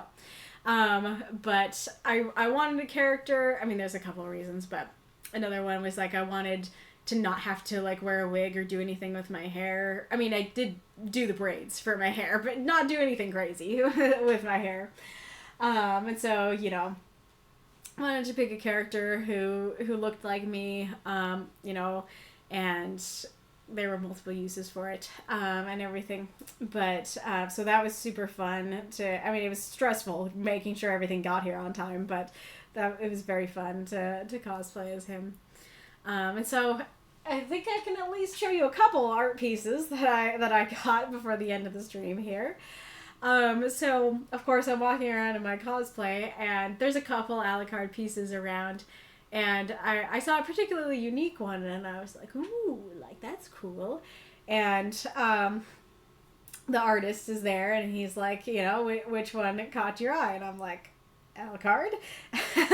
and he's like, oh, yes, like, of course, you're cosplaying as him. And so, you know, he said how much it was, and it was $200, and I'm like, Just that's a little too much.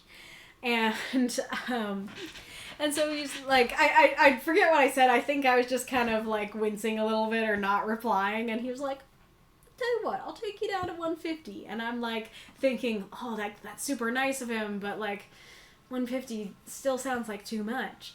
And then he was like, I'll give it to you for 75. I want Alucard to go home with an Alucard. And I was like, I think I can do 75. And so it'll let me. Here is that picture. I will go to the camera.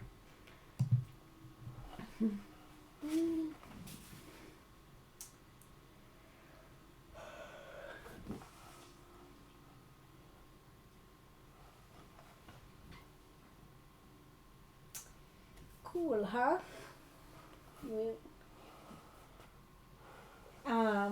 And I got it, and then like I got it on the first day, and so then like on the rest of the days I was like trying to think. I had looked around at some of the art and merch and stuff like that, and so I was like, okay, like what do I want to go back for? What do I want to use the rest of my money on? And I was like, I was kind of like honestly like regretting getting this one a little bit, because I'm like, it was still a lot of money, and like that was obviously a bargaining technique that I fell for, and like I probably should have like waited, but then again I got like $125 off, and that's a lot off, and so I also got a great deal, and so I was torn, and so I was trying to figure out, okay, what else do I want to get? Do I want to get a bunch of like $30 things, or like one big thing or something like that? And I was like, in the other room that I tend to write on, like there's a window, and then there's a space beside each window, and I was like, oh, like, because I was thinking, I just kind of got it, and I was like, I don't know where I'm gonna put it, because my Castlevania wall is pretty full. And so I was like, ooh, I could put it like on the side, and then I was like, but it would look a lot better if I put another one on the other side.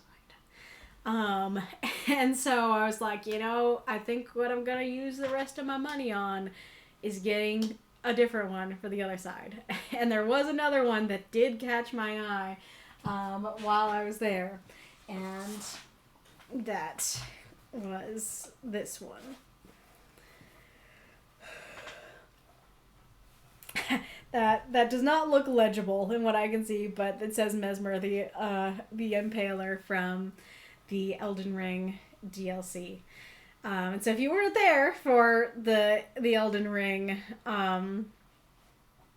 the first episode, you know, of Elden Ring that I played the other day, that's why I'd like to play it, is because I have never actually beat him. And so I feel like I need to earn this. I need to defeat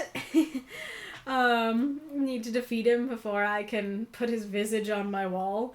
And so, yep, it gave me a bee in my bonnet to go and replay the parts of Elden Ring I've played, and then play the parts I haven't played. This picture is especially cool, because I think that this is like the spell for fire, and then there's like the moths in the fire. I forget if there's like Mesmer fire moths, or if they're just the fire moths. And then I don't know if you can see it, but behind him is the statue of him as a baby and Marika. So there's like a lot of attention to detail in this. And then they both have, he signed them for both of them. I have more art, but it's downstairs, so I don't know, like I could grab it all to show you at the the end of the stream, after I announce the prompt, but I might just save it to show you guys next time. I mean, you guys can say what you prefer, if you'd rather me show it all to you in one sitting, or just like space it out, have more to do during the ads. But yes.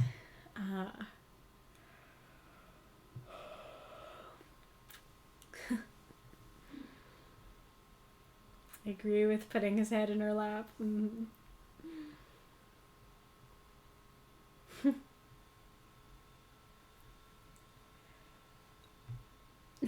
Wild. Art. Wow, that's neat. Those are so cool. Thank you. Space it out. This is coolish. Nice. Oh yeah, and here's the other thing. I get home and I'm like, I hope I'm remembering everything right, but like I know there's that window and those spaces and stuff.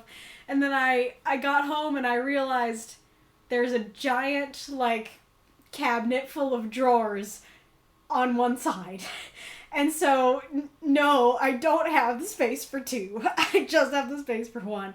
I think I can make it work. There's a whole area where like, I mean, my pictures, they tend to go by fandom, but there are a couple places where I like mix and match fandoms, especially because I like only have like one or two of a certain fandom. And so there's a space that has a bunch of red and orange art. And so I think that if I move the one that's closest to the door now, I can put Mesmer next to the door and move that guy up. But we'll see.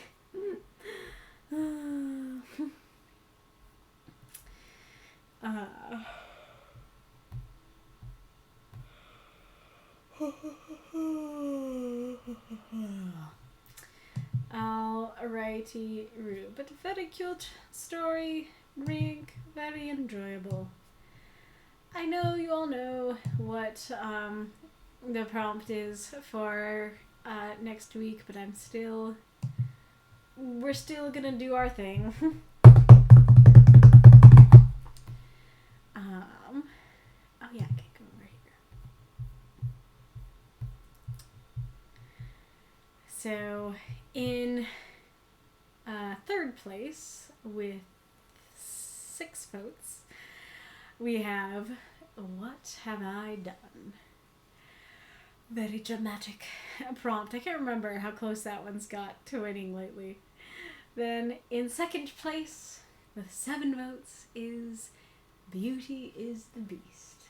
You know I love that one. But our tied winners are The Beauty of Being Broken and Nightmares for Sale. And so you're probably wondering, like everybody else was when we got this, what are we gonna do? And I was like, oh, we'll just like break the tie on stream. But then stream didn't happen. And so I was like, okay, I will just do a new vote that only has these 2 and have people vote. This one proceeded to also tie. So because both ended up tying, I was like, all right, we're doing what I want to do with it, which is we're doing both. So this week we're doing The Beauty of Being Broken, and next week we are doing Nightmares for Sale, and then, during the Nightmares for Sale week, we will go back to our regularly scheduled, prompt collection. So yep, Beauty of Being Broken is next. I will read to you my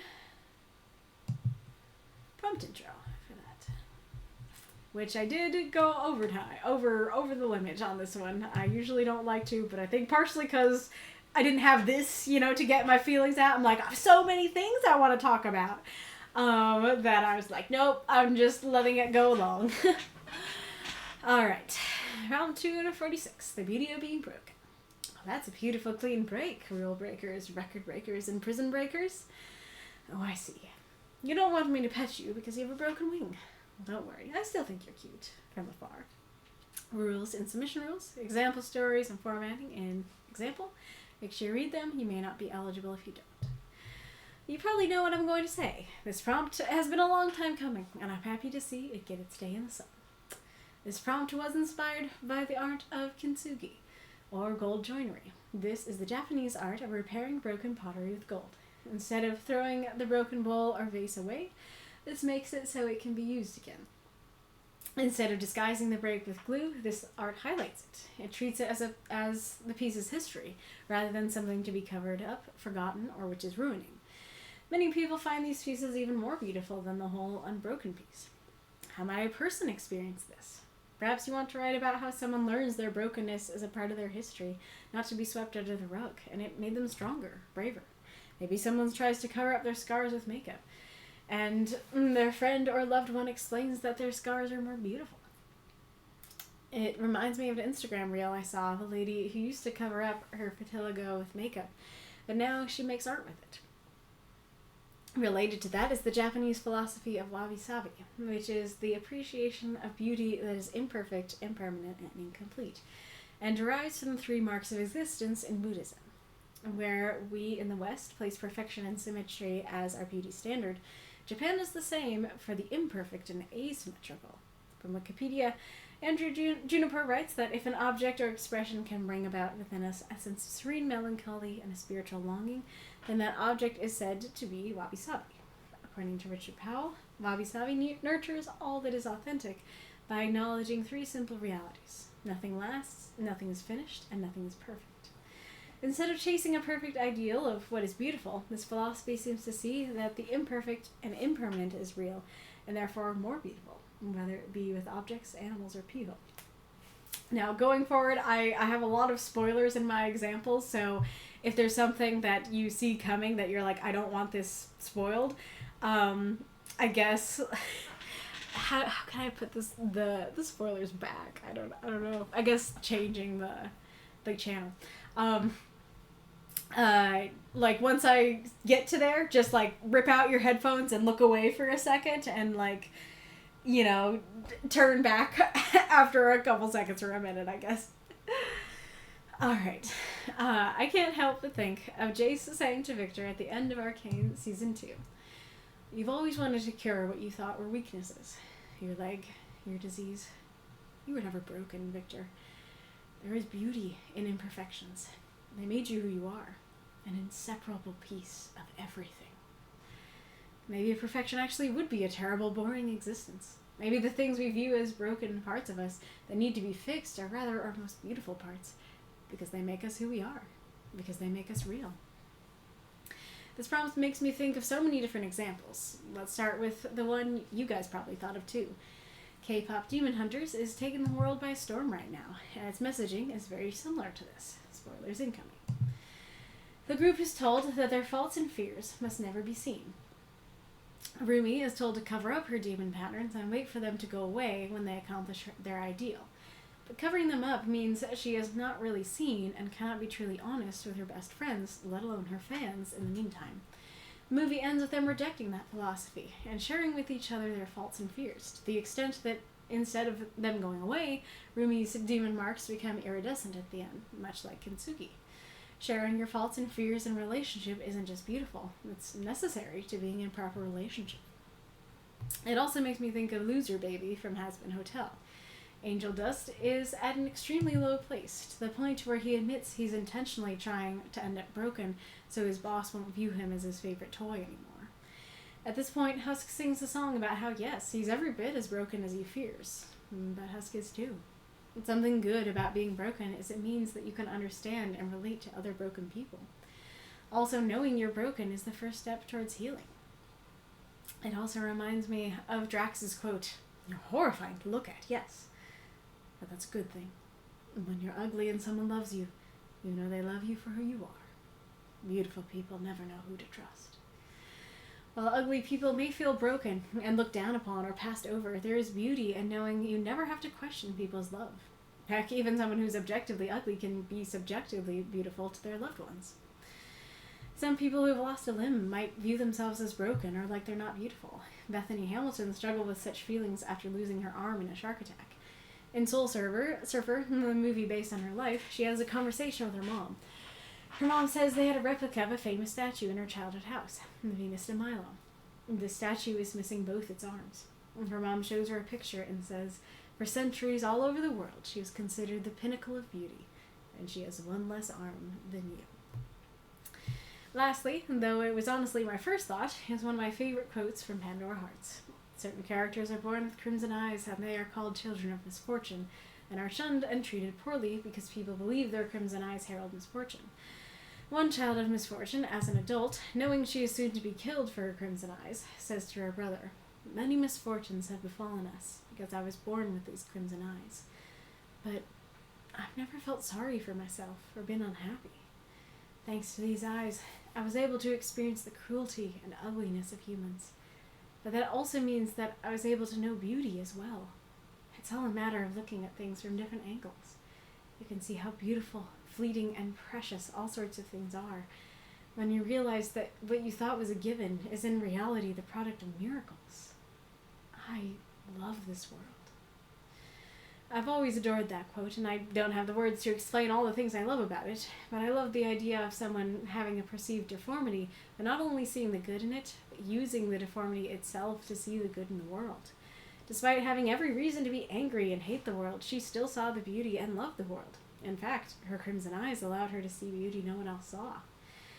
Being broken often offers a perspective that no one else can have. You could write about how everyone views someone as broken, but they see it as a benefit. You could write about how someone's mental illness allows them to view the world in a unique way and cherish the good moments in a way others won't. You could write about how someone like Bethany, missing a limb, is able to meet more people and make a greater impact on the world. There is beauty all over that only broken people see. My challenge is to think about the parts of yourself you view as broken. This could be a part of your appearance or body, a traumatic moment in your history, a mental illness you have, or anything really. Think about this quote-unquote broken part of you and try to find the beauty in it. Think about how you could apply the idea of wabi-sabi to your own life and find the beauty in your own imperfections. Use your piece this week as a catharsis, and let your own broken beauty inspire what you write this week. In fact, I think you're even more beautiful like this, because your brokenness allowed us to meet. Kaylie. There you go. That's a pretty long one, but I hope that there were good thoughts in there. I hope you enjoyed my examples and everything. That's a pretty exhaustive list, so I don't know that I have a whole lot to add. So if you guys have like other ideas for this prompt that are different from what I said, like feel free to say them. But yeah.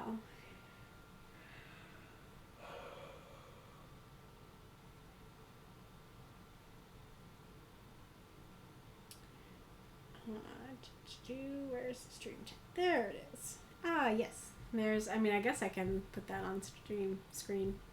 Stream screen. But yeah, so here you have, that's Kintsugi, and laying the cracks with gold. And then there's Mosaic. I'm presuming that Wolf talked about Mosaic. Oh, no, he didn't.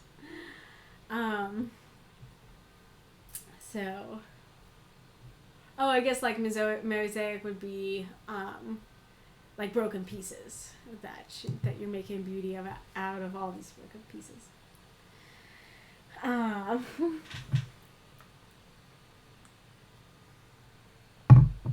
It's funny. Never heard about K-pop Demon Hunters before seeing a few posts in this very Discord. That's the thing, is that like I don't know that Netflix advertised it at all, but like once it dropped, then I saw the blue tiger cat everywhere. I was bombarded with it. I'm like, what is this? And then there was like an article I saw that was like, here's what to do like in the hiatus, before the next K-pop Demon Hunters, or like because you're sad K-pop Demon Hunters is over, or something like that.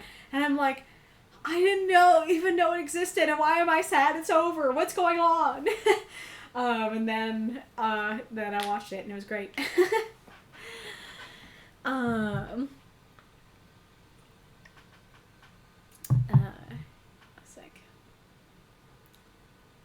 Yeah, it was one of the top movies in America for a week or two, and 2 of its songs have topped the Spotify charts. They'd be easy to miss if you don't follow the art, animation, music circles. I don't think I've seen it actually advertised. Yeah, exactly. It's just like fan artists and stuff.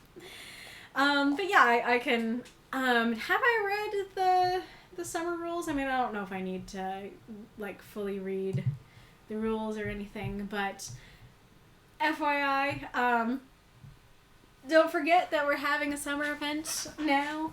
I'm sorry that because A, because like the spring event went into June, and B, because I went to Denver, it got posted so late. But yep, here are your like rules and stuff for the summer event. There's going to be 3 categories, and at least 1 story from each category will be read on stream. And Summer Nights is your prompt, so it's very similar to our prompts weekly, but just for a longer story. So for the most part, it's pretty much the same as usual. It's just a longer event. But for like a prompt and with different categories and stuff. So there is a word bank, but I decided to make the word bank into a game. So like there's your first clue if you want. If you're like, I couldn't find it, I need, the first clue to be like, or the second clue, I guess, to be given to me straight, you could let me know. I guess I can say, head over to channels and roles and see what you see over there. Is my extra clue for you for that first bit. So yeah, it's basically a game. So I wrote a little story, and the words are all used in the story, and so you're supposed to read the story and try to figure out what words are in it, or what the word bank is, and you can make your guesses in that secret channel, and you'll be told how many are right. It was kind of like inspired by a few things. I did say on multiple streams that I was like I might make it a scavenger hunt. I don't know if how I did it counts as a scavenger hunt specifically, but it is a game. Because I just thought that could be kind of fun, like making it a little secret, word bank. And also because, we were trying to figure out how to, for contests, make it so people don't just, use a bunch of words as quick point grabs and stuff. So, what I did last time was make you have 5 sentences in between them. And some people are fine with that, some people had objections to that, and so an idea that Aracnar had was make it a hidden word bank. So it's not about, here's your word bank, use it to get points. It's just about, hey, this could be a fun addition that it's totally hidden. You don't know what the word bank is until the end, and then I reveal it, and you get to see how many points you got. That it's kind of happenstance. Sort of thing. I decided not to go with that fully. You can guess what they are, you can play the game. It's not totally hidden. You have some clues and stuff like that, but I was kind of playing with that sort of idea. And I very specifically wanted to try it out on an event that wasn't a contest so that there are no stakes, to see if I wanted to do it when there are stakes. And I felt like this treasure hunt works very well for summer, and I wanted to do kind of like a pirate theme, and that that wouldn't work for Halloween super well, and so that's all why I tried it like this here. Not a whole lot of folks have been playing it, and so I don't know if that means people have not been enjoying that, or if that just means people haven't seen it, or maybe even haven't seen the rules in the first place, So this is me telling you about it and how it works. So, if that sounds fun to you, then follow the clues to unlock that channel and start guessing. And if if everybody hates it, I know, I've had some complaints for at least one person, but I'm not gonna, change everything just because of how one person feels about it. So if other people are like, yeah, like this isn't a fun game for me, like I find this frustrating, then let me know, and like I can just release the word bank. But especially because when I got back from Denver, I was like, oh, like should I just put it as a word bank like usual? And then I was like, but no, I want it to be to try it out on a non-contest event. I want to, if it's summer, like I feel like I should do this. But I was really exhausted, and I like, powered through and used up my energy to write that little story and make up this game. And so I really want to see people playing it. I'm not ready to just like throw in the towel. So really appreciate it if you'd, be willing to try it out and try playing it. And if you decide you're like, I'm not having fun with this just, makes things difficult, then do politely let me know, and later on I can release the word bank. But as is, this is what we're trying to do, and it's literally just for fun. Like if you are like, that sounds fun but not for me, that sounds fun but it's not my jam, that's totally fine. Like there's no points there, the words are of no consequence this time. So if you don't like that idea just because you don't like those kinds of games, you don't have to play or anything like that. It's just for fun. And they're pretty, like, for the most part, they're pretty generic summer words. And so, like the hidden word bank idea, you'll probably hit some, if not a lot, on your own without even trying to figure it out or guess. But and then the other thing is, like, I mean, people know who they are, but there is also a little partner event here where we have starters and finishers. So the starters will write a 1,000 to 1,500 story, and then the finishers will write the same amount, have the same word bank, or not word bank, word maximum. Different kind of bank. The bank, that's a number. And you're supposed to write a story together. And so these, like, you've seen the rules. Hopefully you've seen the rules. They should be, like, one-offs, fairly generic stories that somebody else can add to and finish and stuff like that. And there is a secret finisher chat for what they need to do to claim their stories and everything. So I hope people will enjoy that. I hope that'll get done. But yeah, I'm trying out a new way of doing the partner event, and having it so I'm trying to see if this feels more equal, that because I think part of the problem is that the partners, like, one partner would do all the work, or would feel like they're doing all the work, or one partner would be waiting on the other partner. And, like, sure, the waiting could still happen, but this, like, makes the work equal. It's like 1,000 to 1,500 words for both of you. And you start, you've done your part. And now it's on you to finish. And hopefully, because that's all you have to write, and you didn't have to worry about it beforehand, hopefully that gets done, that kind of thing.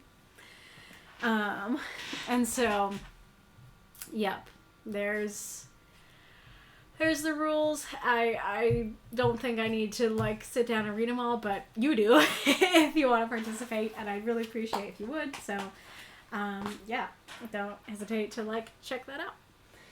I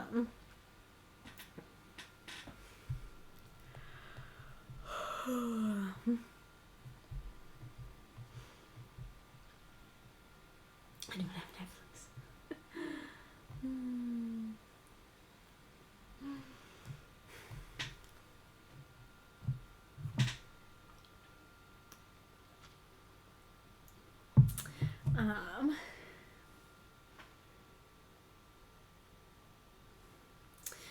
So Deathshead says, so I'm going to be honest here, without the word bank, the event feels a little empty. The prompt Summer Nights is one I probably could have not been told and still nailed, since I like writing stories at night, and I would have always written them set in the summer. That's fair. I understand that.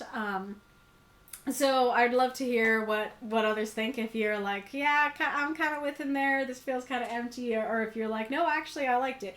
Because that is kind of the thing, is that the last event I got feedback that it was too involved, that I had too many rules and like aspects to it, and so it was very overwhelming, understandably so. And so I very purposely for this event made it not a contest and made it just a very simple prompt and had it be like, you don't even have the word bank. That was the other reason why I hid the word bank, is because it was requested that that I do something very simple. And so I was like, should there be a word bank or not? And people were kind of like, and so I'm like, okay, I guess I'll do it, but hide it. And so it's like, if you want it to be purely simple, this is all it is. But if you want a little more to it, then there's a little game you can play to get more to it, you know? And so... so like, let me know, like, are you like, no, are other people, you know, are you like, oh, this is great, this is what I wanted something simple, or are you like, I'm kind of within there here, like, this feels kind of empty, I don't know what to do, this is too open-ended, you know, kind of thing. Interesting. Mako says, I'm not fond of the word bank at all, especially for points. Interesting. Care to elaborate? Strangely says, every time I tried to do the word bank in these events, I either, 1, made the attempt only to end up editing out most of it by the end, or 2, ended up concocting a story too late to the point that I didn't have the time and brain power to worry about adding the word bank words. That makes sense. And I could see how that could be potentially, especially discouraging in a contest, because it's like, oh, that's how you get your points. And it's like, I wanted to write something. I was just a little late, like, and I couldn't do this aspect of it. So that I can understand that. Yep. Interesting. The word bank helps give shape to the stories, dictating scenes and sometimes whole characters. None of the Livos family would exist without the one in the inaugural event. I didn't know that. That's super interesting. But yeah, like, that's fair. And again, I'm curious, do others agree or disagree? I feel like I'm more on your side in that regard, that I do feel like the word banks very much shape how the stories go for me. The last time the themes shaped it more than the word bank, but the word bank did too. But I could also see others being like, they don't shape my story, and actually they shoehorn my story. I think that was one of the complaints about the word bank when we talked about simplifying the event, was I feel shoehorned, you know, kind of thing. Gareth says, I appreciate the lower stakes approach. I also appreciate the approach of making a game, because I recognize it takes effort to set up and run the game. Even if it doesn't stick in the end, I appreciate all the work. Thanks, Gareth. Horvath makes for weird and arbitrary statements and scenes. Well, that is like what I'm trying to avoid, right? That, in some sense, I kind of like that it gives way to like scenes that wouldn't be there without it. But on the other hand, there are times where you can tell, like, you wouldn't say that if it wasn't on the word bank, that you put that there for points. And so, like, that's kind of the, you know, question. Summer Nights makes me think of the song from Grease. I haven't seen Grease, so I don't know what the song is about.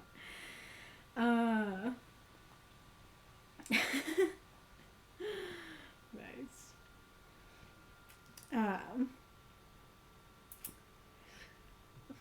But yes, so there you go. There's summer stuff. Hopefully that gives you stuff to think about, and stuff to think about the prompt. I see that CM Weller had a little note here. The deliberate flaw in woven rugs and respect for Allah. I think I've heard of that.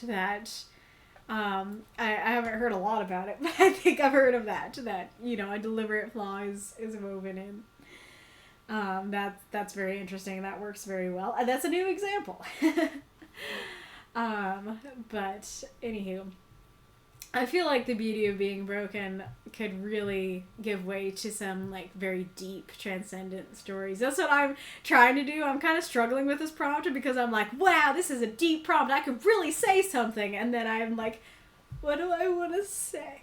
You know? Alright, but, Yes, so that was the streams. People look for people for me to raid. Please let me know if you want me to raid. But yeah, so very excited to see. I mean, I don't know how well it's I don't know how well it's gonna show up because I think like the moth is covering it, but well, actually, no, I can't yet, can I? I was gonna say, on stream, I can move I Want to Pet the Creature to the archive, but I have to move it after the backups, so I can't do it on stream. But that would have been fun. But anyways, so if you are not read here on stream, you are not out of luck, because our Discord is awesome, and they do backup readings. They happen in the writing group chat, the writing group voice chat, and the backup queue is first come, first serve, so you can submit your story to the backup queue now, and the earlier you submit, the earlier you'll get read in the backups. There's a lot more back and forth discussion in voice. You can read your story to everyone, you can have somebody else read your story to everyone, you could just lurk and hang out, whatever you want to do. It's a good time. Join us or else we will break you. That feels... The like realisticness of that threat feels worse than other threats.